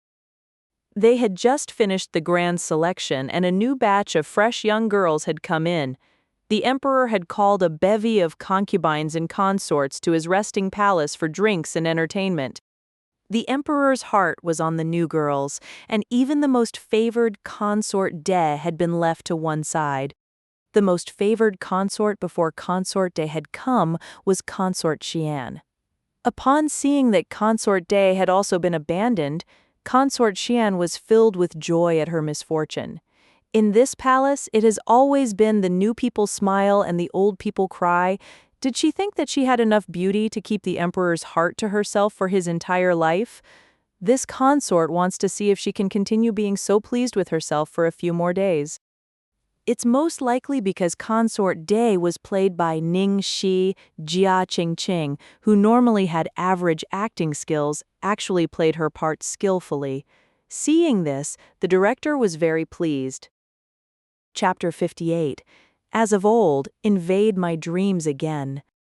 Ning Xi leaned sideways on the chaise longue, drinking wine. Her surroundings were bustling with noise and clamor, but it seemed as if she was living in a world of her own. The strong alcohol slipped past her dark red lips and slid down her elegant, slender neck, rolling down the collar of her clothes and inviting wild thoughts. That scene was extremely beautiful, causing all the men present to stare fixedly. The cameraman intentionally pushed the camera nearer for a close-up. The storm envelops the river, rain darkens the village, the four mountains sound like ocean waves. Ning Xi read the poem out loud in a haze of intoxication while standing up shakily. In the next second, she tossed the wine goblet away with a clatter. With messy steps, she began to dance. The fire burns soft and warm. My cat and I are unable to leave the house. That slender waist was like a willow branch, bending to its limit before fiercely springing back up. A light gauze fluttered along with her movements. Her gaze turned charming and coquettish. Abid, motionless in a lonely village. For myself I sorrow not. All I seek's defense of my country's frontier, and to me a station there a lot. She picked up the wine pot on the table and took a gulp. Those dazzling movements could be called a dance, but it seemed even more like a war dance for the battlefields. From a bewitching fairy into a general who had led armies into campaigns, the difference was breathtakingly stunning. Consort Day's true identity was the female general Meng Changge. The Meng family had gone on war expedition after war expedition for the sake of the country, but it had resulted in the execution of all of her family members, leaving her alone. She had entered the palace, not just to kill her enemies, but to topple this kingdom further. Close by, the emperor didn't seem to have noticed the danger. He was entranced by the beauty of the scene. Holding a wine goblet, he couldn't react for a long time. He was totally drawn in. Seeing the wild infatuation rekindled in the emperor's eyes, consort Xian and the new concubines were full of jealousy and resentment. Lying in the depth of the night I listen. To the winds blowing the rain, and iron-clad horses o'er frozen rivers. As of old, invade my dreams again. As of old, invade my dreams again. As of old, invade my dreams again. Ning Xi spoke the last line 3 times, the first time absent-mindedly, the second time with sorrow, and the last time was filled with clear resolution. Once she finished speaking, she leaned into the emperor's embrace alluringly, bewitching the ruler of the country, determined to continue on her path of revenge. When the scene came to an end, the director almost forgot to shout cut. Cut, that was great! Guo Qisheng was the first to applaud. Ning Xi's dance was good, very professional. The hardest part was conveying everything I wanted. Everyone's expressions were good as well. Old Feng, I don't need to mention you, but the rare one was Qing Qing. That expression was extremely on point. Jia Qingqing's expression was as dark as the bottom of a wok. How could it be off point? That was real jealousy and hatred there. The actor playing the Emperor, Feng Yibo, was an experienced actor who specialized in playing the Emperor. He had acted alongside countless beauties, and at this moment he couldn't resist smiling. Director Guo, I was stunned for real there. I wasn't acting. I told you earlier that my junior's skill isn't ordinary. Ning Xueluo, who had been watching from the side, gave her praise as well. However, in actuality, she was about to grind her teeth into powder. Once they finished filming for the day, Ning Xueluo pulled her assistant to a side for interrogation. What's going on? It's been an entire afternoon and she hasn't had any reaction at all. The assistant showed panic in her expression. I poured it in myself, and I even put a bit of it in all the makeup. Blush, eyeshadow, highlighter, maybe it's a late reaction? Ning Xueluo glared at her. That's not possible. The moment she touches something like that, she should start having red spots within half an hour. That was how she had made Ning Xi look bad at a birthday banquet previously. Then maybe she didn't use those products, the assistant said weakly. Useless. Why didn't you do something to her clothes as well, just in case? I didn't think of it back then. Xueluo Ji, please don't be angry. I won't make such a mistake the next time. Ning Xueluo suppressed her anger. It was just an unexpected mishap this time. There were so many opportunities ahead. Maybe she wouldn't need to make a move herself. The look in Jia Qingqing's eyes when she looked at Ning Xi earlier revealed how much hatred she bore for her. Heh, Ning Xi. Did you think that you could rest easy in this role? I'll push you up higher so you will fall even harder. TL note. The poems that Ning Xi read are called by Lu Yu. The first poem. The storm envelops the river, rain darkens the village. The four mountains sound like ocean waves. The fire burns soft and warm. Me cat, and I won't leave the house. The second poem. Abed, motionless in a lonely village. For myself I sorrow not. All I seek's defense of my country's frontier, and to me a station there a lot. Lying in the depth of the night I listen to the winds blowing the rain, and ironclad horses o'er frozen rivers, as of old, invade my dreams again. It talks about patriotism, which is why Meng Chang'e was so emotional while reading it. Her family was loyal to the country, and she was surely raised to be patriotic too, but now she's on the path to destroying the country for revenge. Chapter 59, The Super Handsome Second Male Lead Who's a Huge Star. Although Ning Xi had proven her acting skills this time, she still hadn't salvaged her reputation. On the contrary, because she'd done too well, people actually believed even more that she was a bewitching vixen. They didn't even think this was acting, but just an unveiling of her true personality. The director was worried that her emotional state would be unstable and ran over to comfort her before she left. Ning Xi, don't worry, your male lead will be joining the cast next month. The good scenes are yet to come. Ning Xi smiled wryly, director. Just who is my male lead? You've kept a tight lid on it since the start of filming and won't drop a hint at all. It's one thing not to tell the media in order to build up some suspense, but why won't you tell us either? I can't say it. What if you guys let it leak? All I can say that the second male lead is a huge star. Guo Qisheng had a mysterious expression on his face. Jia Qingqing was passing by when she caught wind of this and muttered disdainfully, "For a second male lead, what kind of big star could he be? Could he possibly be as famous as Screen King Zhao Xizhou? Wouldn't you say so, Xueluo-ji?"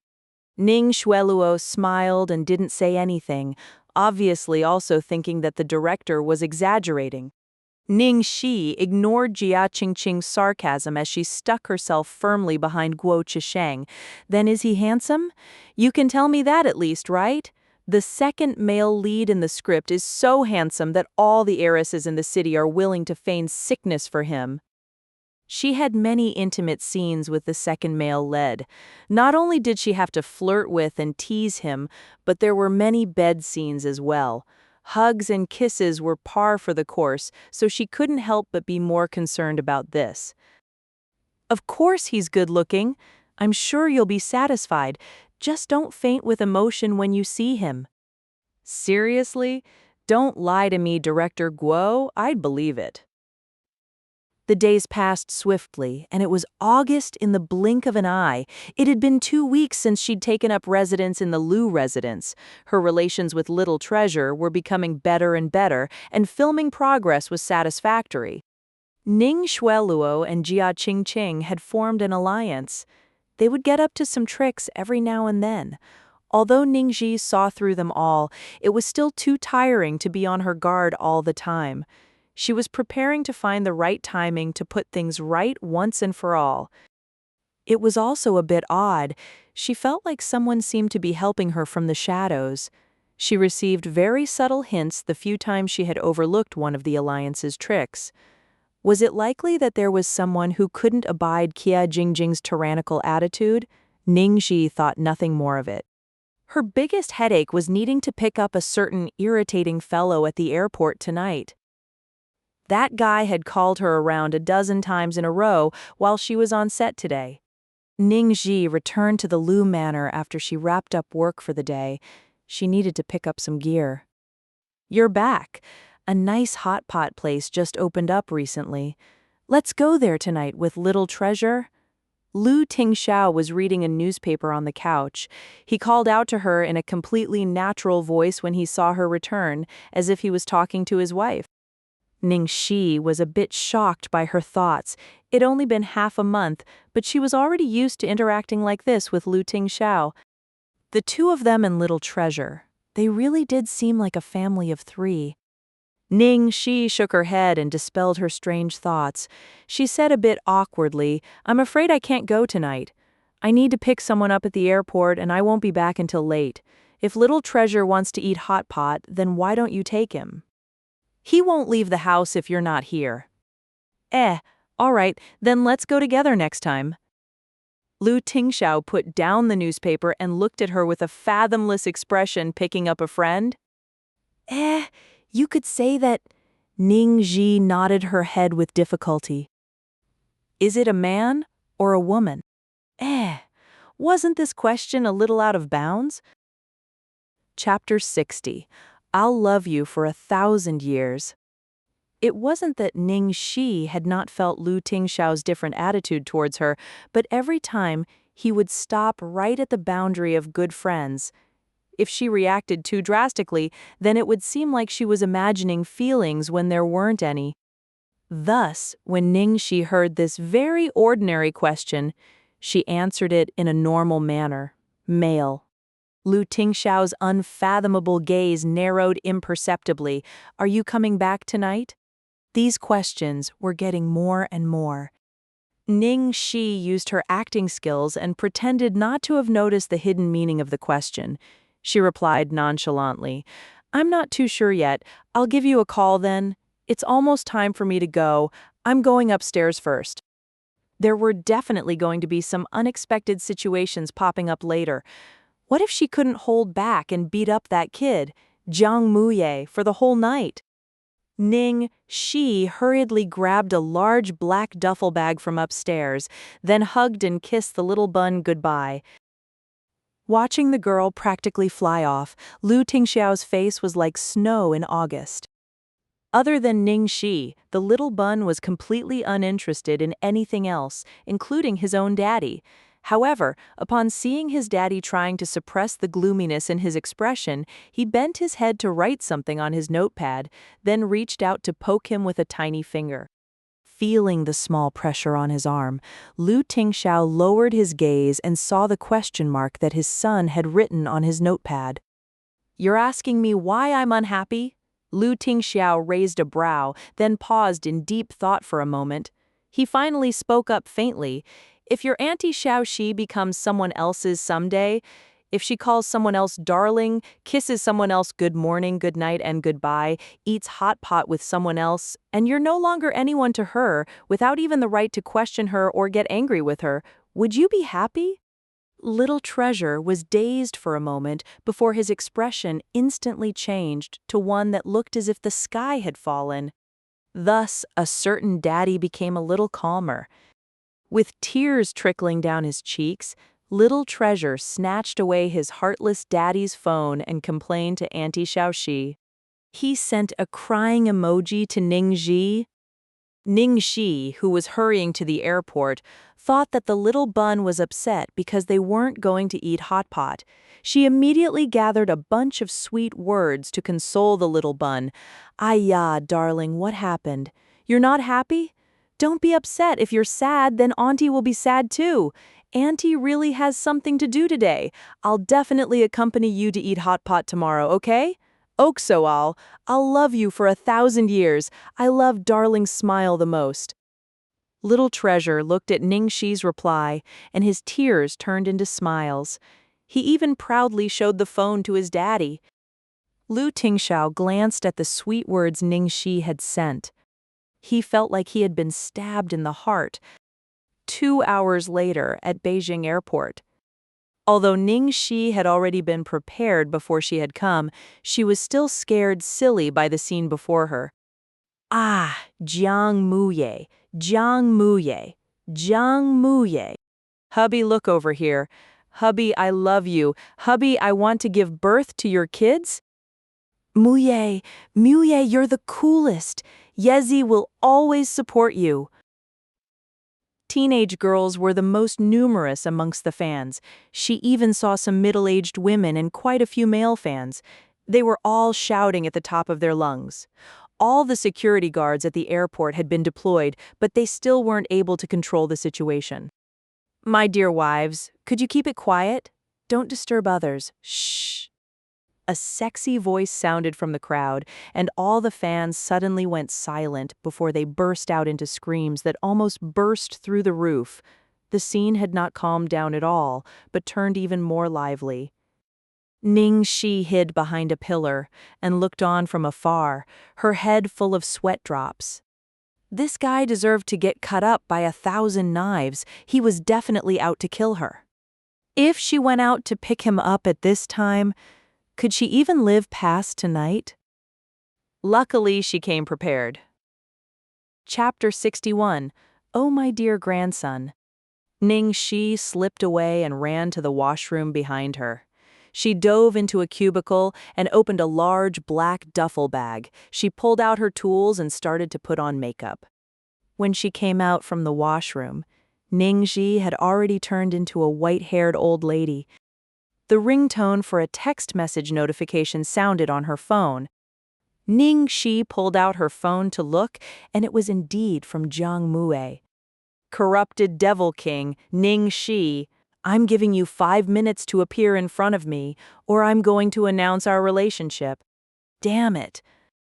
Ning Xi checked her makeup for one last time, then hurriedly ran to the most packed area of the crowd. She put on an expression of helplessness and anxiety and coughed twice. "Please let me pass. Excuse me, my dear kind girls. Could you let this old lady look at Aye?" "Ah, don't push. There's a very old lady here." Grandmother, why do you want to see our Muye? Don't tell me you're Muye's fan too." "Oh my goodness. Our Muye attracts young and old. He even has a grandmother fan. Everyone, quick, let this grandmother pass." "Grandmother, how old are you?"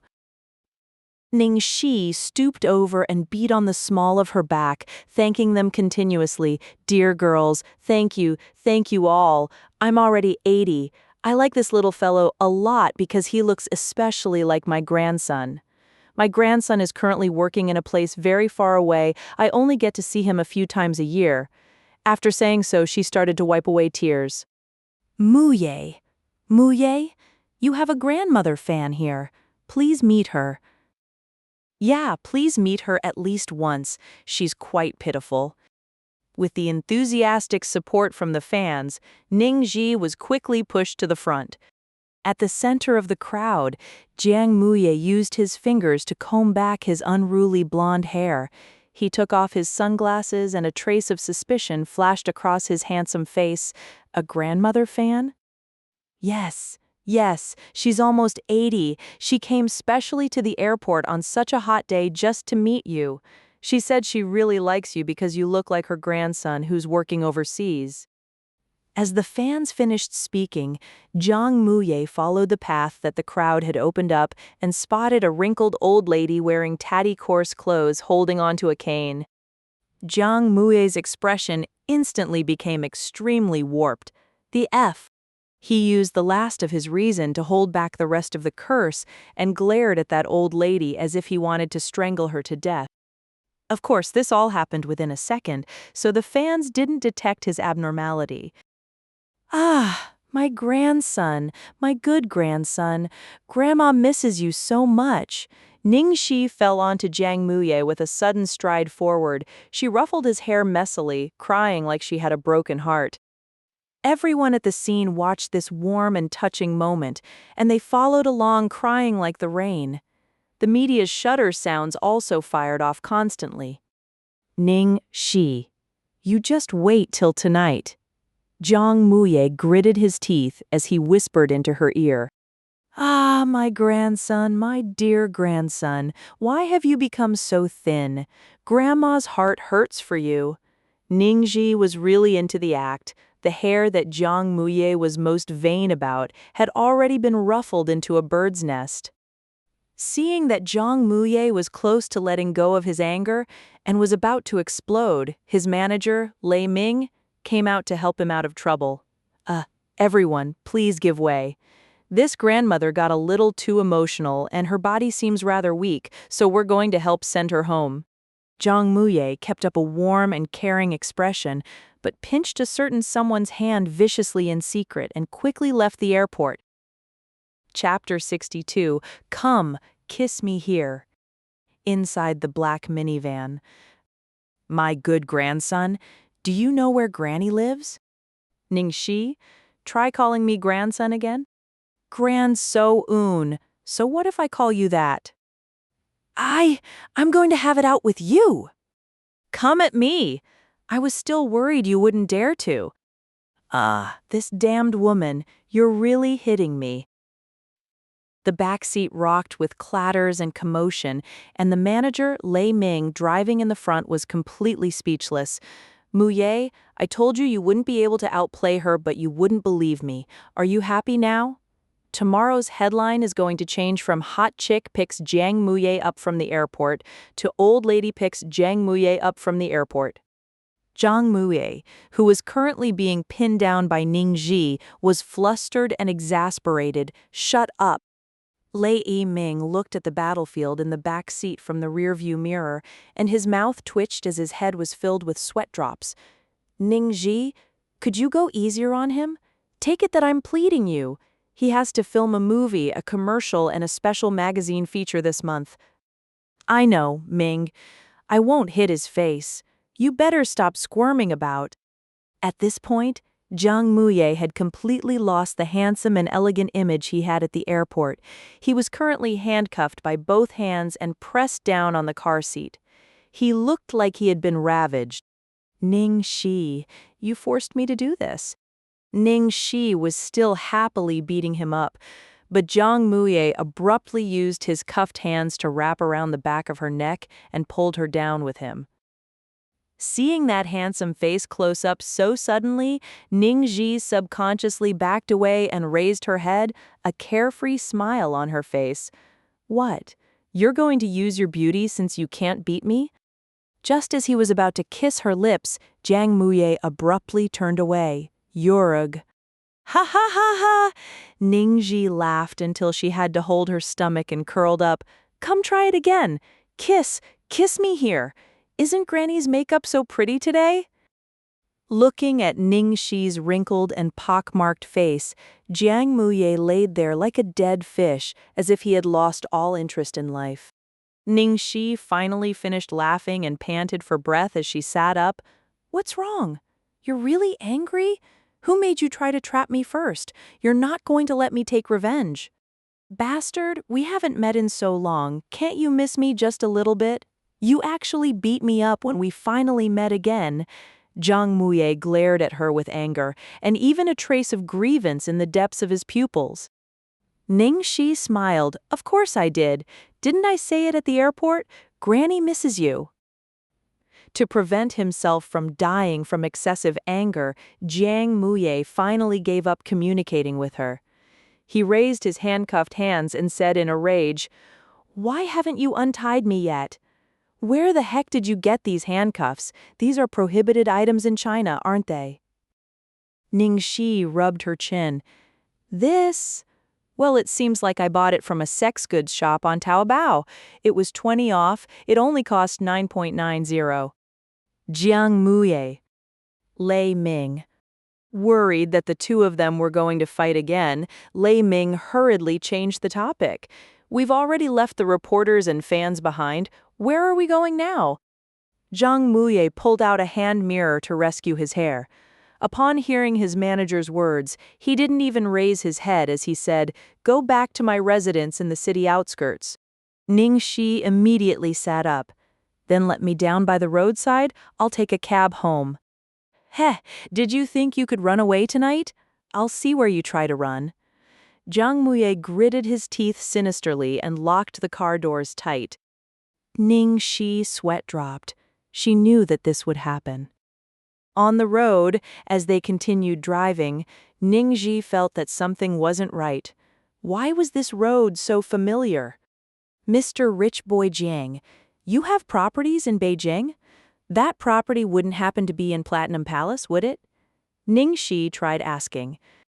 Zhang Muye harumphed. It is, so what? Suddenly thinking of hugging my big leg? It's too late, I tell you, unless you call me grandfather. Ning Xi was a little despondent. It can't be such a coincidence that Jiang Muye's residence was also at Platinum Palace. For some reason, blaring alarms started sounding off in her mind, giving her an unpleasant premonition. Chapter 63, 300 Rounds of War. As the car drove through the main gates, Ning Xi casually asked, Jiang Muye, which one do you live in? Number 6. Ning Xi was a little scared upon hearing so. It was actually number 6. Platinum Palace was split into several tiers. The best one was undoubtedly number 8, where evil demon King Lu stayed. There was a lake and garden at the back and even a personal golf course. It took up the most land area. The next one was Lu Jingli's residence, number 7, and on the same tier was number 6. No one had known who the owner of number 6 was, who would have thought that it would be this fellow, Jiang Muye. Seeing that Lei Ming was about to turn right, Ning Xi subconsciously opened her mouth to remind him, Mingji, don't drive that way, that road's blocked. How do you know that road's blocked? Jiang Muye immediately asked. Ning Xi's heart thumped, but she acted calm on the surface and rolled her eyes at him. Didn't you see the warning sign there? Actually, that road had been smashed up by a drunk driving rich heir, and she had seen it herself yesterday. Jiang Muye glanced at the road under maintenance sign by the roadside and made a sound of agreement. Ning Xi secretly heaved a sigh of relief. Although she had legitimate reasons for staying at Lu Tingxiao's, explaining it would be troublesome, plus it would be so hard to maintain her innocence. Why not save on trouble where she could? When they reached their destination, Ning Xi's face was full of hidden bitterness. She really wanted to sneak home and hug little treasure.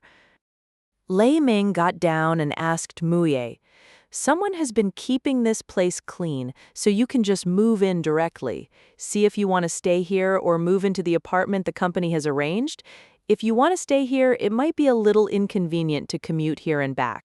Ning Xi was thinking in her heart, please don't stay here. What if we meet each other someday? I'll think about it and let you know later. Jiang Muye waved him away impatiently, casting an urging look at Lei Ming. Lei Ming sighed before looking at the two of them. He couldn't seem to stop worrying as he nagged, both of you, don't sleep too late. Muye, don't forget you still have that event tomorrow. I know. Jiang Muye just ignored him and then pulled Ning Xi along like a bandit as he slipped inside the house. Lei Ming. He had already lost all hope that these two would be able to get up in the morning. After entering the house, Jiang Muye counted on his fingers as if he was getting ready for war.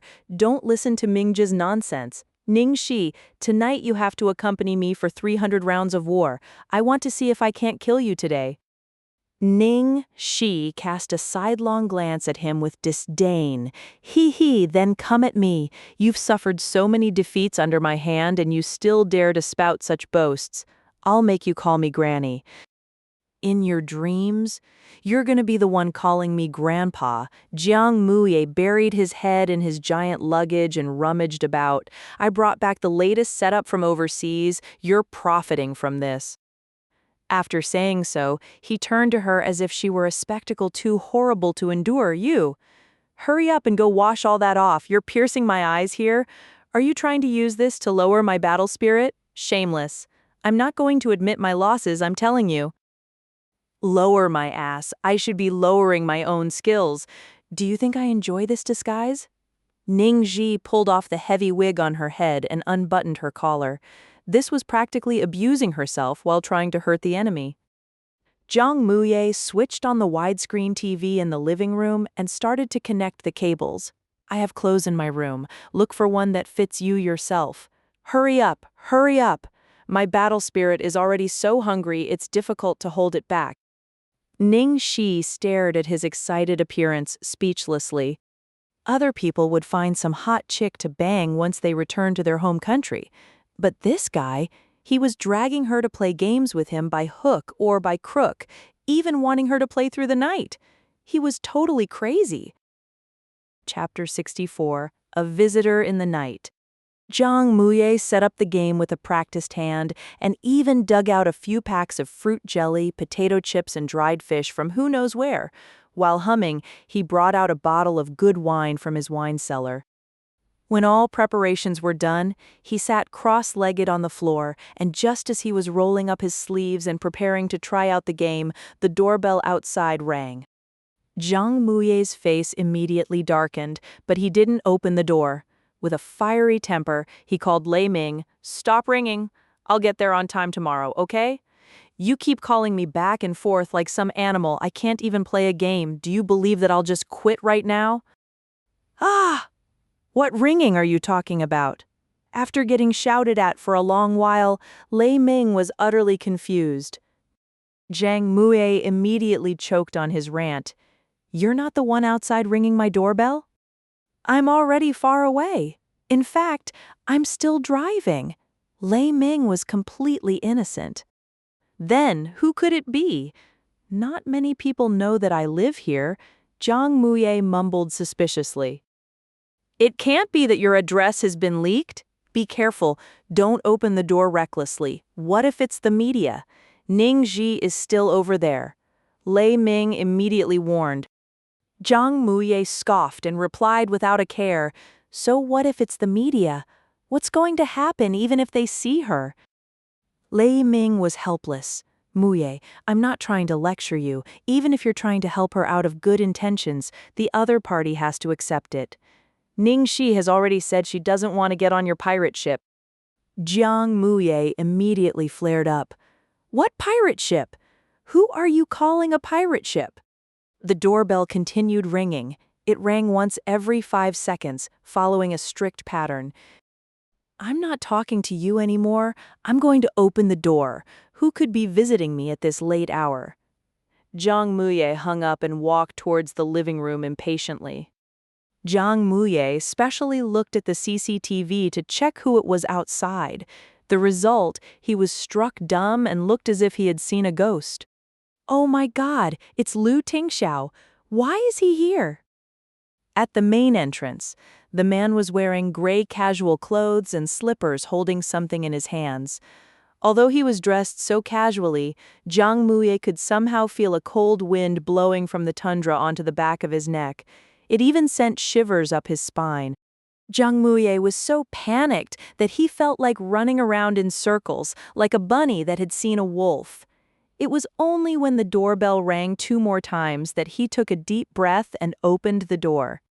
In the instant the door opened, the sloppy attitude from before had completely changed into a cautiously respectful manner. How come you're here?" "I came to see you," the man replied expressionlessly. "Oh, please come in, come in."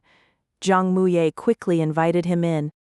Lu Tingxiao's gaze casually swept over the game controllers on the floor, snacks and wine, then sat on the sofa.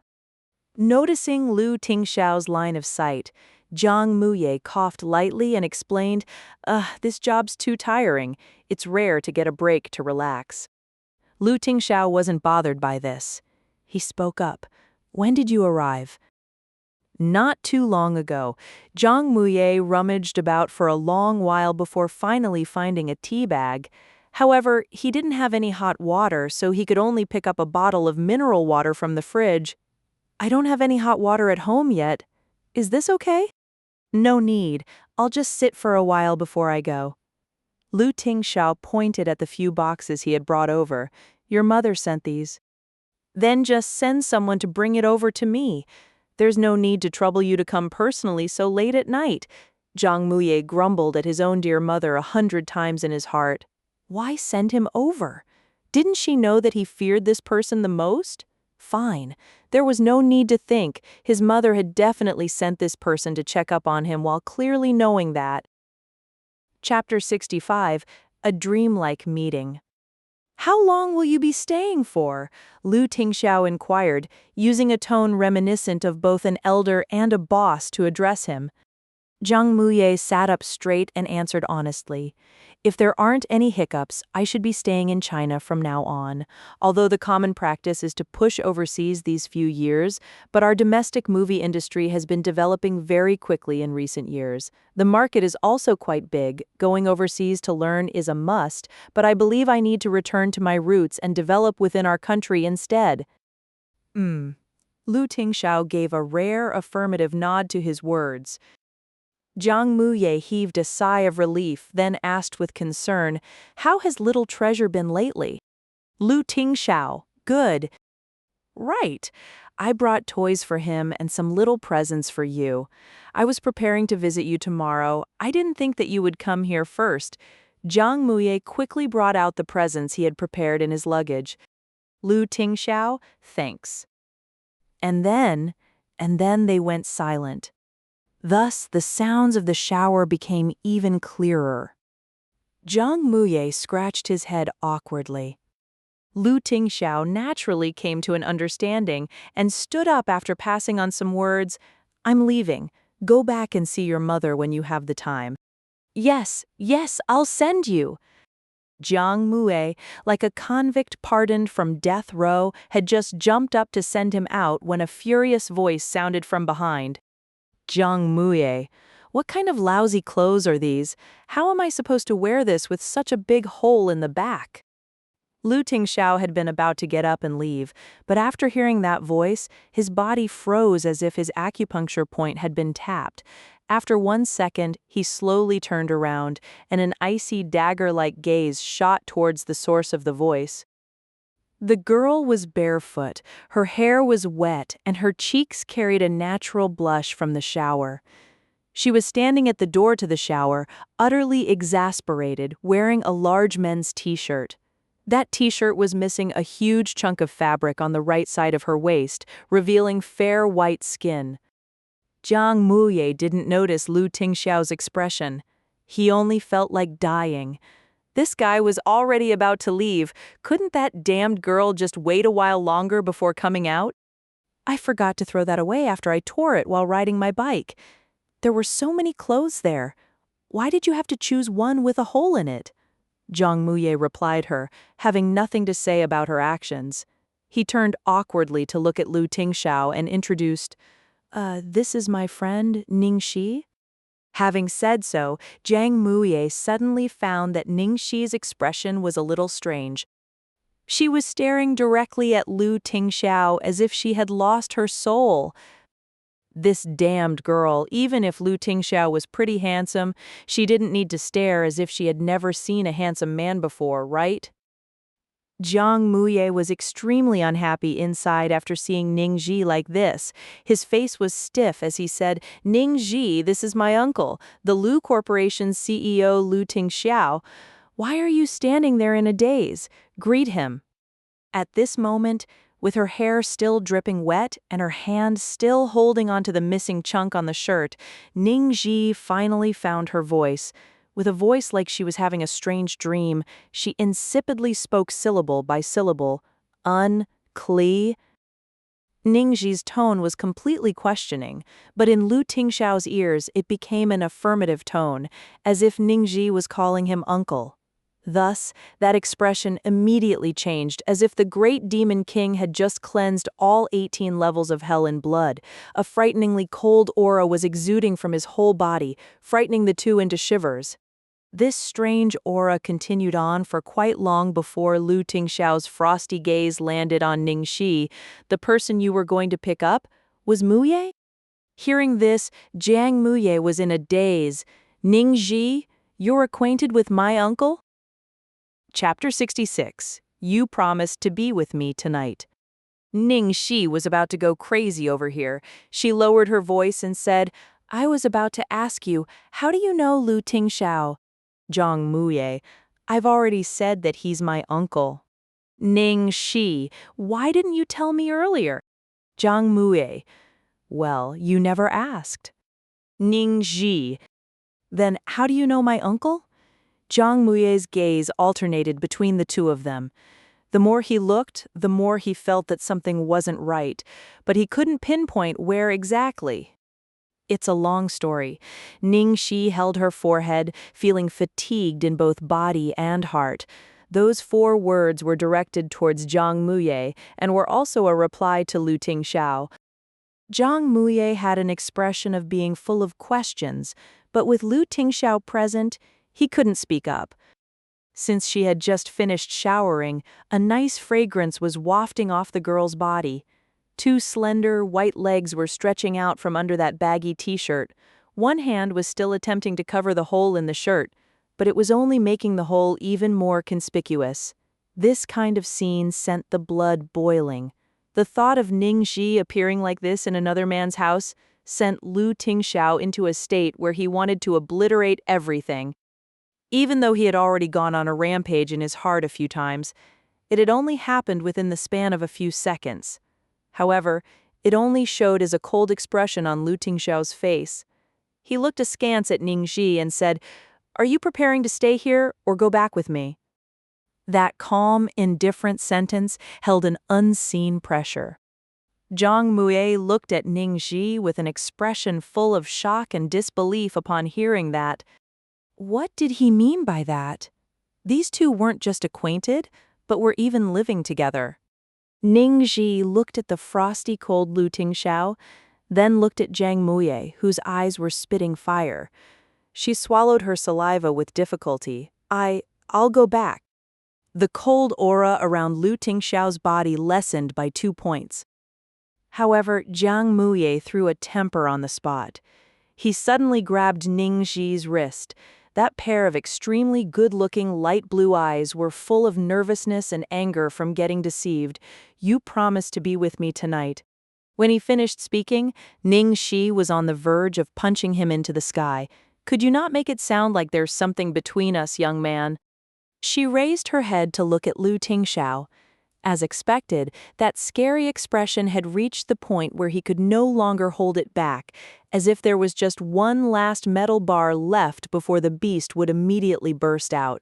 Ning Xi took back her hand while she held on to her patience and persuaded, "Muye, I need to go to work tomorrow. Didn't Ming say that you had something to do tomorrow morning? Let's wait till we're both free, then I'll come back and play games with you, okay?" Ning Xi placed special emphasis on the words "play games." Saying so, she quickly took up her large black duffel bag, covered the hole at her waist, and escaped this forsaken land as if she was fleeing for her life, without even stopping to change out of the shirt. Lu Tingxiao sent a meaningful look to Jiang Muye before following Ning Xi. After seeing the 2 leaving one after another, and with Lu Tingxiao's look before he had left, fire burned deep in Jiang Muye's eyes. Damn it.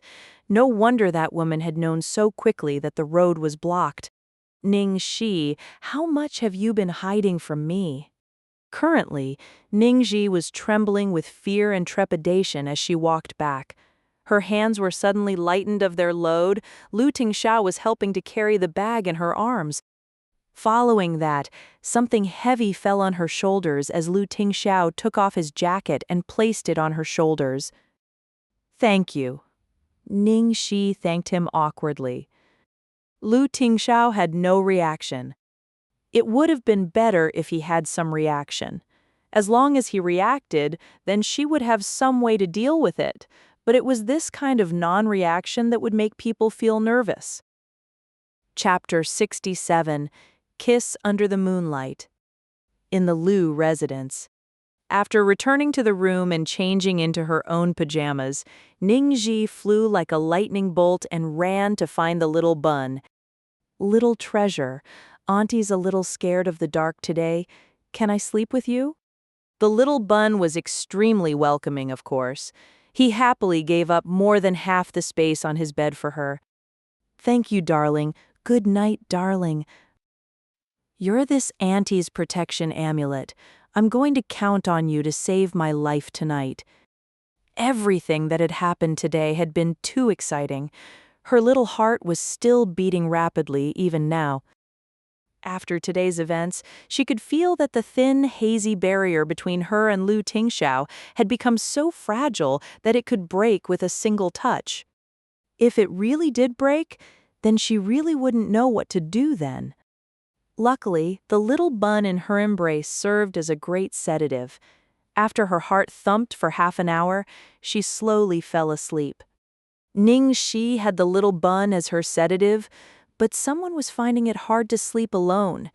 In the late night, the smoke in the study had become so thick that it was like heavy fog.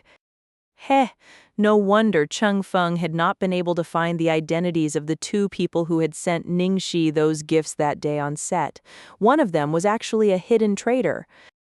Corrupted Devil King. It was only now that he recalled that they had a family group chat, and Zhang Muye used this strange nickname there. He hadn't connected the dots together previously. As for the man who signed off as YS, there were no leads as of yet. In the dark, the man stubbed his cigarette, stood up, and left the room. He pushed the door of the guest room lightly and saw that it was empty. Lu Tingxiao's brows shifted slightly. He turned and looked to the room next door. As expected, Ning Xi was hugging little Treasure and sleeping soundly. This girl was pretty clever. However, did she really think that they were done just like that? Lu Tingxiao walked up to the small bed and lightly took away the little hand that little Treasure was using to grab onto her clothes. He swapped in a soft toy, then directly carried Ning Xi away. While in dreamland, little Treasure frowned and his little hand searched around for something before grabbing onto the plush. After he had finished deceiving his son, Lu Tingxiao directly brought her to the master bedroom. With gentle motions, he placed her on the bed, then sat by the bedside. He gently caressed the girl's silken locks with slightly calloused hands, then her eyes and her cheeks. Like a beast before its meal, he was extremely patient, yet relishing this moment before the meal. Finally, he gave a sigh and covered those soft lips with his own, dipping in, exploring, melding their mouths together. It was as sweet as he had imagined. He then moved to her cheeks, her earlobes, and slid across her neck. Finally, he stopped at her collarbone. In the past 32 years of his life, he had never fallen in love with anybody and had thought that love was meaningless to him. To him, romantic love was probably the most useless thing. So, what if he had no lust and no love? Did it really matter that much anyway? He had never thought that love would, one day, barge into his life in this manner. This girl who was 8 years younger had made him complete. Life was no longer about cold plans and hard numbers, but it was filled with softness, longing, warmth, sweetness, satisfaction. Accompanying those, however, were anger, ruthlessness, impulsiveness, desire. Upon thinking of the scene he had seen at Zhang Muye's place, the ruthless side of him immediately leapt out of its cage. He unconsciously applied more pressure, and in the next second, the smell of blood blossomed between their interlocked lips. The girl beneath him frowned, and Lu Tingxiao's back stiffened. However, he only watched her smack her lips before she returned to deep slumber, completely heartless and thoughtless. Lu Tingxiao used his fingertip to touch her moist, swollen lips. Fire burned in his pupils, and he had the urge to ignore all consequences and wake her up with a kiss. Chapter 68. I'm so angry, but I need to keep my smile on. Ning Xi slept all night until she woke up naturally the next morning. She had slept so well last night that it felt like something wasn't right. Why did a part of her tongue hurt? Did she bite herself while dreaming last night? Was it too savage that she had bitten herself? At breakfast, everything was normal. Seeing how Lu Tingxiao was dressed, it seemed like he was going back to work today. He was impeccably attired in Western-style clothing, sitting there like an aristocrat having his coffee and reading the newspapers. His expression was as cold and distant as usual, as if nothing had happened last night. Ning Xi heaved a sigh of relief and somehow felt that she was being too sensitive. Lu Tingxiao might harbor some sort of vague feelings towards her, but it wasn't to the point that he would get jealous for her, right? Especially with his own nephew. Lu Tingxiao's expression was rather normal, but the little bun's was not. Early in the morning, the little bun had been carrying a stiff expression and had been sulking about as if someone had snatched something away from him. Ning Xi placed a steamed dumpling in the little bun's bowl and inquired caringly, "Darling, what happened? Are you unhappy?" The little bun glanced at his dear daddy, who was pretending as if nothing had happened, and he grew even angrier. However, upon remembering that Auntie Xiaoxi loved seeing his smile the most, he worked hard to raise the corners of his lips, indicating that he was fine. "I'm so angry, but I need to keep my smile on." After seeing this, Ning Xi finally stopped worrying. She quickly finished her breakfast. "Then I'm leaving first. Both of you, take your time with eating." Today was the day the second male lead would be coming to the set. Thus, it would be best if she reached there early. As she was about to take her bag and leave, little Bun had walked to her side at some point, and his little hand gripped onto her clothes. Ning Xi was confused. "What's up?"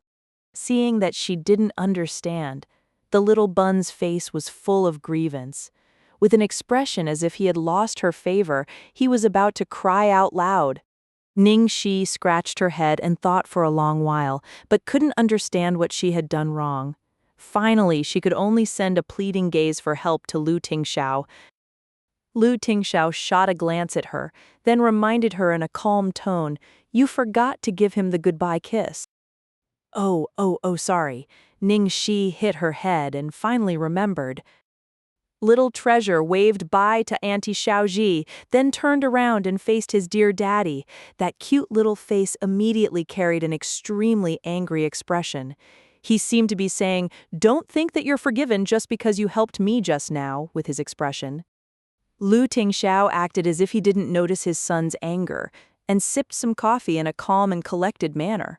"Sorry, I don't understand what you're trying to say. If you want to talk to me, then speak up or write it out." Little Treasure was even angrier upon hearing so. Even with Ning Xi's help, his communication ability was only at the level of writing simple words, expressions, and punctuation. He had never written a long sentence before, not to mention opening his mouth to speak. Finally, filled with rage, he wrote a single word in English on his notepad: thief. Lu Tingxiao glanced at that word from the side of his eyes and pretended not to understand. "What? We've been robbed?" This time, Little Treasure was so mad that his cheeks were puffed up. Burying his head into his notepad, he wrote quite a few words agitatedly, and it was even in Chinese. "You stole away Auntie Xiaoxi last night." Looking at that row of words and seeing that Little Treasure had written a proper sentence, grammar and all, Lu Tingxiao was finally satisfied. Putting down his newspaper, he looked at his son and asked with a significant tone, "You don't want Auntie Xiaoxi to become my wife?" "Mine," Little Treasure wrote on the notepad. Lu Tingxiao raised his brows. "Unfortunately, the two of you aren't compatible. You're younger than her by 19 years. Don't tell me you want her to wait that long for you to grow up?" Little Treasure lowered his head and started drawing again, and drew an egg that had gone bad. Looking at that lifelike rotten egg, a trace of a smile appeared on Lu Tingxiao's face. "I'm speaking the truth, aren't I?" When he finished saying so, he paused for a moment before continuing with a bewitching tone. "However, if she becomes my wife, it'll be different. She'll become your mother." Mother. Hearing that word, the little bun froze for a moment. He looked down in deep thought, his inner struggle and wavering thoughts clear on his little face. Chapter 69. So handsome my legs are wobbly. The cast and crew were the same as usual. There weren't any changes due to the second male lead's pending arrival. A group of young ladies were surrounding the male-led Zhao Xizhou. Their faces were full of admiration as they listened to him recount his moments of glory in the entertainment circle. Jia Qingqing and Ning Xueluo had become even closer and closer and were currently discussing the diamond bracelet her father had just bought for her in high spirits. Only Ning Xi was looking here and there, since she had too many scenes with the second male lead. The second male lead's skills would have a huge effect on her work. Jia Qingqing showed off the sparkling diamond bracelet on her wrist, her expression clearly looking down on Ning Xi. Sueluo Ji, look at how she's so eagerly waiting for that man to come. She really believed the director's words.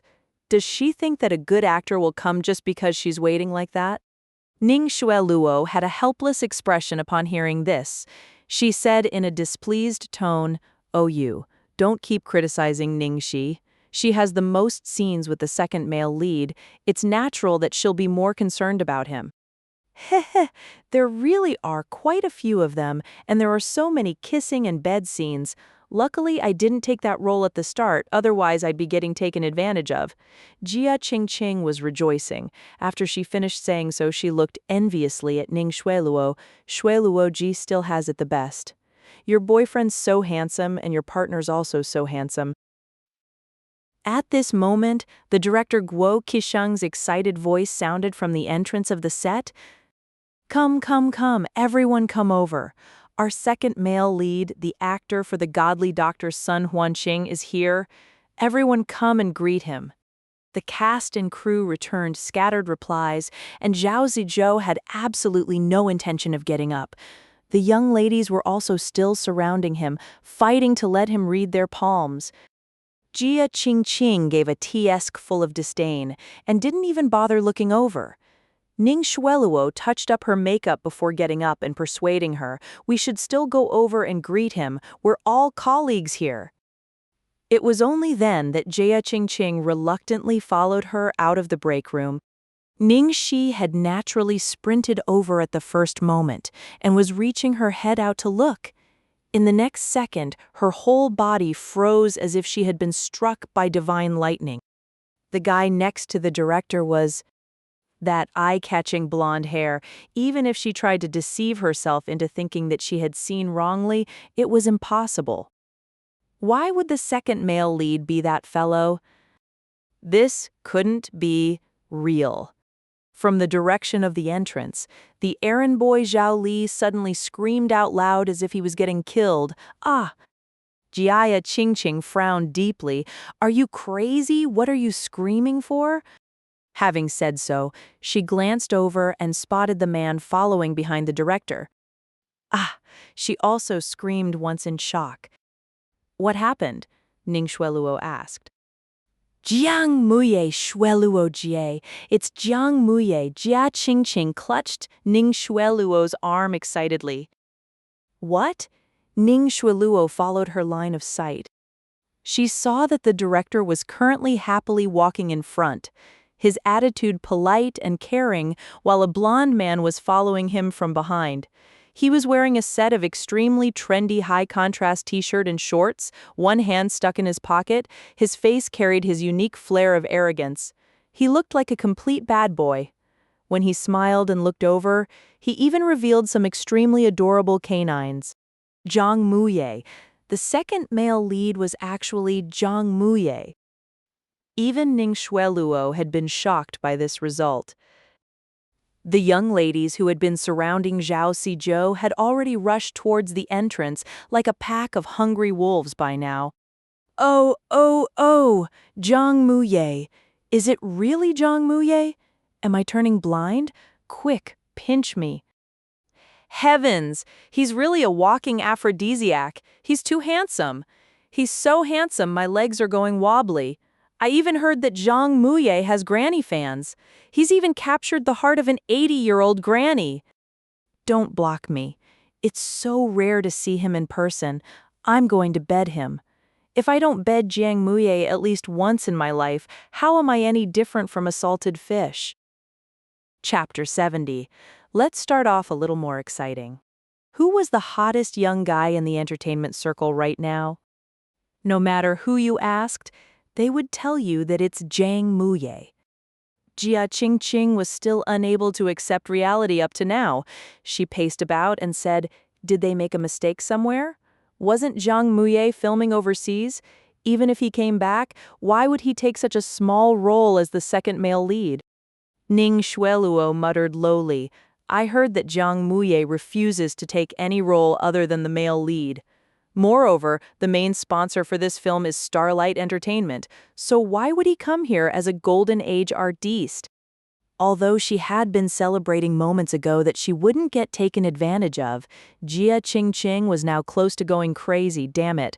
How did it turn out like this? How is Ning Xi's luck so good? Zhang Muye should have been mine. Mine! It's all because she took my role so shamelessly.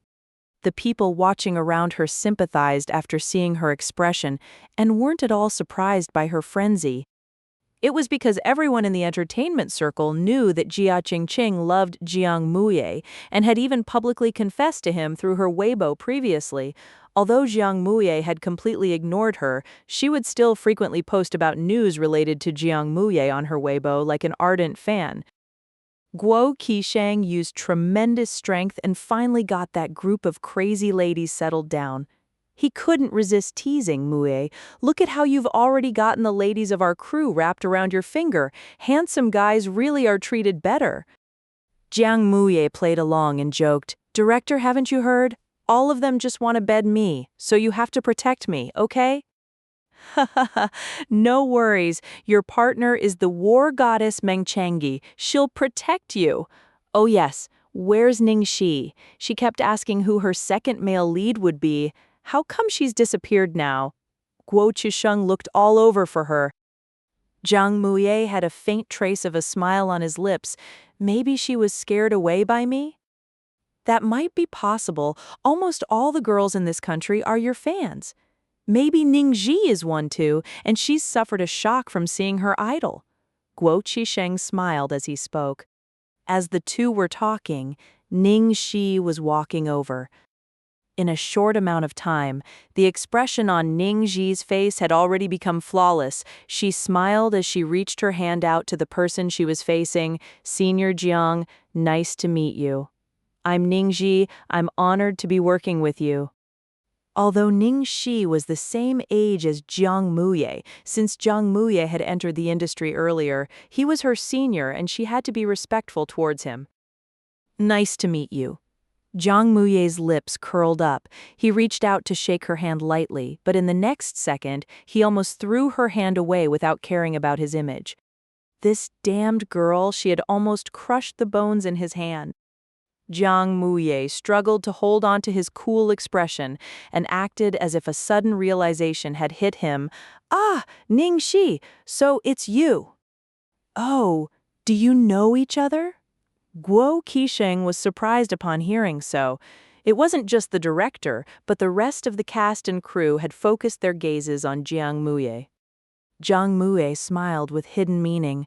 "Of course we know each other." Hearing that ambiguous tone and seeing the strange looks that everyone directed at her, Ning Xi was so angry that her hands started shaking. She was almost unable to hold back the raging urge to pummel him. Seeing that Ning Xi's face was almost turning white from anger, Jiang Muye finally spoke up slowly. "We worked together on the set of Bluebird previously." "Oh, how come I've never heard Ning Xi mention that before?" Guo Qisheng was taken aback. Ning Xi felt like she had just escaped death. Her back was covered in sweat. She replied meekly, "Director Guo, I was just the stunt double for the female lead then. It's amazing that Senior Jiang remembers me." Guo Qisheng was amused upon hearing so. "Oh my, I didn't think that the two of you would have fate like this." "That's great. Since you've worked together before and you know each other, I don't think you'll need to warm up. Let's start with a little more exciting and go with a confrontation scene, shall we?" Ning Xi, a confrontation scene? More exciting? "Director, please don't do this. They're not familiar." Jiang Muye smiled happily. "Sure." Ning Xi felt like reaching out and plucking out those evil little canines. Chapter 71. The Tyrant Stealing Away the Innocent Flower. Don't get anxious. Let me see which scene would be good. Guo Qisheng flipped through the screenplay excitedly. Ning Xi was shouting anxiously in her heart as she thought, Director, just pick scene 46. If you let me act that scene now, I'll definitely do it well." That scene was of Sun Huanqing saving a lady while in the army camp and getting seduced by that lady. Meng Chang'e had an explosive temper, and after misunderstanding that he was cheating, she beat him up. As if he had seen through her thoughts, Zhang Muye slightly bent his waist and whispered by her ear, "My dear, are you thinking of acting out the scene where you beat me up?" Ning Xi moved away like she had gotten electrocuted. "Bastard, get away from me." Thanks to this guy, the hate on her was now so high that even 10 bulls wouldn't be able to pull it away. She could already imagine the crazy tricks awaiting her from Jia Qingqing and Ning Shuiluo, especially from Jia Qinging. It was already hard enough for her to pass her days. This was practically piling more snow on her in a snowstorm. Ning Xi was destined to be disappointed. The director couldn't possibly let Jiang Muye get pummeled on his first day, so after thinking for a bit, he spoke up, "Let's go with scene 37. She had already memorized the screenplay, so when Ning Xi recalled exactly what kind of scene number 37 was, her expression darkened. Although it wasn't a bed scene or a kissing scene, it wasn't any better. It was a scene where Meng Chang'e teased Sun Huanqing. The director called the two of them over and started to explain the scene to them. The Meng family had always served as generals and had accumulated impressive results on the battlefield. However, their rising influence had caused their ruler to fear them and threw the general's household into imminent danger. The emperor turned muddle-headed from rumors and slander, causing Meng Chang'e's father to die in battle. Luckily, Meng Chang'e's elder brother, Meng Changfeng, was already able to stand on his own and took his father's place, allowing little Chang'e to live a life without worries. She would carouse about the city all day and was a little ruffian on the streets of Chang'an. When the director mentioned little Tyrant, Zhang Muye's lips curled up and he cast a glance at Ning Xi. He mouthed the words, "That sounds like you." Ning Xi ignored him and continued listening to the director earnestly. This little ruffian would dress up in men's clothing all day and looked completely unlike a young lady. It was only when she was 16 and met Sun Huanqing on the streets that she fell in love with him at first sight and started pestering him daily. Zhang Muye raised his hand and spoke, "Director, isn't this the female version of a tyrant stealing away an innocent flower?" "Ning Xi, you're the tyrant." Guo Qisheng coughed lightly and praised, "Muye, you've understood it well. It's pretty much like that. So the main point I was trying to say is your roles have always tended towards stronger and more active dispositions. However, this time, it's the total opposite of that, so you'll have to take note of the change." Listening up to here, Ning Xi was starting to worry a little. This guy had always been acting roles like overbearing CEOs, overbearing seniors, overbearing princes, and the like. Would he be able to act out Meng Chang'e's intellectual and delicate doctor? Zhang Muye acted as if he was taking things very earnestly and nodded to indicate his understanding. "I got it, director. I'm the one who's weak and getting forced." Guo Qisheng looked at the two of them with worry. Actually, he was more worried for Ning Xi than for Zhang Muye.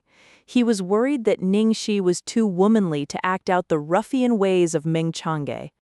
"I chose this scene because it will test the chemistry between the two of you. Most of the time, one of you will be acting as an improper scoundrel, while the other will be acting gentle and bearing with that scoundrel. If you're able to play this scene well, then there won't be any problems with the rest of the scenes. All right, that's all I'll say for now. We'll see what happens when you put it into practice. Both of you, go get your makeup applied and change into your costumes." Chapter 72. You're completely oppressed by me. Ning Xi was the first to come out after changing into costume.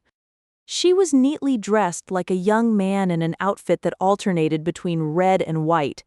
Her hair was tied back in a handsome high ponytail, her eyebrows were dark and arched, and she had a threatening heroic spirit. She looked exactly like a 16-year-old Meng Chang'e. Even those people who had always been biased against Ning Xi couldn't help but admit that she looked perfect for the role. At first, Guo Qisheng had been worried that an extremely beautiful female actress like Ning Xi would only be able to act a particular type of role. He didn't expect that she would actually be this malleable. He praised her with satisfaction and then warned her anxiously, "Ning Xi, in a moment, you need to let loose a little. Don't be too concerned about your appearance, okay? For this scene, you need to act like a ruffian. The wilder, the better. Director, you can relax. I believe she can do it." By this time, Jiang Muye had also finished changing into costume and had just walked out of the dressing room. The moment Jiang Muye pushed aside the curtains and walked out, the set immediately burst out in gasps of astonishment, and even Ning Xi raised her eyebrows in surprise. After getting into costume, Jiang Muye's entire temperament had changed. Wearing a cyan robe with bamboo prints, his face was like jade and his eyebrows were warm and kind. It seemed as if he had walked out of an old painting. Jiang Muye proudly shot a glance at the stunned Ning Xi. He whispered, "What do you think? Aren't the heavens crying from my handsomeness?" It was a pity the image was ruined the moment he opened his mouth. Ning Xi maintained a modest expression, as if she was discussing the plot with Jiang Muye. She spoke 3 words, submissive and weak. "You." "Me? What about me? I'm sorry to inform you, but in this story, you're completely oppressed by me." "Oh yeah, then why do I recall a scene where I counterattack? It even seems to be a bed scene. Tisk, tisk!" Not far away, Jia Qingqing watched the 2 people who were sticking their heads close together and whispering into each other's ears from time to time. She was so jealous she was about to lose her rational mind. Ever since he had arrived, Jiang Muye had given all his attention to Ning Xi. He hadn't even so much as glanced in her direction. She didn't even have an opportunity to greet him. By her side, Ning Xueluo was continuously comforting her. "Qing, don't get angry. Things have already become like this. After all, in the entertainment industry, luck is also a part of one's strength. Ning Xi had the good luck to get Jiang Muye as her acting partner. I'm guessing that after this movie, she'll be able to enter the ranks of second-tier actors. There's even a chance that she could get into the first tier." "Ha, even the first tier? She dared to steal my possessions. Did you think I would let her have an easy time?" Jia Qingqing's originally pretty face was now exceptionally twisted with malice. "Qingqing, don't be too impulsive.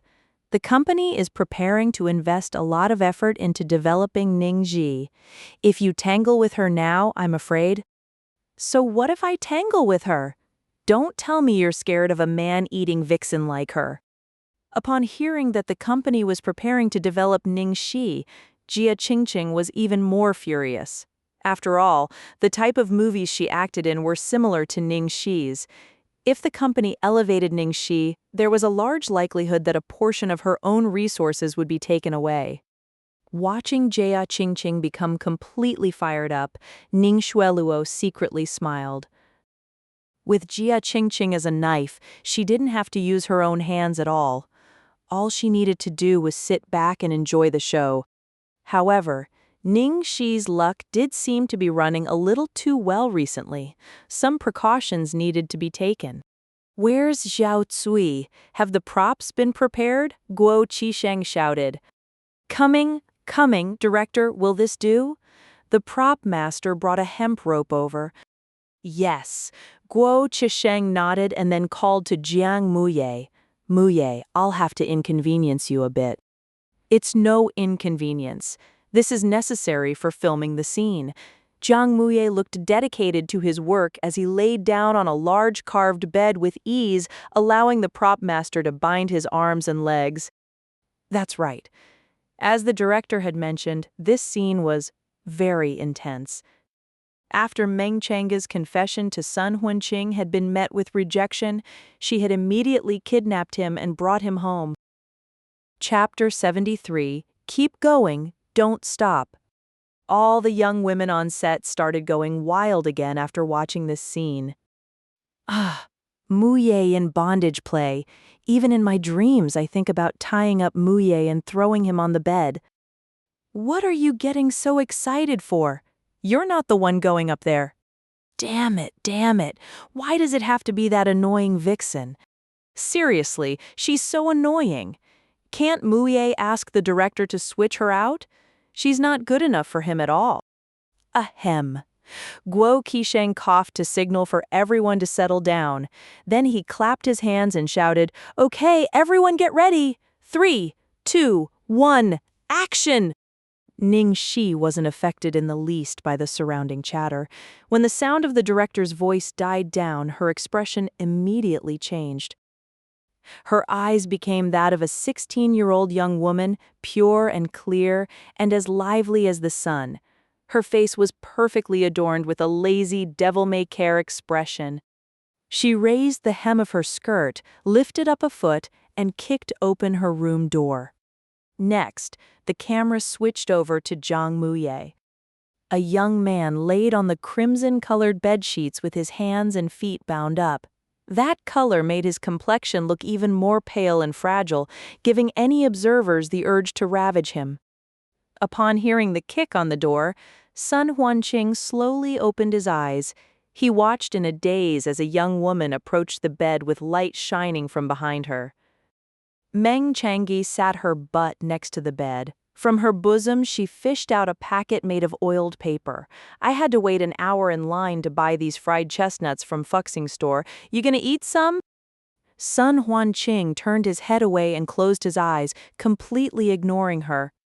Meng Changyi peeled one and tossed it into her mouth. She grinned craftily. "Not going to eat? Then I'm going to feed you in a way that might embarrass you." "You!" Sun Huanqing immediately opened his eyes. The expression in his eyes was 3 parts anger and 7 parts humiliation. "You're a girl! How could you be this immodest?" Meng Changyi cast a sideways glance at him and raised her eyebrows. "Modesty? What's the use of feeling shame? Can that kill an enemy or attract a wife?" Sun Huanqing exploded in anger. "The Meng family is loyal and righteous. Each of your forefathers fought on the battlefield for the country, but you spend your days playing hooky and bullying others. How will you face the ancestors of your family?" Meng Changyi had heard those same words from the people around her so often that her ears had practically fallen off. Using her fingers to plug her ears, she spoke loudly while holding a chestnut in her mouth. "You're still unmarried even at this age. There are 3 ways to be unfilial, but the worst is not having any descendants. How will you face the ancestors of your family?" Sun Huanqing almost died of frustration from her twisted logic. He spoke haughtily, "Those are 2 different matters. Besides, my interests lie elsewhere." Meng Changyi stomped her foot by the bedside. Using the whip in her hands, she lashed Sun Huanqing over and over again. Finally, she lifted his chin in a manner that was neither harsh nor gentle. Her expression was like a cunning and naughty little fox. "Dr. Sun, what do you think of this suggestion? I'll be your wife. Once I become your wife, I'll do whatever you tell me to. If you want me to walk east, I won't walk west. If you want me to be good, I'll listen to you obediently. Won't we both be able to face our ancestors this way?" Sun Huanqing was stunned.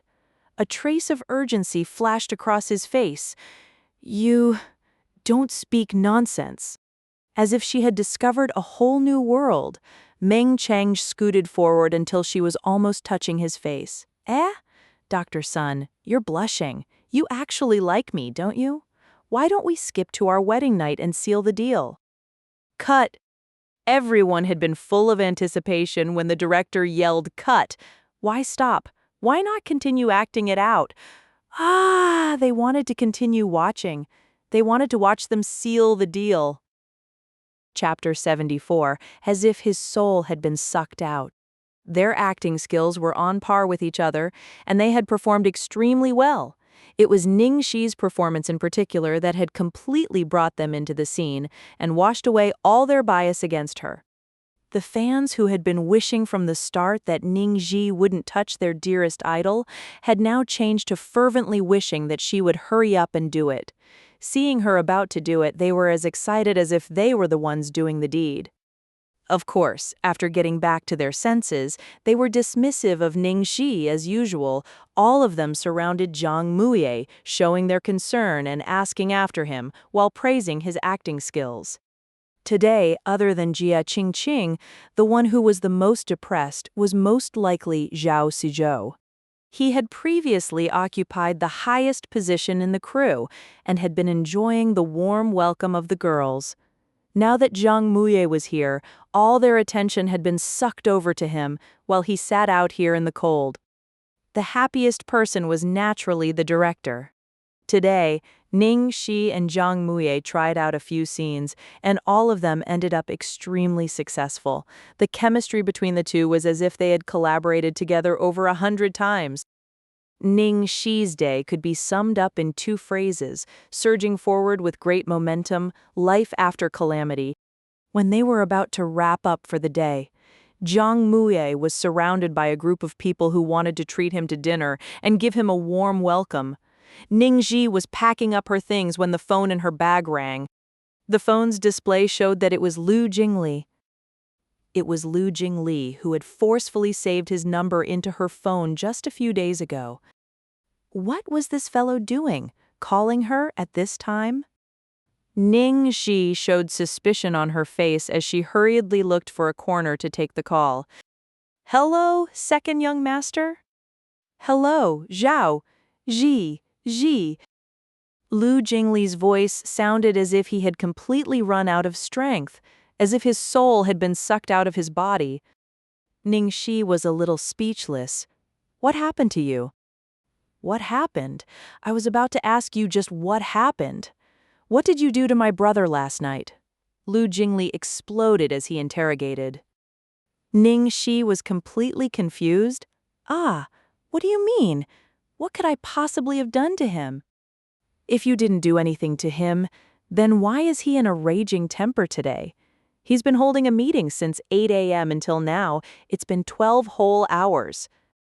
"Ah, that's your company's business, and it has nothing to do with me, right?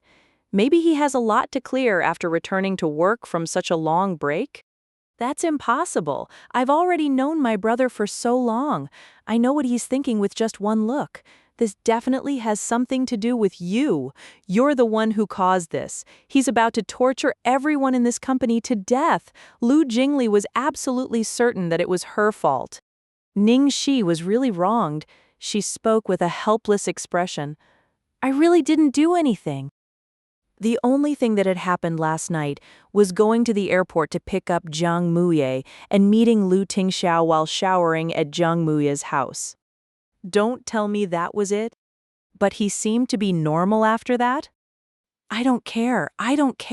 It must be because of you. This was your fault, so it's your responsibility to settle it. Otherwise, we won't let you off after we die and turn into ghosts. The chief of our finance department already fainted from the torture. His ghost must be on its way to find you. Ning Xi. What the heck? What was this? She had been shot out of the blue. What was she going to do now? Did she have any way to save them? Wasn't this a huge joke? As Ning Xi was worrying her head off, she received a MMS. Lu Jingli had sent her 2 photos. One was of an unconscious man getting dragged away by the ambulance. The other was of a meeting room, and everyone sitting at that meeting table had a terrified expression like they were about to face interrogation and execution. The great demon king sitting at the head of the table was practically the living king of hell judging them. Ning Xi could even feel that sinister, cold aura through the photos. Chapter 75. The Beauty Trap. Lu Tingxiao was playing the last judge over there. Why should she go over there to save them? Lu Jingli's call was an absolute mystery. Ning Xi had at first decided to wash her hands of it, but for some reason, a teeny tiny bit of guilt rose in the depths of her heart. Darn it. Why did she have to feel guilty? She had been about to ignore all this business, but her phone beeped as Lu Jingli sent over another short video. In the video, Lu Tingxiao's frosty dagger-like gaze shot over directly, giving Ning Xi a huge shock. After staring blankly for a while, she finally realized that he was looking at Lu Jingli. Lu Jingli, I'm giving you half an hour. Redo this proposal for me now, right here. If you can't do it, then go to the finance department and collect the rest of your salary. After that, the screen went dark. Ning Xi. In the second before the video had ended, it was as if she had seen Lu Jingli's final heartrending cry for help. Even an outsider like her knew that it was impossible to redo a new proposal in just half an hour. However, she really had no idea how to save him.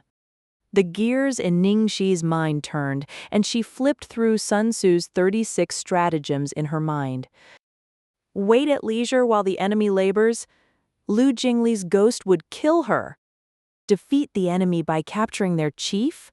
Lu Tingxiao was the king himself. Attack something the enemy holds dear to save your allies? Where was she going to find something like that? Unless the beauty trap? Cough, cough. Finally, Ning Xi smacked herself on the head. I've got it, luring the tiger out of its lair. Ning Xi took a deep breath, calmed herself down, then called Lu Tingxiao. At the present time, in the Lu Corporation. In the meeting room, Lu Tingxiao's phone was connected to the large screen and displaying some of the company's internal information. The higher-ups of the company were focusing 12,000 of their attention on the screen because Lu Tingxiao was going to ask them questions later. It was just as scary as the times when teachers had asked them questions in class when they were little. At this moment, Lu Tingxiao's phone suddenly rang. Without even looking, Lu Tingxiao casually picked up his phone. Thus, in the next second, a girl's soft and sweet voice was transmitted through the speakers in the room. Hello, Lu Tingxiao, are you busy now? E.H. In an instant, all the higher-ups were dazed and they all had stupefied expressions on their faces. What was this? This was boss's private number, right? A woman actually called him in such a sweet tone and even called him by name directly. However, something that would shock them even more was lying in wait. When Lu Tingxiao heard that voice, the aura around his body changed subtly. As if a life-saving heavenly breeze had just blown into the human world. Lu Jingli, who had been bent over trying to complete the impossible proposal, heard Ning Xi's familiar voice. In an instant, he was moved to tears. Sister-in-law, you finally came. Sob, sob, sob. Lu Tingxiao's reply was only delayed for a second. Following that, he plucked off the cable connecting his phone to the display and placed the phone by his ear.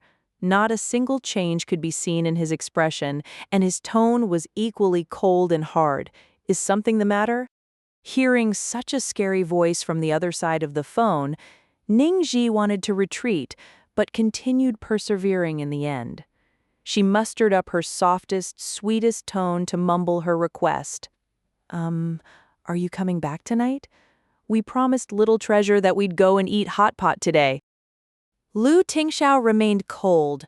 I'm busy. I might not come back. TL note. The 36 stratagems come from Sun Tzu's Art of War. I borrowed some of the translations from the Wikipedia article on it. Try reading it, it's interesting. Chapter 76. Sister-in-law is indeed mighty and formidable. After the cable was unplugged, Lu Jingli couldn't hear Ning Xi anymore. He could only guess that she was asking Lu Tingxiao to come back home. After hearing his brother's heartless reply, he shouted in his heart, "No way! Even Ning Xi had no effect after personally taking action. Don't tell me it's my fate to die here?" Ning Xi's voice became even softer, "But I don't have the confidence to take Little Treasure out by myself. What if something unexpected happens? Little Treasure is definitely hoping for you to join us too. Come back, okay? Please." Lu Tingxiao stayed silent for 3 seconds before replying, "Okay, I'll return home immediately." Lu Jingli was dumbfounded for a moment. He suddenly felt like he had been enveloped in a brilliant light, as if he was going to ascend to heaven. Sister-in-law is indeed mighty and formidable. He just knew she could do it. He had thought that his brother wasn't going to budge, but it turns out that it was just a sundry act. After hanging up, Lu Tingxiao spoke 2 words, meeting adjourned. All his subordinates looked at each other blankly, not daring to believe that they had been let off just like that. Lu Jingli proudly snorted, "Everyone ought to thank me. I was the one who called our savior. You guys are all riding on my coattails." Lu Jingli was surrounded right after the meeting ended. "Second young master, did we hear wrongly just now? A woman actually called CEO Lu? Who was that calling?" She was able to draw CEO Lu out of a meeting with a single phone call. "Seriously, does CEO Lu have someone by his side now? Which young heiress is she?" Second young master, spill the beans. Lu Jingli stared vigilantly at them. "What are you all doing? Are you guys plotting something by asking me who she is? Trying to hug her leg? No way! Only I get to hug my future sister-in-law's leg. Don't even think about it." Everyone, couldn't they at least hug a toe? In a corner within the movie city, Ning Xi ended the call, feeling as though a burden had lifted from her shoulders. The situation had finally been resolved. There shouldn't be any more problems, right? This matter was obviously completely unrelated to her. She was really selfless. Just as she prepared to leave, her phone rang. It was Lu Jingli again. "Second young master, what's wrong? Was that not enough?" No, little Sikshi, your beauty trap was really too awesome. It solved the crisis perfectly." Ning Xi's face darkened. "What beauty trap? I was clearly luring the tiger out of his den, okay? Are you even familiar with your idioms?" "Ah, I understand. Okay, that's all. I'm hanging up. I'll treat you to a meal next time." Ning Xi silently stared at the phone in her hand. What had that guy actually understood? "Little Ning Xi, why are you hiding here? Let's go eat." Out of nowhere, Jiang Muye came looking for her. Ning Xi nervously glanced around in every direction. After confirming that no one had seen him looking for her, she relaxed.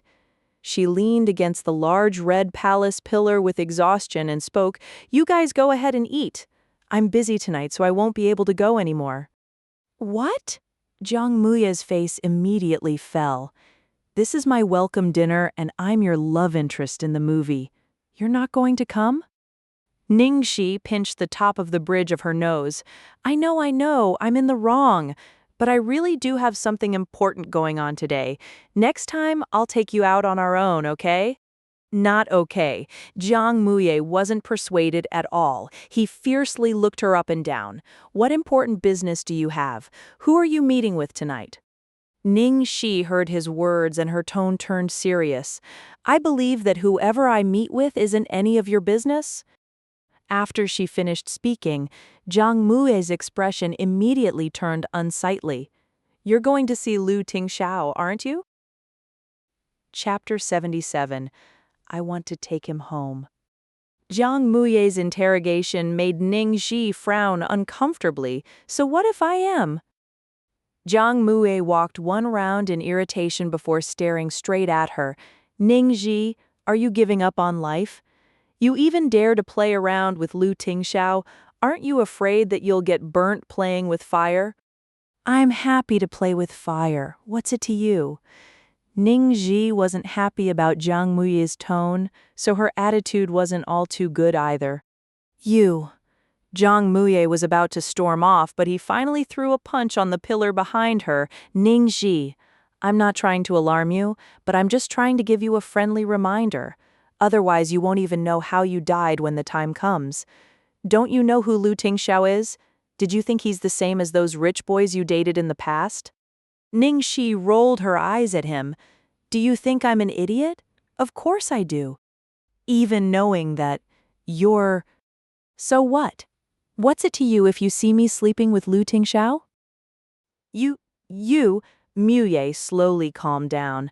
Actually, he knew in his heart that Ning Xi wasn't so silly as to do something like that, so he suppressed his rage, took a deep breath, and said, "Then tell me, what's going on with all this?" Ning Xi also felt that it was too childish to continue bickering with Jiang Muye, but it was because of this guy's appearance that had agitated her today. She was rather hot-tempered now, any little thing could set her off. Thus, she calmed down and explained, "I saved little treasure previously." Jiang Mui's expression showed a little surprise. "You saved little treasure? What happened to him?" Half a month ago, Lu Jingli brought little treasure to a bar. In order to escape the noisy crowd, he accidentally hid inside a storeroom and got locked in unknowingly by one of the employees. Jiang Mui's mouth twitched. Bringing little treasure to a bar? That does sound like something my irresponsible second uncle would do. And then, what does this have to do with you? I was preparing to come to audition for Land Under Heaven, but for the sake of preventing me from going to the audition, Chang Li locked me up in that storeroom. Ning Xi explained what happened simply. Jiang Muye listened patiently to the end. "All right, I understand now. You met Lu Tingxiao because you saved little treasure. Then the next step should be the Lu family giving you a sum of money as thanks. Then game over, each of you should have gone your separate ways. Why are you still keeping contact with Lu Tingxiao? You're even staying at his house." Ning Xi omitted the part where Lu Tingxiao had proposed marriage as a reward because little treasure suffered a shock and I saved him. He's very reliant on me. Thus, Lu Tingxiao requested that I stay at the Lu residence until Little Treasure's frame of mind stabilizes. I'm there to act as Little Treasure's sedative at any time. Do you understand now? After hearing that bit, Jiang Muye's furious expression had slowly dissipated. However, he still had some complaints. He grumbled, "Are you sure that's all? So many women want to marry into the Lu family, and you're now the closest one to that goal. Don't you have any thoughts of overstepping your boundaries with him?" Ning Xi raised her brows and said calmly, "If we're talking about overstepping boundaries, then I do have thoughts like that towards Little Treasure. He's simply too cute. I really want to kidnap him and take him home to be my little sweetheart." Jiang Muye glanced at her speechlessly before holding his forehead and saying, "Anyway, you had best not have any improper thoughts. The rich and powerful families aren't like what you imagine." Ning Xi sneered, "And you know what the rich and powerful families in my imagination are like?" She hated the upper class the most. They were all pretending to be polite, each wearing a fake mask. It hadn't been easy to leave the Ning family, so how could she possibly jump back into the fire? Chapter 78. You're so worried that I'll become your aunt? Seeing Ning Xi's disgusted expression, Jiang Muye finally let out a sigh of relief. He understood Ning Xi, and he knew that what she hated the most was being tied down. A family background, like the Lu family, was most likely terrifying to her. "All right, you're done asking your questions. It's my turn to ask the questions now, right?" Ning Xi crossed her arms and looked in askance at him. Jiang Muye shrugged. "What do you want to ask?" "I thought Lu Tingxiao only has a little brother and doesn't have any sisters. Where did a nephew like you come from?" Ning Xi asked. Jiang Muye lit up a cigarette and slowly spoke up. "I'm not related by blood to the Lu family. My grandparents were great friends with the Lu family, and they died in a car accident when my mother was very young, so the Lu family adopted my mother. Following the family hierarchy, I need to call Lu Tingxiao uncle." So it was like that. Ning Xi cast him an unhappy sideways glance as she spoke. "I'm trying to quit smoking. Don't tempt me." "Why are you trying to quit smoking when you were fine before?" Jiang Muye frowned.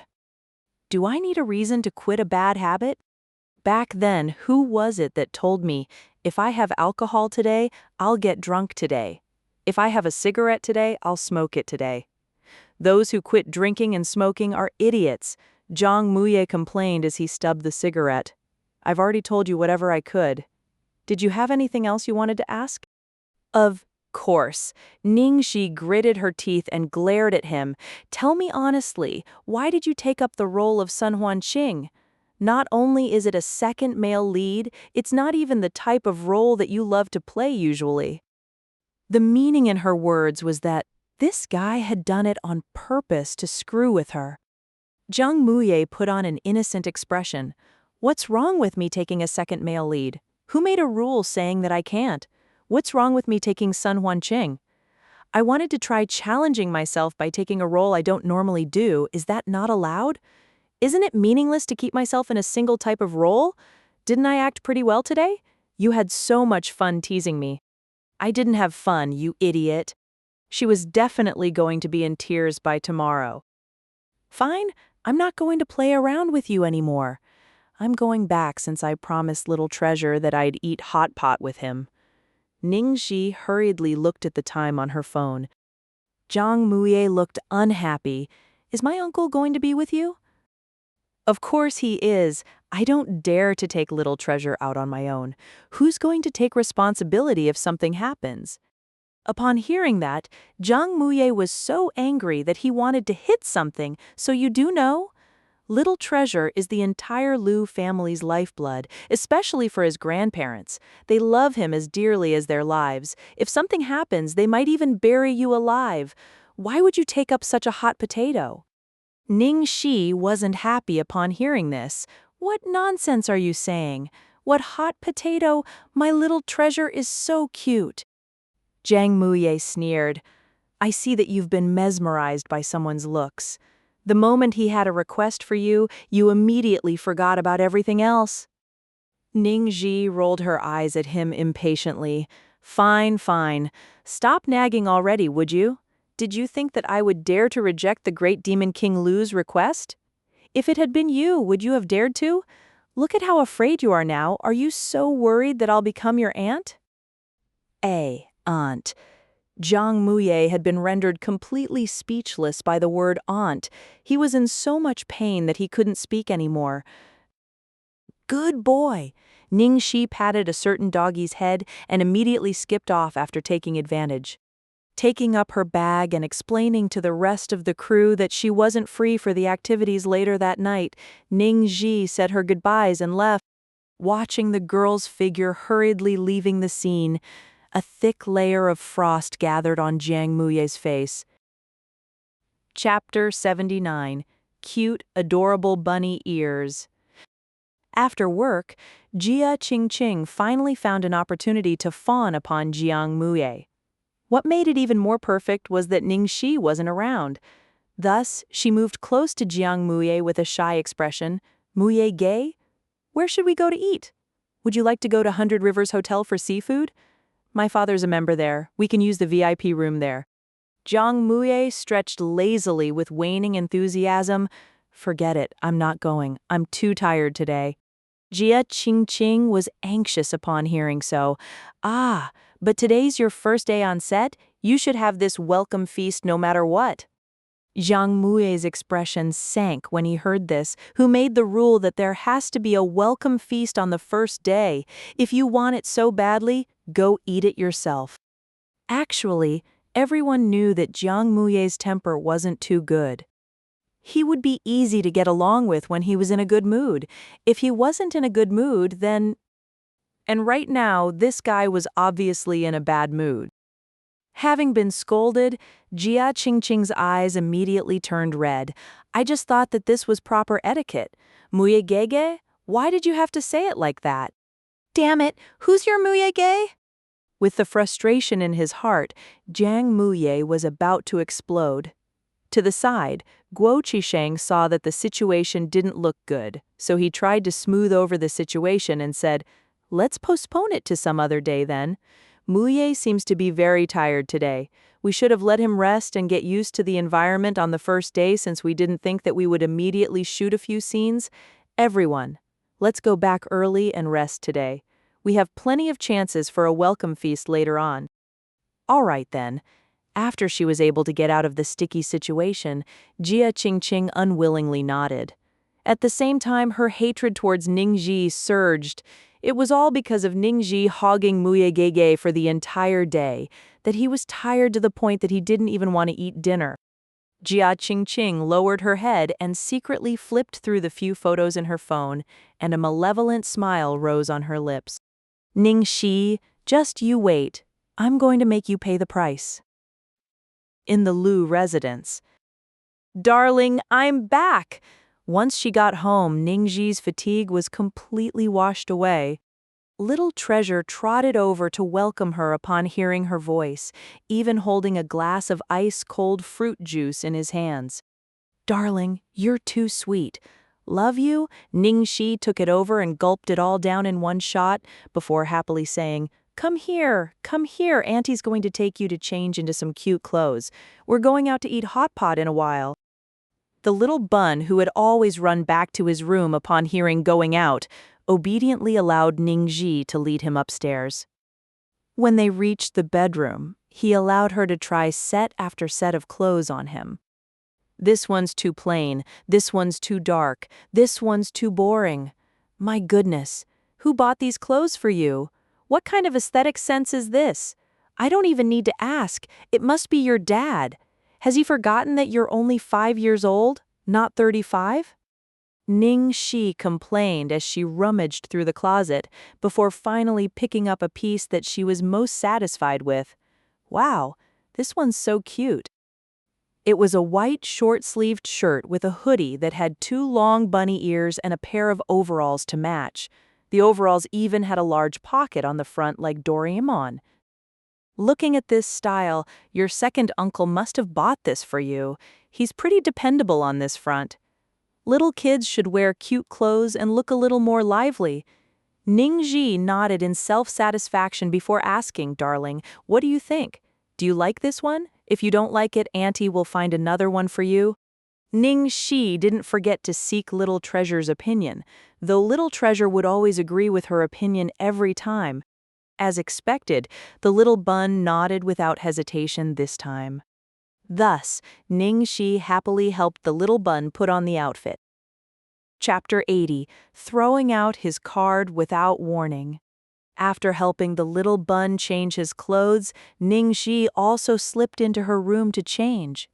The coincidence was that she also had an outfit that was extremely similar to Little Treasure's. She immediately brought it out and wore it, and even matched it with denim overalls too. The little bun's eyes lit up the moment she came out of her room. He looked at Ning Xi, then at himself. His little face was filled with happiness and satisfaction. He even reached out to touch the bunny ears on her hoodie, extremely glad to be in the same outfit as Auntie Xiaoxi. When the two of them were done preparing, the sound of an engine revving came from the entrance. Lu Tingxiao had returned. The temperature outside the room was as high as 30 degrees Celsius, but Lu Tingxiao seemed to have just come from Siberia. He had an icy, cold, elegant expression as he strode into the living room with his slender, long legs. When his gaze landed on the pair sitting on the sofa in matching mother-child outfits, his entire being seemed to melt like a glacier, starting from his frosty eyes. Little Treasure looked extremely cute in the outfit, and as for Ning Xi, the cute bunny ears matched with the magical age-reducing overalls made her look even younger. Sitting together with Little Treasure, they looked even more like siblings. Seeing that Lu Tingxiao had returned, Ning Xi immediately stood up and led Little Treasure over. We're both ready, shall we leave now? Lu Tingxiao nodded, and his gaze stayed on the girl's body for a long time before he finally pulled it away. Let's go. After getting on the car, Ning Xi excitedly asked, Hey, Lu Tingxiao, look at our Little Treasure. Isn't he so cute in this outfit? I had to look for such a long time before I finally found this one outfit. Cute, Lu Tingxiao replied, but he was actually looking at the girl through the rear-view mirror as he said so. Ning Xi was proud, right? We should buy more cute outfits for Little Treasure. Lu Tingxiao made a sound of agreement, then took out a black card and passed it to her. This? What's this for? Ning Xi blinked and looked without understanding at that legendary limitless black card that she had only seen online before. Lu Tingxiao, buy them. Ning Xi, this wasn't what she meant, okay? Why did he just throw money at people without a warning? Forget it. Since he'd already given it to her, she was going to use it to buy a few more cute outfits for little Treasure once they got back home. When they reached their destination, Lu Tingxiao alighted first, before opening the car doors for the other two in a gentlemanly manner. He looked at Ning Xi and asked, "Are you fine?" After spending so much time with him, Ning Xi had slowly gotten used to Lu Tingxiao's brief manner of speaking. She knew that he meant if it was okay for her to appear in a public place with him. Ning Xi scratched her head. "It should be fine. No one recognizes me now, and moreover, I'm dressed like this." Having said so, she brought out a pair of lensless round amber spectacles and put them on. "It'll be fine like this." Lu Tingxiao nodded. The three of them headed towards the hot pot restaurant. Ning Xi had been rather accurate about her guess that no one would recognize her. However, she had forgotten about the little bun and Lu Tingxiao. The father-son pair were simply too eye-catching, especially when they stood together. They were practically drawing everyone's gazes. Actually, Ning Xi was quite eye-catching today as well because of her matching parent-child outfit with the little bun. Ah, look at that father and child. Aren't they too good-looking? The adult is so handsome and the child is so cute. That sister by their side is also pretty. This family is so good-looking. Is the father bringing the siblings out? Where's the mother? Hearing this, Lu Tingxiao's expression turned dark. Luckily, the woman next to the man spoke up. "What father bringing out the siblings? That's a whole family, okay? That girl is obviously the man's wife, the child's mother." "No way. That girl looks too young." "What do you know? It's just that the husband is so much taller than the wife. You can tell from the way that man is looking at that girl. It's obvious that it's the loving gaze of a husband." Chapter 81. The little deer is about to faint. After hearing the discussion of the people at the other table, Ning Xi's heart was beating like a drum. "Brother, if you have something to say it properly. How are you able to tell that Lu Tingxiao is looking at me differently? Furthermore, with the eyes of a loving husband." "Hey, maybe that guy's eyes aren't too good." Ning Xi coughed dryly as she spoke to Lu Tingxiao. Ning Xi had just finished speaking when she saw that woman nod in agreement. "You're right, it really is. When you look closely at the little boy, although he looks a lot like his dad, his eyes are very similar to his mum's, especially when he smiles." Ning Xi was about to go into depression after hearing this.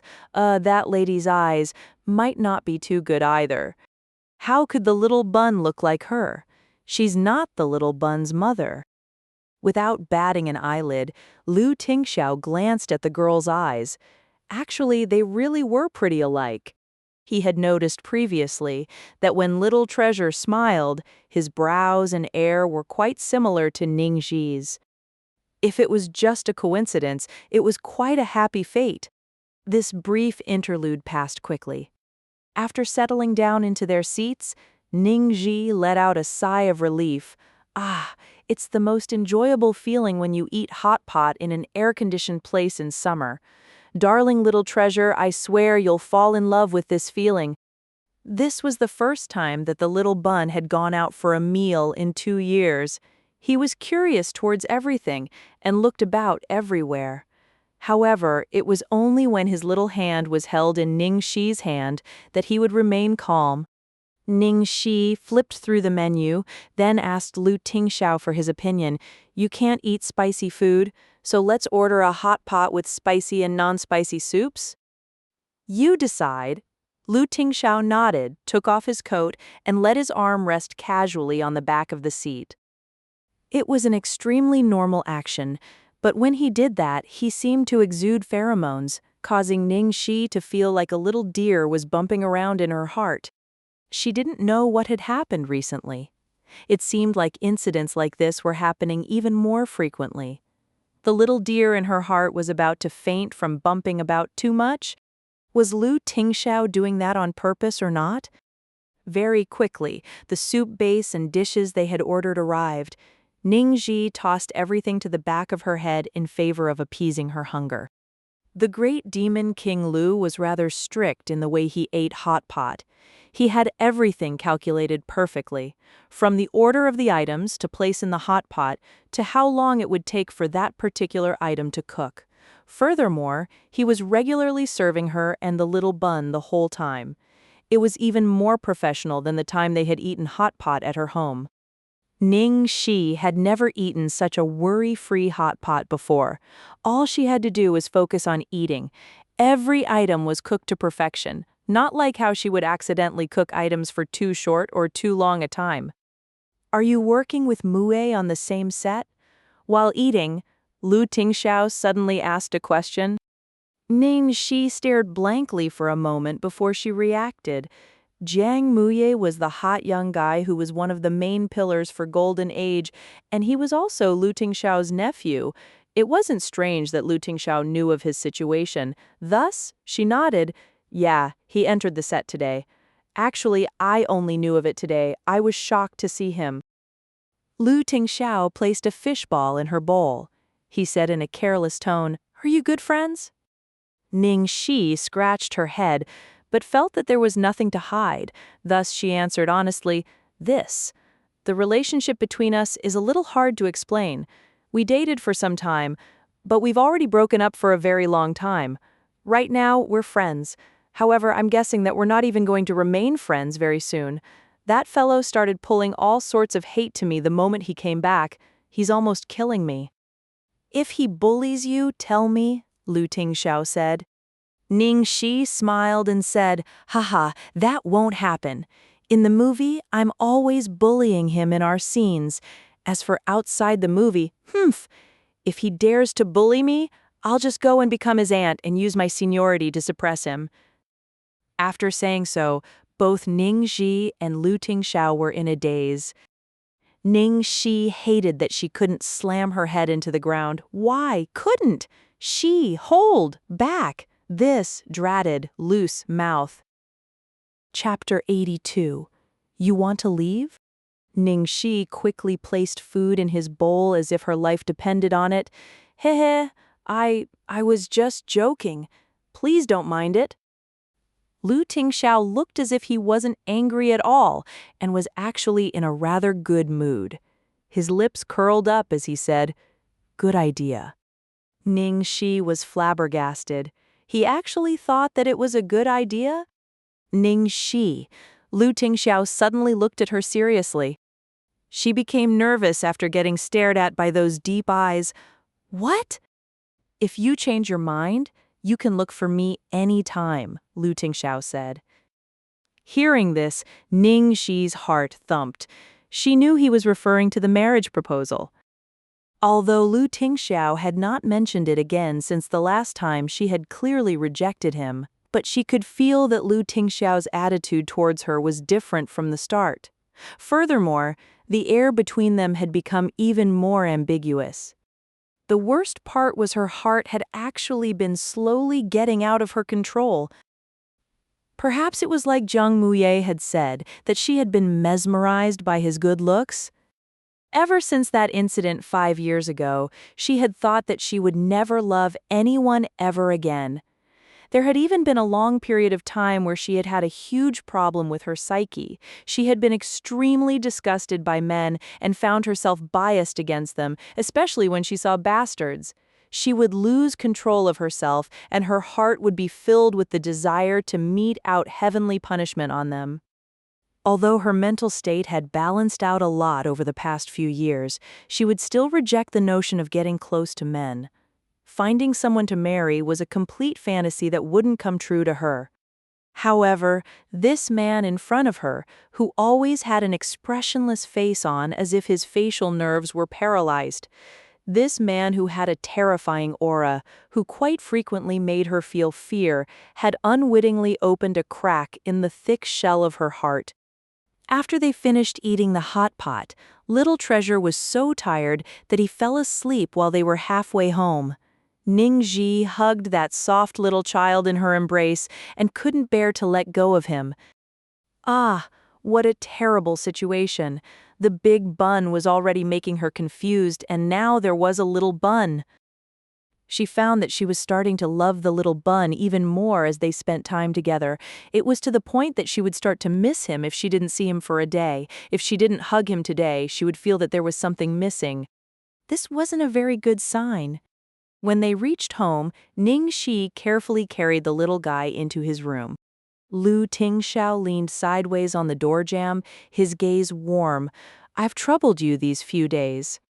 Ning Xi covered Little Treasure with the blanket before walking out. "It's no trouble. I like Little Treasure a lot." After hesitating for quite long, she showed a gratified expression and smiled. "Little Treasure is getting better and better. It looks like I won't need to stay here anymore soon." Lu Tingxiao's expression abruptly sunk. "You want to leave?" Ning Xi retreated a step, intimidated by his sharp gaze that, "I was supposed to leave once Little Treasure recovered anyway. I'll feel bad if I intrude for so long." "Lu Tingxiao, you're not intruding." Ning Xi had no choice but to raise her head and stare straight into his eyes with a bright gaze. "I'll feel trapped." Lu Tingxiao's brows knitted tightly together. "Trapped?" "Yes." Ning Xi took a deep breath before speaking. "To be honest, I'm not a very disciplined person. While staying here, I feel like I have to watch my actions and words at all times." "Lu Tingxiao, you don't have to mind them." Ning Xi held her forehead and said helplessly, "Fine, even if you don't mind, I need to have my privacy. I'll bring my friends home to play occasionally, or I'll need to relax a little after work. I might ride my bike, crawl through the bars and hotels, and if I meet a good-looking guy who fits my type, I might even bring him over for the night." "Enough." As he kept listening, Lu Tingxiao's expression turned uglier and uglier until he finally couldn't resist interrupting her. Chapter 83, Kissed Awake. Late in the night, Ning Xi was lying in bed with a million thoughts running through her head. She wouldn't bring handsome guys home. All of them would attempt to fool around with her anyways, and all those who tried would end up getting beaten up in an alleyway. Especially when she saw married men with ring marks on their fingers, she would beat them until they cried for their mothers. As for her sex life, plainly speaking, it was a tragedy. The only time she had ever done it was that night 5 years ago. It was most likely the shadow of her first time affecting her. She always felt disgust towards sex. Lu Tingxiao had been provoked beyond his limit tonight. However, she had no other choice. She would have to eventually bring up the topic of leaving anyway. Why not do so and leave before she could no longer control the situation? Leaving him first was always better than watching him leave when the ugliest parts of her past were bared before him. Her unstable emotions caused all sorts of messy nightmares to haunt her in her sleep. In the blurry dreamscape, various voices were screaming by her ears. "Ning Xi, what right do you have to fight with me? Other than being related by blood, you're just a good-for-nothing with nothing to her name. You still have the guts to ask about that bastard. What are you trying to do? Don't tell me you were planning to give birth to him and raise him. The child was born premature and died when he was born. I've already taken care of the corpse. Ning Xi, I'm telling you, from now on, I, Ning Yaohua, no longer have a daughter like you. You're no longer related to our Ning family." "Xiaoxi, I'm sorry, let's break up. I won't stop caring for you. I'll treat you like my dear little sister." She ran with all her might, running and running, trying to leave those terrible voices. She ran to the roof of the hospital, and there was a bottomless abyss below. That abyss seemed to hold some devilish attraction, pulling her to move forward, step by step. Finally, she closed her eyes and jumped. In the instant she jumped, she wasn't shocked awake like usual, but she fell into a charming and gentle dream. This time, It wasn't a nightmare, but a lustful dream. She had had these kinds of dreams in the past, but they had always been accompanied by overwhelming fear and helplessness. However, it seemed to be different this time. One by one, cool kisses rained down on her forehead, eyes, nose, and her lips. She didn't feel the disgust and dirtiness she usually felt, but instead felt like she was treated like the most precious thing in the world. Who was he? Ah, that hurt. Why did he bite her? As much as Lu Tingxiao was trying to restrain himself, he finally couldn't resist and walked into her room. Although he knew that he shouldn't wake her, his actions had unconsciously taken on a ruthless tint. This woman could always push him to lose control so easily. If I meet a good-looking guy who fits my type, I might even bring him over for the night. That phrase was like a planet that had come crashing in at high speed, crushing his rationality into dust. When his lips and tongue slid past the girl's smooth and soft neck, he could no longer hold back the rising lust in his chest. He bit down fiercely, using the most primitive method to mark out his prey like a beast. In the instant that the smell of blood rose in the air, a girl's weak voice resounded by his ears. Lu Tingxiao's back stiffened, and his entire person was frozen, as if someone had just taken a basin of cold water and poured it on him. The man's head was still buried in the hollow of her neck. The pain on her neck almost made Ning Xi scream out loud, but she could only bear with it. She awkwardly reminded, that I was only sleeping, but I wasn't dead asleep. Your actions were so I couldn't help but wake up. She had been planning to pretend to be asleep at first, but she couldn't go on in the end. It was too painful. At this moment, Lu Tingxiao's unfathomable eyes had already melded with the dark of the night. He slowly raised his head, his gaze locked onto her as he held her chin with his finger. He stroked it gently, his tone like an incubus that had come from hell as he said, so you woke up? So what?" Just as he finished speaking, he pulled her hands above her head and pressed them down, before stooping down and kissing her lips without hesitation. Chapter 84. Maybe he's sleepwalking? Ning Xi subconsciously wanted to struggle free, but her hands were locked and her legs were suppressed by the man's knees. She looked completely like she was begging for it. What kind of tragic situation was this? Maybe she was still dreaming and she still hadn't woken up? It wasn't until Ning Xi slowly ran out of breath and was on her last gasp of air that Lu Tingxiao finally let go of her lips. He moved to the part of her neck he had just bitten, and then that burning hot tongue moved back and forth over the wound as if soothing it, but only made Ning Xi even more horrified. "Hey, Lu Tingxiao, Lu Tingxiao." Ning Xi called to him a few times, but the other seemed to have no reaction other than getting busy all over her body. There was no trace of the usual restrained gentleman and the warmth she was familiar with. Those sharp teeth moved with his desire and slid from her neck to her collarbones and moved even lower. No, no. The memories that had been hibernating in her mind sprung up suddenly, flooding her mind. They swept her along and threatened to bury her like a sticky swamp, causing her entire body to tremble uncontrollably. Just as Ning Xi was starting to wish she were dead, all movement on her body stopped, leaving just that heavy and hard body pressing down on hers without movement, like a mountain. That feeling of suffocation slowly faded away, leaving only blank confusion in her heart. Lu Tingxiao? Ning Xi tried to pat the man's shoulder, but there was no reaction at all. After waiting for a few more seconds and seeing that the other wasn't moving at all, Ning Xi carefully tried to flip him over to the side with gentle movements. Borrowing the moonlight streaming through the window, she saw that the man was calmly lying there with his eyes closed, like a sleeping king, as if that terrifying beast of a man just now hadn't been him. What in the world was going on? Don't tell me he was sleepwalking," Ning Xi mumbled to herself. It seemed like only that explanation fit. However, wasn't the way he sleepwalked completely novel? He came to her room in the middle of the night and started biting on her like a vampire. He even managed to hold a conversation with her just now as if he wasn't sleepwalking. Lu Tingxiao's breathing was even and deep. It looked as if he had fallen asleep. Ning Xi didn't dare to wake him, worried that he would go crazy again. However, she didn't feel safe leaving him here like this either. Who could she call for help this late at night? After thinking back and forth, she finally thought of someone.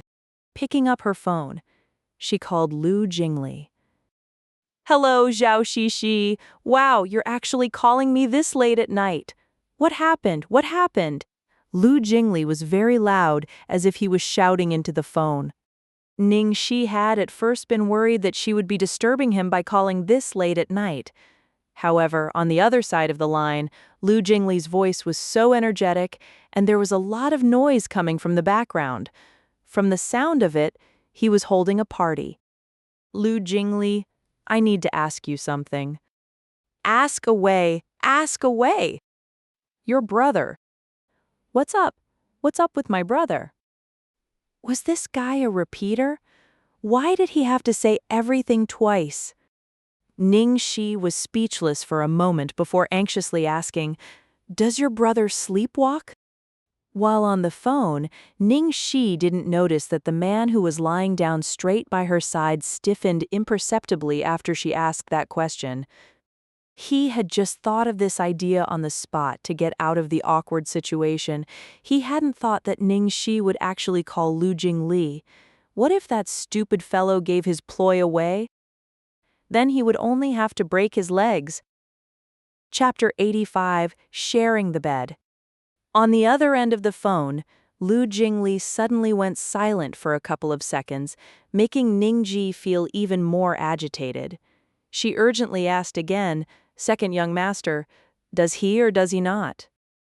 It wasn't a big problem if he was just sleepwalking, but on the off chance that Lu Tingxiao had some other sickness, she had to quickly send him to the hospital. It was really scary that he had suddenly turned into a pervert in the middle of the night and then abruptly knocked out, all right? I just found it a little odd that you would suddenly ask this. He actually does have such a problem. How did you find out that my brother sleepwalks? Lu Jingli replied, his tone seemingly normal. After hearing that, Ning Xi finally heaved a sigh of relief. She sounded relaxed as she laughed. "It's nothing much. I was thirsty in the middle of the night, so I came downstairs to drink some water, and I saw him standing in the middle of the living room staring blankly. He gave me a fright, that's all." "Oh yeah," Lu Jingli's tone sounded contemplative. He then spoke earnestly. "It's no big deal. It's just an old problem. Don't mind him and just let him continue doing whatever he's doing. Be sure to avoid waking him up. He'll go back to his room on his own." Let him continue, and don't wake him up?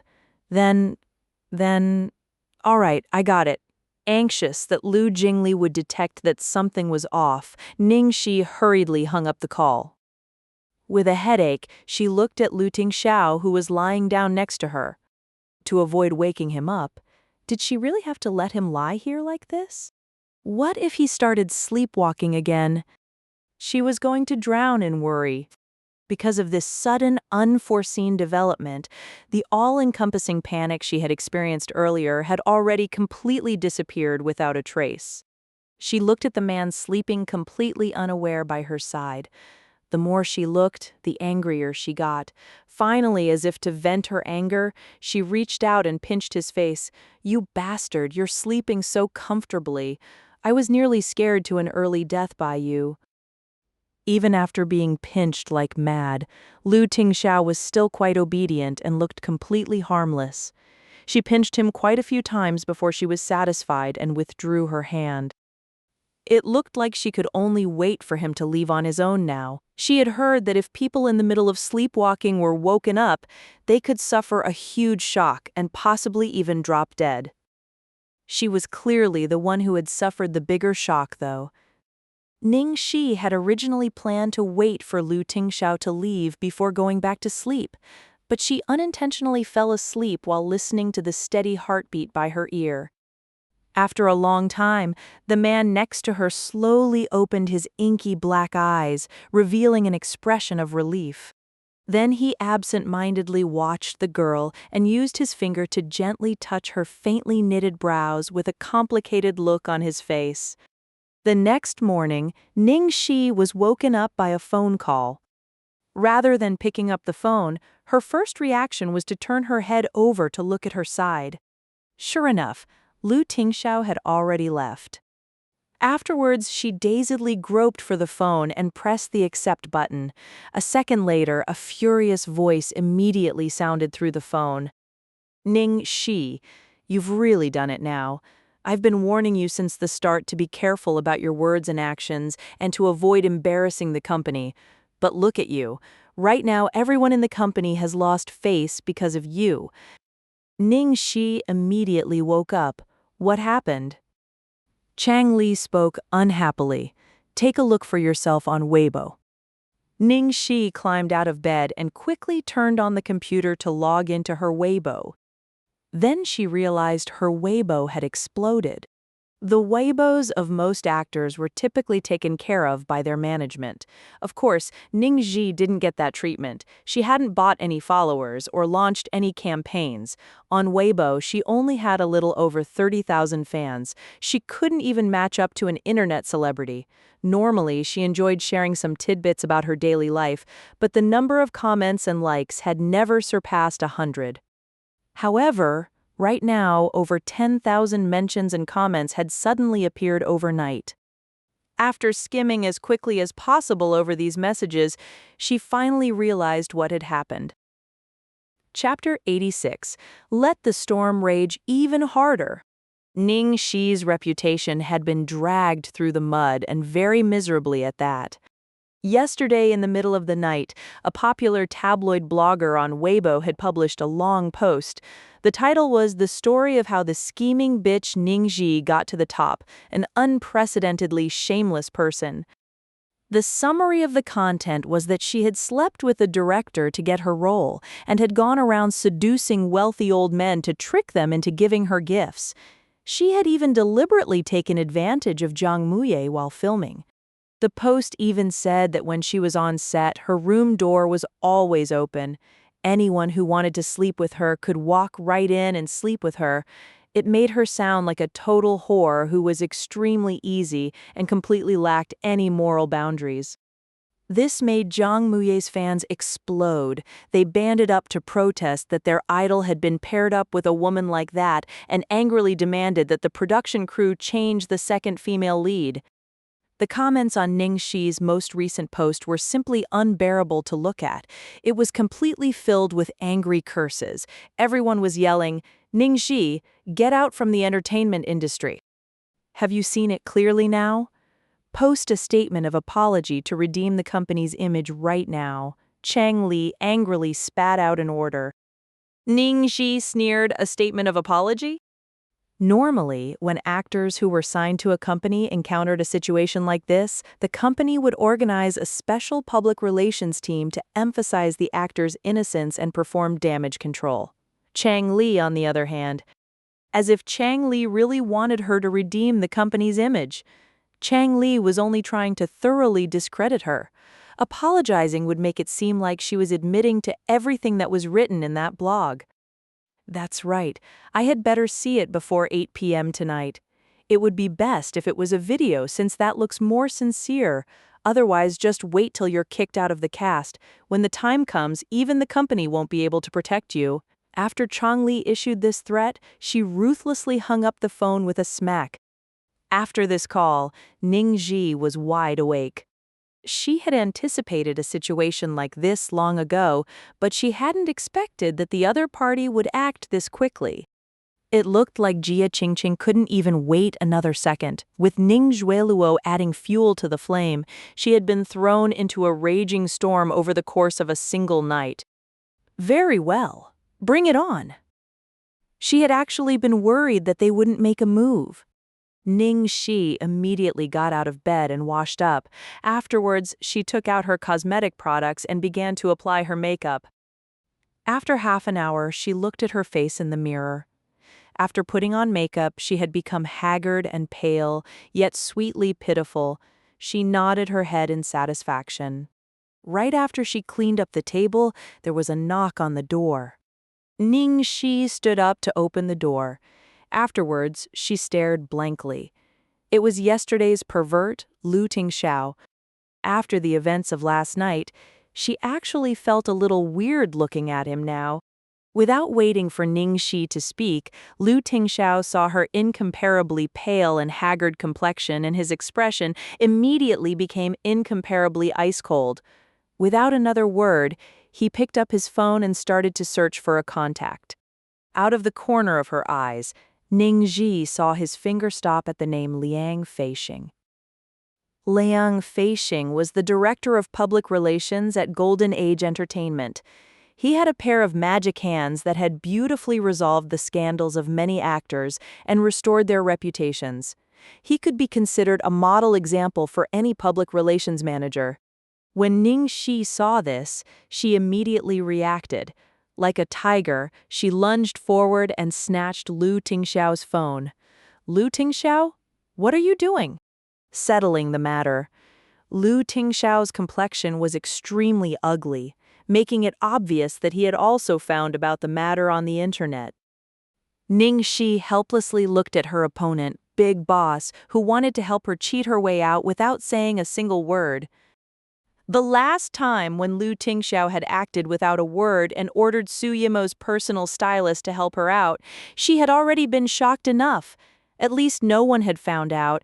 If he did something like that again, she really wouldn't be able to endure it. If Golden Age Entertainment suddenly intervened under these crazy circumstances, she was going to get another label of being a traitor who was two-timing on the two companies. Chapter 87. You Need a Woman. Ning Xi spoke in a light tone. "If I can't even handle little problems like these, how will I survive in the entertainment industry? Didn't you tell me previously that you believed in me? Well, your current appearance doesn't look very convincing." Lu Tingxiao's expression was grave. Ning Xi was puzzled by his words until she remembered the makeup on her face. She explained, "I made my skin this pale and drew these dark eye bags on myself. I'm really not pretending to be strong. I can take off my makeup if you don't believe me." Before she finished speaking, Lu Tingxiao suddenly reached out and his fingertips softly grazed against her cheeks and eyes. Although it was only a light touch, Ning Xi looked as if she had been shocked by electricity. She couldn't help but tremble a bit. Ning Xi's reaction caused Lu Tingxiao's face to darken slightly. He quickly retracted his hand and spoke, "You're not allowed to push yourself." Ning Xi smiled in reply, "I won't. If I can't deal with this, I'll definitely fly back here and hug your leg." Having been soothed, Lu Tingxiao relaxed somewhat. "Okay." Following that, Ning Xi scratched her head as she looked at him, looking like she wanted to speak but was holding back. "Did you want to say something?" Lu Tingxiao asked in a gentle tone, as if the person last night had been a completely different person. Ning Xi stared at him with a complicated expression for a long time. Finally, she couldn't help but speak up. Lu Tingxiao, have you ever thought of finding a woman to keep you company?" "What are you trying to say?" Lu Tingxiao's expression immediately turned cold. "Don't blame me for sticking my nose into your business. I just think—" Ning Xi considered her words carefully and then patted his shoulders with sincerity. "I think you may need a woman. For some matters, restraining yourself isn't good for your health. Wasn't there a common saying that went, 'One dreams at night what one thinks during the day'?" On the surface, Lu Tingxiao didn't appear to be fazed by a woman's charms, but judging from his display last night, he clearly really seemed to need it. At this point, Lu Tingxiao's expression was completely dark. "Damned woman, who do you think is at fault here? Who do you think is forcing me to restrain myself so miserably when the treat is already so temptingly close?" Seeing that Lu Tingxiao's complexion was worsening, Ning Xi coughed awkwardly and quickly slipped away. Since time is running out, I'll go say goodbye to little treasure and head off to the set. Bye-bye. At the movie city on the outskirts of the capital. Just as Ning Xi appeared, a crowd of Jiang Muye's fans waiting by the entrance immediately rushed toward her with fury. Ning Xi has arrived. That damn prostitute has arrived. She actually dared to appear. Evil bitch. You're not allowed to get close to our Muye. Hurry up and get lost from this production. Ning Xi get lost from this production. Ning Xi get lost from the entertainment industry. Get lost from here. The scene was filled with chaos. Only a few security guards protected Ning Xi as she walked inside. The rest of the production crew stood around and watched the show. From time to time, they would point at her and laugh while sneering with laughter. Those stares were like daggers, cutting into her one by one. Those looks of malice were like a fierce and ferocious viper trying to tear her into shreds. Ning Xi couldn't help but recall that back in the day, there was a really popular female celebrity who had ultimately been forced to commit suicide due to gossip. After she died, her suicide note contained only 5 words: "Gossip is a dreadful thing." The crowd continuously threw rotten eggs and spoiled vegetables. Some random person even threw a rock, although the rock was thrown askew. When she saw that the rock was going to hit the makeup artist Amy, who was currently spectating, Ning Xi's expression changed and she quickly leapt forward. Right as the rock reached 1/2 meter from Amy, she used her arm to block it. In the next second, the part of her arm that had been hit was drenched with blood. Chapter 88. A Tyrant Flower. When the riled-up crowd saw this scene, they were all struck dumb. Even Amy was scared witless. With a pale face, Ning Xi swept an ice-cold glance across those fans. "You guys can make a commotion if you want. Come at me. Don't hurt innocent bystanders. Stop pretending to be good." "That's right, don't pretend to be a good person. You're just a shameless vixen." Ning Xi's look turned even sharper. What determines whether I'm a good person or not? An internet post without evidence to back it up? Or a rumor based on groundless accusations? Even though you're all still young, I still hope you can all use your brains before taking action. Idols are the ones who have to pay for the conduct of their fans. Your words and actions will represent your idol. Don't allow yourselves to be ignorantly used by others and mar your idol's reputation for no good reason. Ning Xi knew that at this moment, nothing she said would get through to them except mentioning their precious idol. When was it your turn to lecture us? Actually, I think she has a point. The one who just threw that rock. Step out. Didn't we agree that we wouldn't resort to violence and using eggs would be the limit? That's right. Who was it? We came to ask for justice, not to mar Mui's reputation. The rioting fans temporarily calmed down, and Ning Xi was finally able to squeeze into the production set. When Guo Qisheng saw that she had arrived, he immediately called her into the lounge. "Ning Xi, you've come. Hurry and sit down."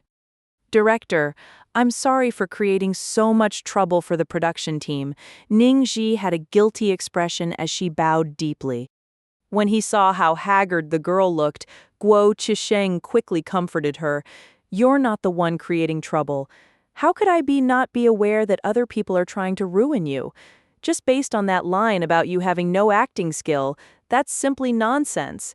As for saying that you slept with members of the production team, how could I not know the truth as one of the ones implicated in the rumor? I've seen plenty of matters like this before. I'm clear on who's right or wrong." "Thank you, Director." The fact that Guo Qisheng was standing on her side in this sort of situation really made her grateful. "However, this matter has really affected you too much. Just look at your haggard complexion. Why don't you take a couple of days off to recover?" Guo Qisheng proposed. Ning Xi immediately responded, "No need. Director, I want to continue shooting. My situation has already inconvenienced the production team enough. If this delays the production's filming schedule even more, I really won't be able to live with myself." Guo Qisheng saw her determination and showed a grateful expression.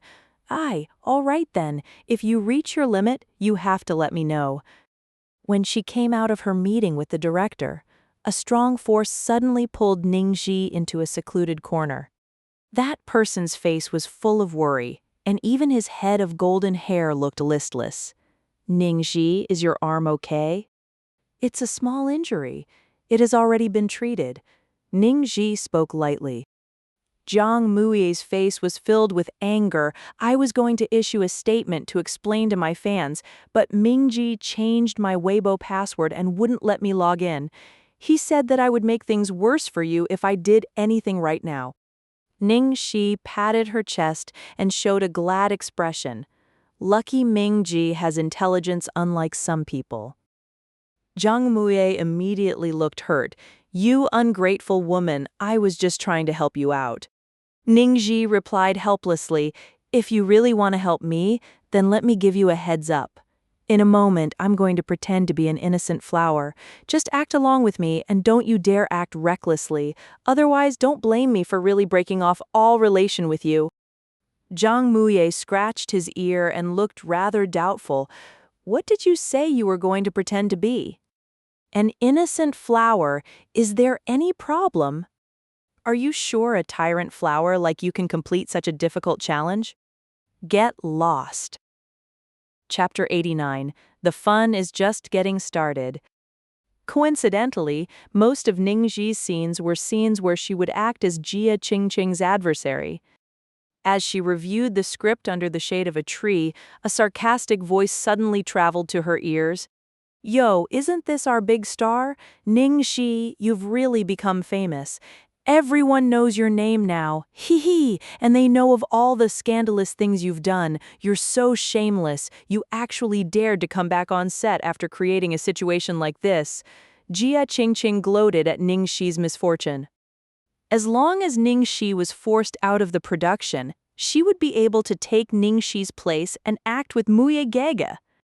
Ning Xi bit her lip, her body trembling, as she remained silent with a pitiful expression.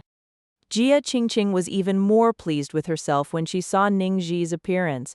She neared Jiang Muye and spoke coyly, "Muye Gege, you should stay further away from people like her. Otherwise, she will ruin your reputation. You've already starting to lose fans thanks to her." When Jia Qingqing approached, a strong smell of perfume immediately floated over. Veins bulged on Jiang Muye's forehead. He wanted to flare up on the spot, but after remembering Ning Xi's warning, he took a deep breath and forced himself to endure. Seeing that Jiang Muye had ignored her, Jia Qingqing assumed that getting involved in a situation like this had put him in a bad mood. She comforted him considerately. "Muye Gege, you can rest assured. The production crew will give in to the pressure and replace Ning Xi sooner or later." "You're so noisy." Jiang Muye had to completely exhaust his self-control in order to hold back all of his curses and spit out those 3 words. "I'm sorry, Muye Gege. I won't disturb your rest anymore." Jia Qingqing left, looking rather wronged. She wasn't happy about how Jiang Muye still treated her as coldly as ever, but after some thought, she quickly got over it. In any case, when she became the second female lead, she would have plenty of opportunities to interact with Muye Gege. She couldn't help but feel excited thinking about those intimate scenes. On another note, why had the director asked her to continue filming scenes with Ning Xi? This was such a waste of time. However, she did quite like the scenes they were filming today. One of them was a scene where she got to slap Ning Xi on the face. When the time came, she would make sure Ning Xi was humiliated. "Director, I think that for this scene the result will be better if I really slap her. What do you think?" Jia Qingqing, who had never been conscientious about filming before, took the rare initiative to discuss the scene with the director. How could Guo Qisheng not know what she was thinking? He spoke seriously. "The main point is to use the camera angles. At most, it's enough to touch the face a little." "Got it!" Jia Qingqing agreed verbally but had absolutely no plans of obeying. She decided to do a real slap, and to slap a couple more times at that to let that slut suffer some more.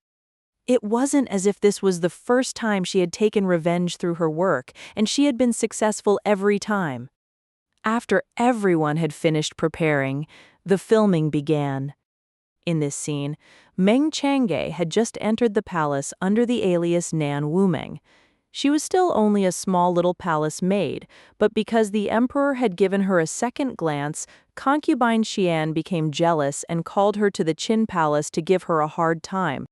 "Shameless slut, you actually dared to seduce the emperor right under my nose?" Concubine Xian stopped talking and threw a slap. The moment Jia Qingqing made a move, Ning Xi narrowed her eyes and leaned slightly to the side, cleverly evading the camera and dodging Jia Qingqing's hand. However, on the surface, she appeared to have received a forceful hit, and her entire person was thrown miserably onto the ground. Afterwards, she turned her face to the side and spat out a mouthful of blood. Ning Xi, Gu Qisheng jumped up in surprise. All the other production crew members who were watching also suffered a shock and gathered around her one after another. "Jia Qingqing, is this your first day filming? You can't even control your own strength." Guo Qisheng was usually very even-tempered, but this time he had really lost his temper. He couldn't interfere in matters that took place outside of filming, but he absolutely would not put up with despicable acts like this during on his set. Jia Qingqing had gotten scared herself. She had deliberately used some force earlier, but it definitely wasn't enough to throw Ning Xi to the ground and cause her to spit up blood. Not only that, she had clearly sensed that Ning Xi had dodged just now. Simply put, she hadn't even touched Ning Xi. Thus, she cried out in protest and disbelief, "I only slapped her lightly, I hardly used any force. She's putting on an act." Chapter 90, Playing an Innocent Flower.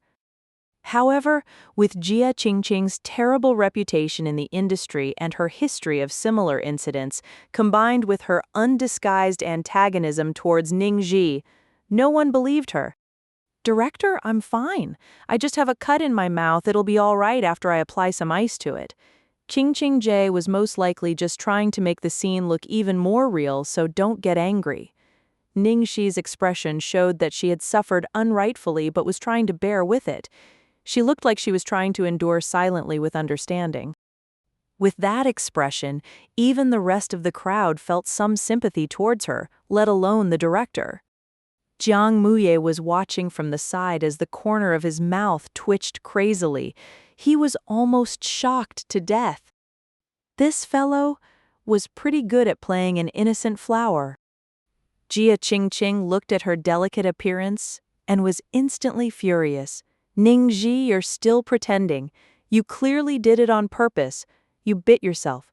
Did you hide some blood capsules in your mouth beforehand?" "Jia Qingqing, that's enough from you," Guo Qisheng admonished fiercely. The assistant by Jia Qingqing's side hurriedly pulled her back and persuaded, "Qingqing Ji, forget about it. Don't make the director angry. We're in the wrong for this incident." She clearly thought that Jia Qingqing had done it on purpose. She had seen too many incidents like this while following at Jia Qingqing's side. Jia Qingqing turned back and slapped the assistant on her face. "Scram! When has it ever been your place to command me?" The assistant fell to the floor after getting hit, just like Ning Xi had. There was even blood coming out from the corner of her mouth. The production crew surrounding them, especially those whose positions weren't very high like the assistants, hurried forward to help the assistant up. Their expressions when looking at Jia Qingqing were full of disgust. Although Ning Xi had a messy personal life, she had never let it affect anyone else. She was respectful and professional while filming. However, Jia Qingqing was a complete shrew. It was the first time Jia Qingqing had been falsely accused. Seeing that no one believed her, her face turned red, as if she was about to faint from anger in the next second. Just as she was about to lose control and attack Ning Xi without caring for her image, someone stepped out to pull on her wrist. Ching, I know you wanted to impress the director, but you didn't have to take it so far. Those in the know would say that you're dedicated to your work, but how would others think of you? The one who spoke up was Ning Xueluo, who had just rushed over. Ning Xueluo didn't have any scenes today. She didn't have to come, but for the sake of seeing Ning Xi in trouble, she had still come to the set. She hadn't thought that this was what she would see upon arriving. What was this Jia Qingqing doing? It had been such a great opportunity, but she had let it play out this way? Seeing that the crowd was about to sympathize with Ning Xi due to their extreme hatred for Jia Qingqing, Ning Xueluo hurriedly went up to help her out of her predicament. Jia Qingqing reacted as if she had just seen her family upon seeing Ning Xueluo. She immediately held on to her and cried as she complained, "Xueluo Ji, this bitch is trying to slander me." Afraid that Jia Qingqing would annoy even more people if she continued talking, Ning Xueluo pulled her into a corner. "Why couldn't you hold on for a while longer? Ning Xi will be chased off sooner or later. What are you doing picking fights with her at this time?" Jia Qingqing anxiously said, "I wanted to teach her a lesson at first, but I didn't even touch her at all. She just dodged and acted as if I hit her so hard that she spat out blood." Ning Xueluo took one look at the director reassuring Ning Xi, who was putting on a generous air, and could immediately tell what kind of act she was trying to pull. She hurriedly tried to think of a way to save the situation and said, "Qingqing, it's not enough that I believe you. The problem is that everyone doesn't believe you. Even if you explain the situation, it won't help. The best way to get out of this mess is to apologize to Ning Xi immediately." Jia Qingqing exploded upon hearing this. "What? You want me to apologize to her? No way. Xueluo Ji, how could you stand on her side and speak for her?" Chapter 91, Complete Counterattack. Because of this brainless girl, Ning Xueluo was close to dying from frustration. Haven't you seen that everyone's starting to sympathize with her because of this incident? Don't tell me that you want her to rise from the ashes and continue acting with your muay geg. Jia Qingqing hesitated slightly for a moment, but refused to bow down in the end. "I'm not going. I'd rather die than apologize to that bitch." What effect could such a small incident have? All she had to do was buy some small gifts to buy off these people later. Ning Xueluo saw that Jia Qingqing couldn't be persuaded, so she could only leave things as they were and hope that she wouldn't cause any more trouble later on. It was already a foregone conclusion that Ning Xi's reputation would be blown to bits. No matter what schemes she tried, she could only play small little tricks like these. How could she possibly turn things around? She estimated that the mysterious sponsor behind Ning Xi would dump her not long after. Who would want a lover with a terrible reputation who cheated on him? Thinking up to here, Ning Xueluo calmed down somewhat. In the end, to prevent any more conflicts arising between them, Guo Qisheng decided against filming the scene again and just used the clip where Ning Xi had spat out blood. The second scene slated for filming today was the scene where Meng Changa had just been bestowed the title of consort, while Consort Xian lost favor and was thrown into the Cold Palace. Meng Changa entered the Cold Palace to visit Consort Xian and told Consort Xian her true identity. Luckily, this scene was rather safe. It was all expressions and dialogue, not much action. 3, 2, 1, action. Filming started. In the Cold Palace, Consort D sat on a wide chair, looking disdainfully from the corner of her eyes at the sorry figure fallen at her feet. "Consort Xian, do you know why I hate you so much? Why I had to push you to certain death?" "Bitch, you're clearly jealous of me. Jealous that the Emperor likes me. Jealous that I am favored." Consort D laughed as if she had heard the best joke in the world. "You say that I'm jealous? Of the favor of that rotten old man?" "Consort de you. Have you gone mad? I'm going to tell the Emperor. I'm going to tell the Emperor that you insulted." Consort D abruptly shot a sinisterly cold look at her, forcing Consort Jian into silence. Following that, she spoke word by word. Consort Jian, do you know who I am? I wonder if you remember the name Meng Changge? You, Jia Qingqing couldn't continue her words no matter what. Guo Qisheng shouted, "Cut! Do it again!" The second try started. Consort Xian, do you know who I am? I wonder if you remember the name Meng Changge? This time, Ning Xi's gaze was even more severe than the previous time. It clutched tightly at Jia Qingqing's throat like a noose. You are R. Stop. Do it again. The third try started. Consort Xian, do you know who I am? I wonder if you remember the name Meng Changge?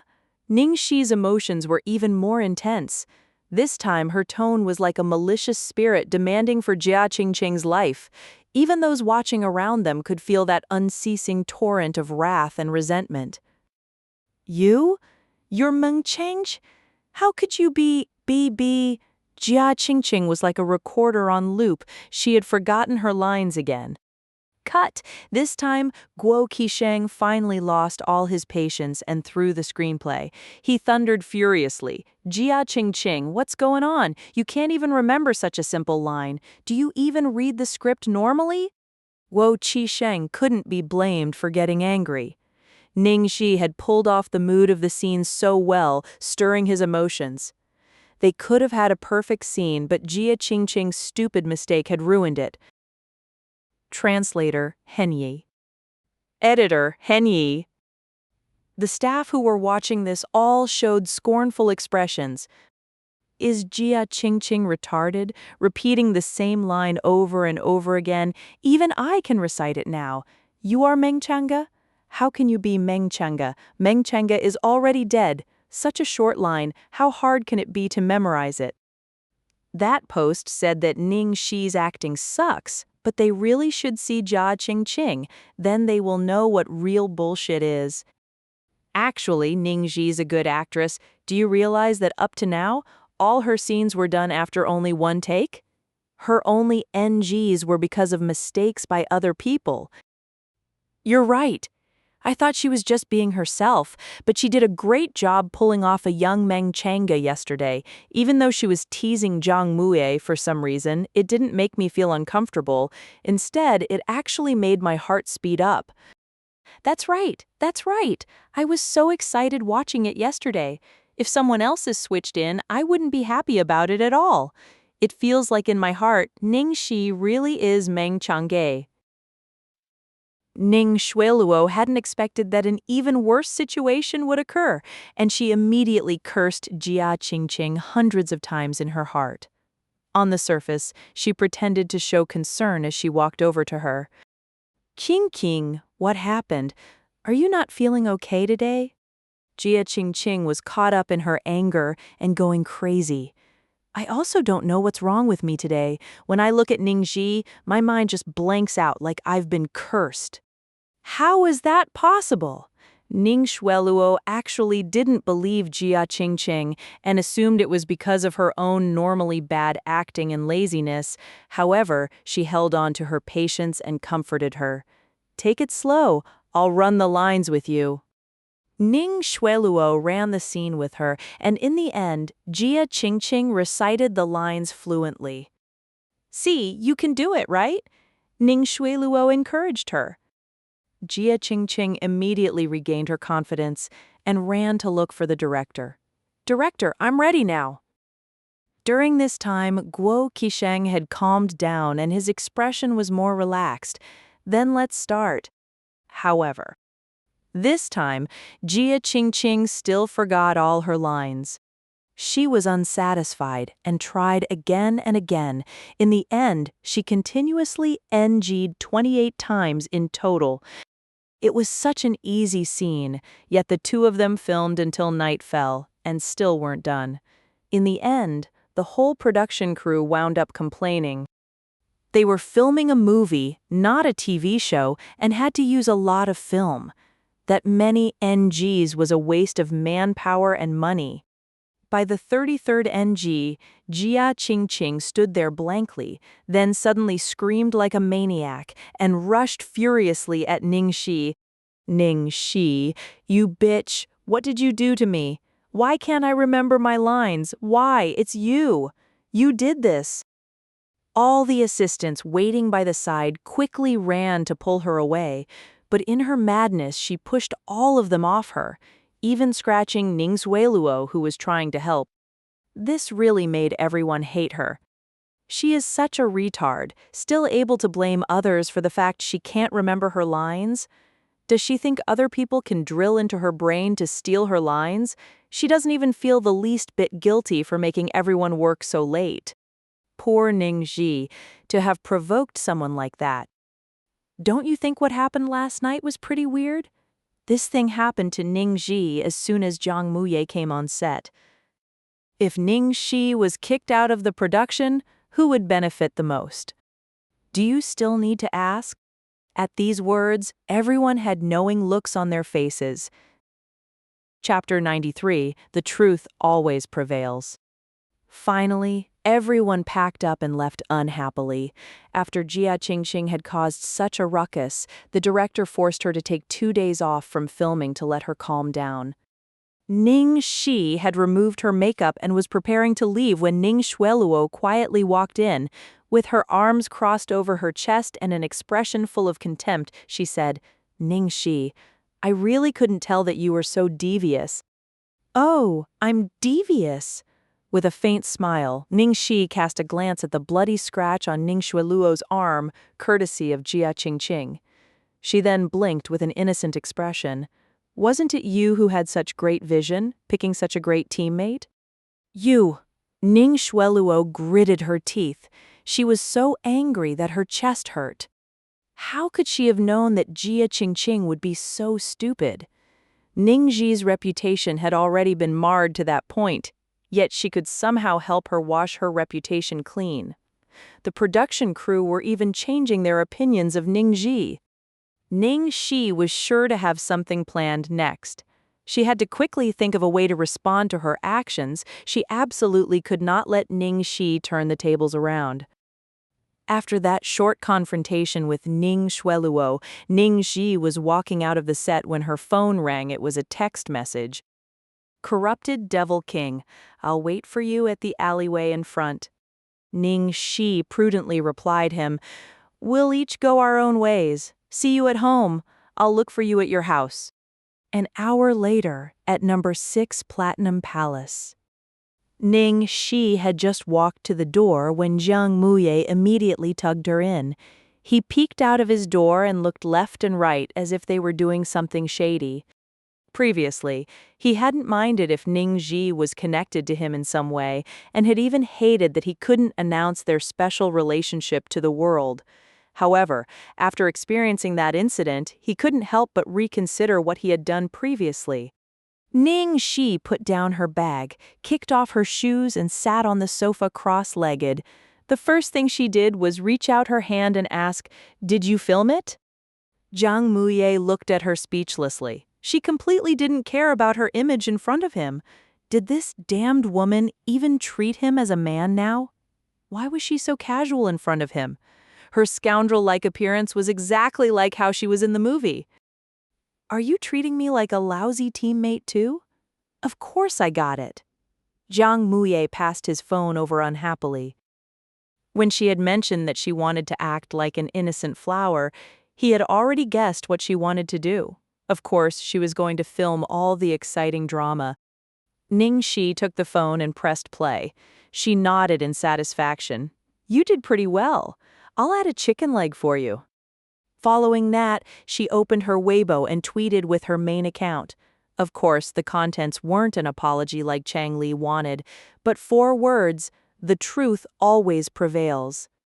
After tweeting that out, she quickly logged into her side account and messaged a blogger specializing in Golden Age entertainment gossip. She then sent the video containing Jia Qingqing's continuous failed scenes to him. Those 2 companies were really dead rivals. Not much time had passed since Ning Xi sent the message when the blog immediately posted the clip.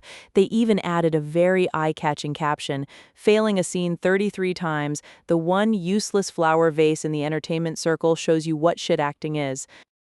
Jiang Muye cast a glance at her. You're just sending it to this blog?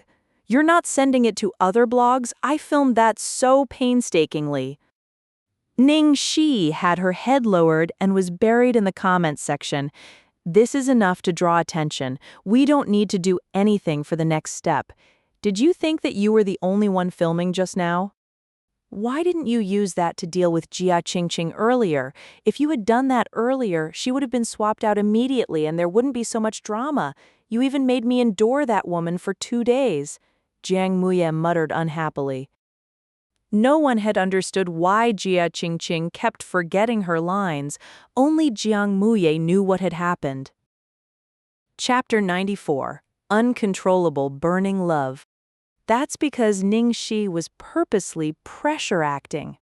Pressure acting was a technique that only extremely experienced actors could pull off. They could use their acting to pressure the other person mentally, making the other act abnormally, forgetting their lines. The most intense pressure could even give the other a mental block that they would never be able to get over for the rest of their lives. There were extremely few people who could use this technique in the entertainment circle. Most importantly, it was very hard to see through this technique because it was hard to tell if the other was simply acting well or was purposely using pressure acting. This technique could harm others without leaving a trace. Ning Xi rolled her eyes at him. I can't throw out my moves so casually. Firstly, she needed a specific situation to use this kind of move. For example, the scene today was perfect for suppressing Jia Qingqing. Secondly, this move would affect the progress of filming, so she definitely wouldn't use it unless she really had to. Jiang Muye unconsciously remembered some unhappy memories and curled his lip as he said, "Then I am very honored to be one of the few you unleashed this move on." Back then, he had been suppressed by Ning Xi using this move. However, he wasn't trashed like that Jia Qingqing. He had eventually held on and had overcome the move, and his acting skills had even improved by leaps and bounds after that. After saying so, Jiang Muye stared at her with a burning gaze. Are we eating dinner together tonight? You promised me you'd treat me alone. You also promised that you'd play games with me another day. It was Ning Xi who was in the wrong for this, so she sighed helplessly and said, Fine, fine, fine. I'll eat with you and play with you, okay? I'm just going to message Lu Tingxiao and let him know. Jiang Muye's expression instantly changed upon hearing this. You're only living in temporarily for little treasure. Why do you have to report when you don't go back? What's the relationship between you and Lu Tingxiao? Although I'm sending a message to Lu Tingxiao, the recipient is little treasure, okay? Ning Xi was too lazy to bother with him. She looked down at her phone and typed a message. My dearest darling, Auntie is busy tonight, so I might come back really late. Remember to eat your dinner and go to sleep. When Auntie is free, I'll buy cute clothes for you. Love you, XOXO. Jiang Muye looked at that message and got so annoyed that his eyes turned red. Why are you so gentle to little treasure? You were never this gentle to me when we were together. You kept beating me up whenever we quarreled. Ning Xi cast a sideways glance at him. You deserved all those beatings. Little treasure is so cute. Are you sure you can compete with him? Jiang Muye's beautiful eyes lit up like the blazing sun. Ning Xi, did you ever even like me back then? You really got close to me just to... Ning Xi looked at him with surprise. Nonsense, of course not. You. Jiang Muye pointed at her and couldn't speak for a long while. Ning Xi propped up her chin and smiled at him. So? Are you full from anger now? Are we still going to eat dinner?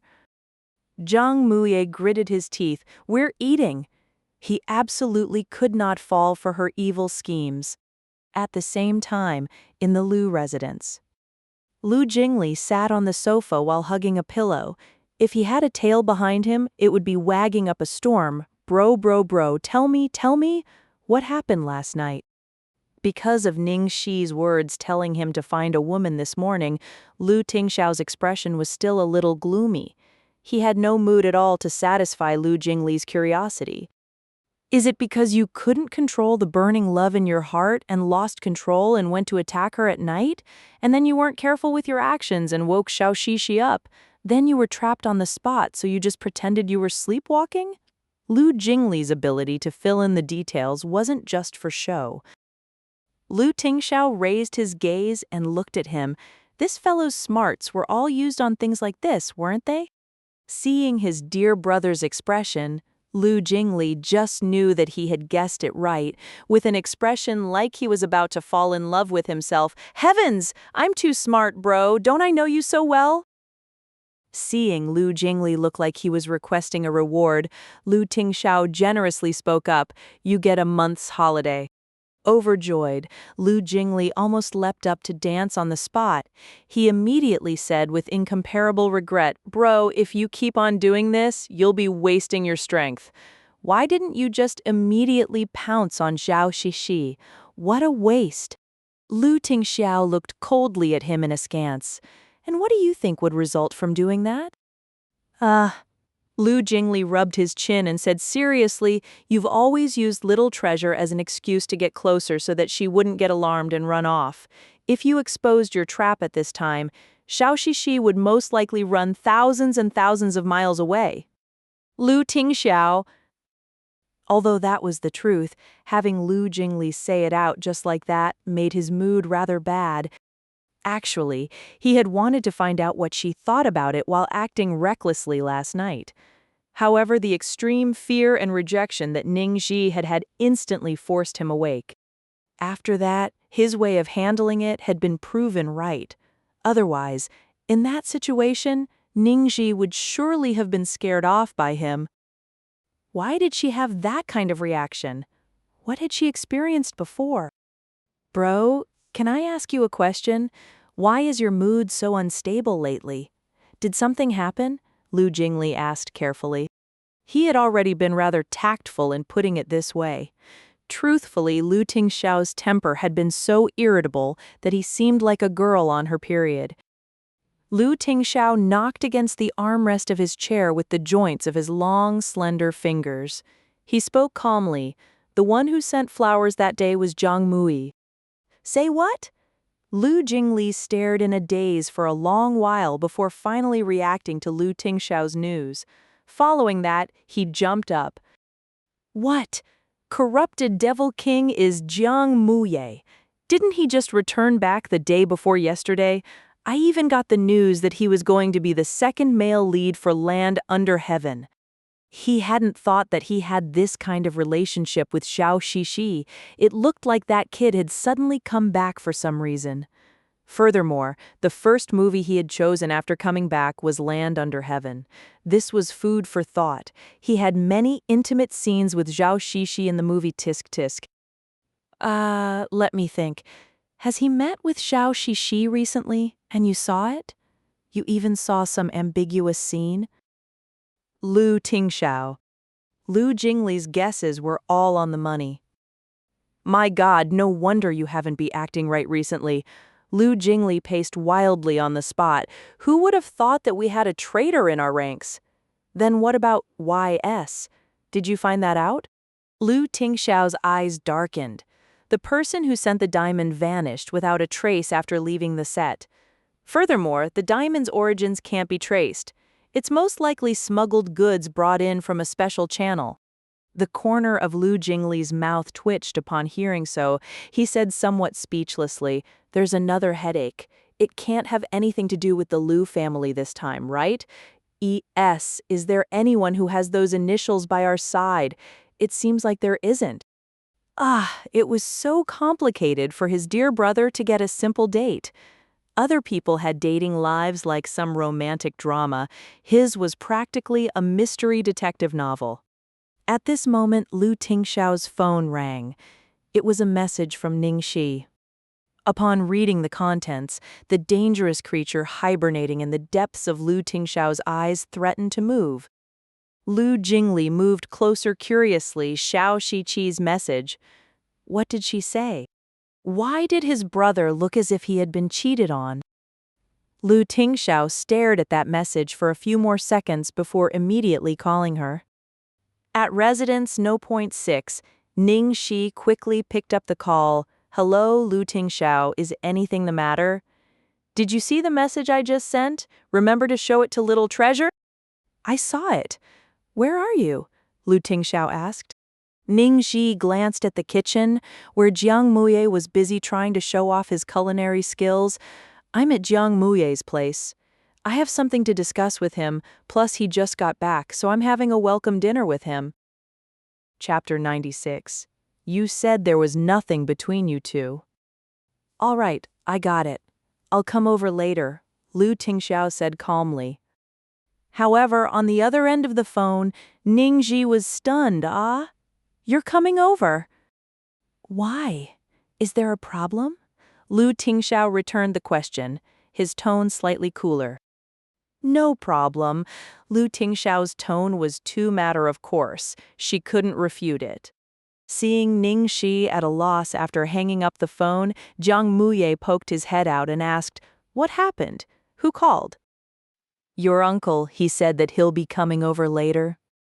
What did you say? The spoon in Jiang Muye's hand fell to the ground with a clatter. He then pointed at her and lamented with grief. Ning Xiaoji, you told me that there was nothing going on between you two.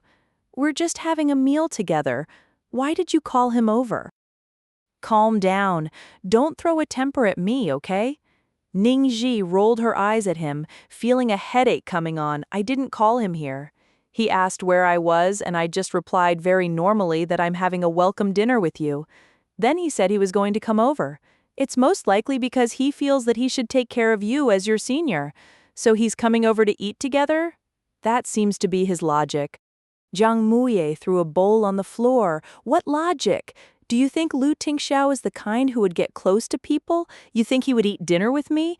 When my mum tries to invite him out for a meal, she gets scheduled in half a year later. Distance is his middle name. Ning Xi impatiently tossed a pillow at him. You terrible kid. Can't someone be concerned for you? Why do you have to keep putting me and Lu Tingxiao together? How do we even seem compatible? Jiang Muye mumbled to himself. It's a man's intuition. What do you know? In the time that they were quarreling, the doorbell rang. Ning Xi gave a warning glare to Jiang Muye, indicating that he should be careful with his words before rising to open the door. The moment she opened the door, Ning Xi's immediately lit up in pleasant surprise, because a little bun was following at Lu Tingxiao's side. Upon seeing her, Little Treasure threw himself at her with his short little arms wide open, as if he hadn't seen her in ages. Ning Xi's heart melted, and she quickly picked him up. Darling, you came too. I was still sad that I couldn't eat dinner with Darling tonight. In the house, Jiang Muye looked at Ning Xi carrying Little Treasure, then glanced at Lu Tingxiao, who was watching them with affection in his eyes. He had the feeling that they were a family of three. He had never expected that Ning Xi would actually get along this well with Little Treasure. Little Treasure was an existence that was even harder to get close to than his dad. As for Lu Tingxiao, his attitude towards Ning Xi was very strange. Even if it was for Little Treasure's sake, knowing Lu Tingxiao's personality, he couldn't possibly bear living with a strange woman under the same roof. Hey, don't forget about me. I'm right here. Lu Jingli squeezed in, carrying 2 bottles of wine. Seeing that all 3 members of the Lu family had come, Ning Xi immediately tossed a look at Jiang Muye that said, See, they're all just here to care for you. Uncle, second uncle, and even Little Treasure came. Come in quickly. Although he wasn't extremely pleased, Jiang Muye could only obediently invite them in. Who was it that let him be born in the younger generation? Chapter 97. She's the one who chased me. After the 3 of them had come, there was nothing left for Jiang Muye to do. Lu Tingxiao had invited a Michelin chef to cook dinner. Lu Jingli had brought 2 bottles of good wine from home, and Little Treasure took Ning Xi away. The 5 of them then sat around the table with a weird atmosphere. Luckily, Lu Jingli was still around, so it wasn't too awkward. They ate and chatted idly on and off. "Here, let's welcome our great star back home. Second uncle will give you a toast." "Thank you." "That's right, I didn't get the chance to ask you yet. How did you meet Xiao Shishi?" Lu Jingli asked seemingly thoughtlessly, trying to suss out information on behalf of his brother. Hearing this question, Jiang Muye's expression didn't look too good. It seemed like he didn't really want to discuss this topic. He replied vaguely, "We met in university overseas, and we're in the same batch." Lu Jingli narrowed his eyes and glanced at him sideways, saying with some hidden meaning, "I think it's not that simple, right? Don't tell me she's an ex that you chased and tossed aside after you got her? The women by your side, excluding your mum and your fans, are your ex-girlfriends." Jiang Muye. Ning Xi snorted in laughter and gave Lu Jingli a thumbs up. "Second young master, you're too smart." "Hey, it looks like I guessed right." Lu Jingli's expression was full of pride. There really was nothing he couldn't guess in this world.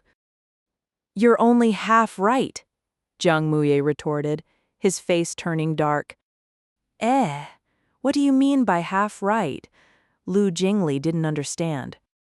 "She's my ex-girlfriend, all right, but she was the one who chased me and dumped me." Jiang Muye glared at Ning Xi sitting opposite with the expression of an abandoned wife as he spoke. An imperceptible glint flashed across Lu Tingxiao's eyes while he was helping Ning Xi and Little Treasure cut their steaks. Even Lu Jingli was startled. This was the first time he had guessed wrongly. He slammed the table with both hands and spoke while trying to hold back his excitement. "Really? Are you kidding me? This doesn't make sense." No matter how Ning Xi had been like overseas, she couldn't match up to the absurdity of this kid, so he had always thought that it was Jiang Muye who had initiated the breakup between the two. He hadn't expected. Jiang Muye stabbed a rib on his plate angrily. "Ask her if you don't believe me." Why did they get onto this topic suddenly? Ning Xi's face was full of helplessness. That was a complete accident. The burning desire for gossip in Lu Jingli had already been lit up, and he was no longer just asking for his brother. He asked curiously, "Then what happened? Tell me quick. Quick, quick, quick." Jiang Muye was speechless. As someone from the older generation, is it really good for you to be so interested in the younger generation's gossip? Seeing that Jiang Muye's expression had turned ugly and not wanting to make him look bad in front of his seniors, Ning Xi answered, "It's nothing special. So many girls liked him back then in school. I was just one of them. In the end, we broke up because I found that he wasn't what I imagined and my fantasy collapsed." It seemed like there was nothing wrong with Ning Xi's words, but Lu Jingli knew that things weren't as simple as that. Otherwise, Jiang Muye's expression wouldn't look like that. Kisk, he was going to see if he could drag something out of the kid after giving him some wine later. Since Little Treasure was around, Ning Xi didn't drink tonight. After she finished eating, she sat by the table and was a little bored. Thus, she asked, "Mr. Lu, can I go bring Little Treasure over there to play some games?" Lu Tingxiao nodded. "Go ahead." Although the tone he used with Ning Xi seemed rather normal, it gave off a warm feeling that wasn't there with other people. Jiang Muye's face was full of resentment. That was his video game machine, the setup that he had brought back specially. She actually asked permission from another man and was going to play with another man. He wouldn't accept it even if that man was just 5 years old. Chapter 98. You're the only one who can cure me. After 2 hours, despite Lu Jingli's valiant sacrifice, he couldn't drag anything out of that kid Jiang Muye before collapsing drunkenly. Actually, Jiang Muye was already on his last breath, but knowing that Lu Jingli wanted to interrogate him, he had held on until now. It was hard having such a gossipy uncle. He secretly felt that there was some reason why Lu Jingli was so adamant on trying to uncover this incident. However, his brain was mush right now and he couldn't think. The only one still sober at the table was Lu Tingxiao. Lu Tingxiao called the butler to take Lu Jingli home, then stood up and walked towards the living room.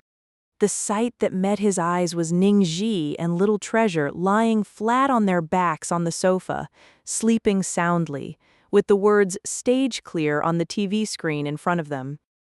Lu Tingxiao lightened his footsteps and walked over. The girl was carrying a soft, white little bun in her arms. That sweet, sleeping visage could give anyone the urge to give up all fame and prestige just to sleep with her quietly for the rest of their lives. In the dining room, while in a daze, Zhang Muye watched Lu Tingxiao bend his body towards Ning Xi and get closer and closer. His pupils shrank and he was immediately wide awake. Lu Tingxiao almost couldn't help kissing the girl's sleeping visage. However, he stopped at the last possible moment and turned towards Little Treasure, waking him up with a soft call.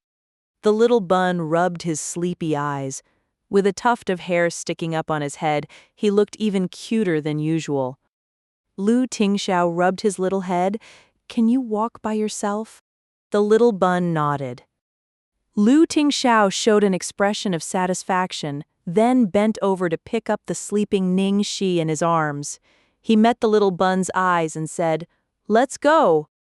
The little bun obediently followed behind his daddy, seemingly not feeling that anything was strange. Jiang Muye rubbed his eyes with all his strength.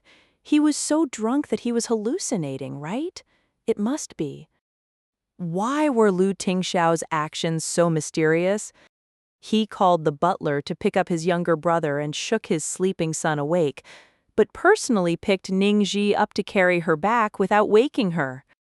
Seeing Lu Tingxiao carrying Ning Xi, with the little bun following behind as they left, Zhang Muye remained dazed. Finally, his head fell on the table as he finally collapsed from drunkenness. In the Lu residence, the little bun wanted to sleep together with Ning Xi. Lu Tingxiao, men should keep their distance from women. The little bun showed 5 of his fingers, indicating that he was just 5 years old. Lu Tingxiao nodded. "Very good. You realize that you're no longer a 3-year-old kid, but a 5-year-old adult. Now go back to your own room to sleep." Little bun. Lu Tingxiao's expression turned serious. "Do you want to be Auntie Xiaozi's darling forever? I can only keep her for 3 more months.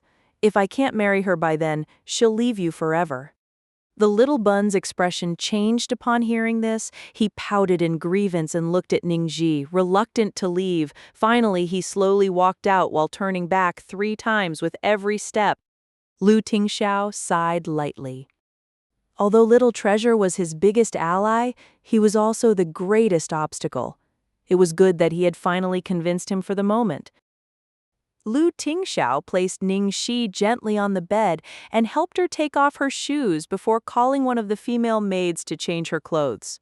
While in a daze, Ning Xi felt that she had somehow returned to a soft bed. There was even a blurry figure in front of the bed. She reached out towards that somewhat familiar figure, still a little hazy and sleepy. Lu Tingxiao, are you sleepwalking again?"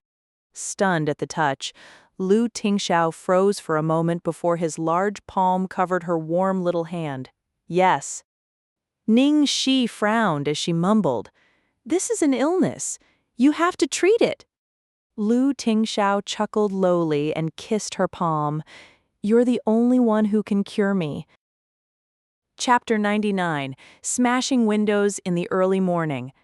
In the middle of the night, at the PR department of Golden Age Entertainment Group, Liang Feixing was currently hard-pressed over Su Yimo's drunk driving scandal where she had knocked over someone when his personal phone suddenly rang. He had been prepared to toss his phone to the side impatiently, but after seeing the display, he broke out into cold sweat and immediately sat up straight and hurriedly picked up the call. "Hello, CEO Lu. Sorry, we're currently taking care of this matter. It'll be settled by tomorrow night at the latest." "What matter?" The man's cold and distant voice sounded from the phone. Ah, that is Su Yimo's drunk driving incident. You're not looking for me because of that? Liang Feixing was confused, so the boss hadn't called this late at night to interrogate him about the matter. No. Liang Feixing immediately heaved a sigh of relief.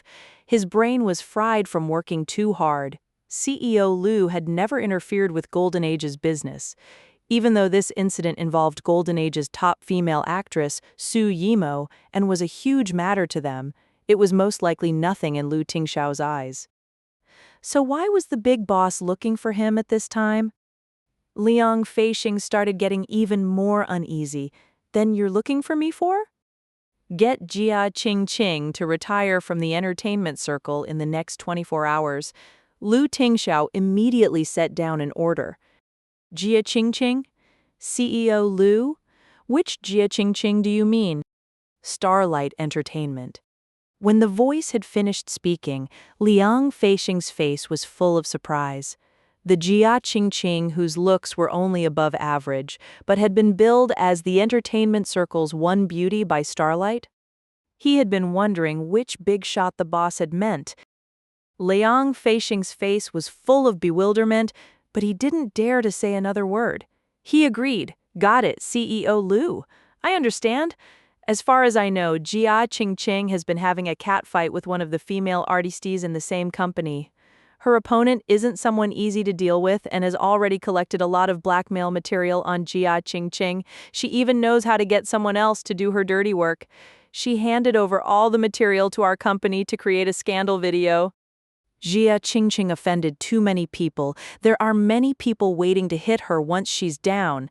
I estimate that she won't be able to escape so easily. However, we need a bigger fire to chase her out of the entertainment circle. Do it in secret, Lu Tingxiao warned. Yes, rest assured, CEO Liu. After hanging up the call, Liang Feixing immediately handed over all his tasks to the vice director and personally handled this matter.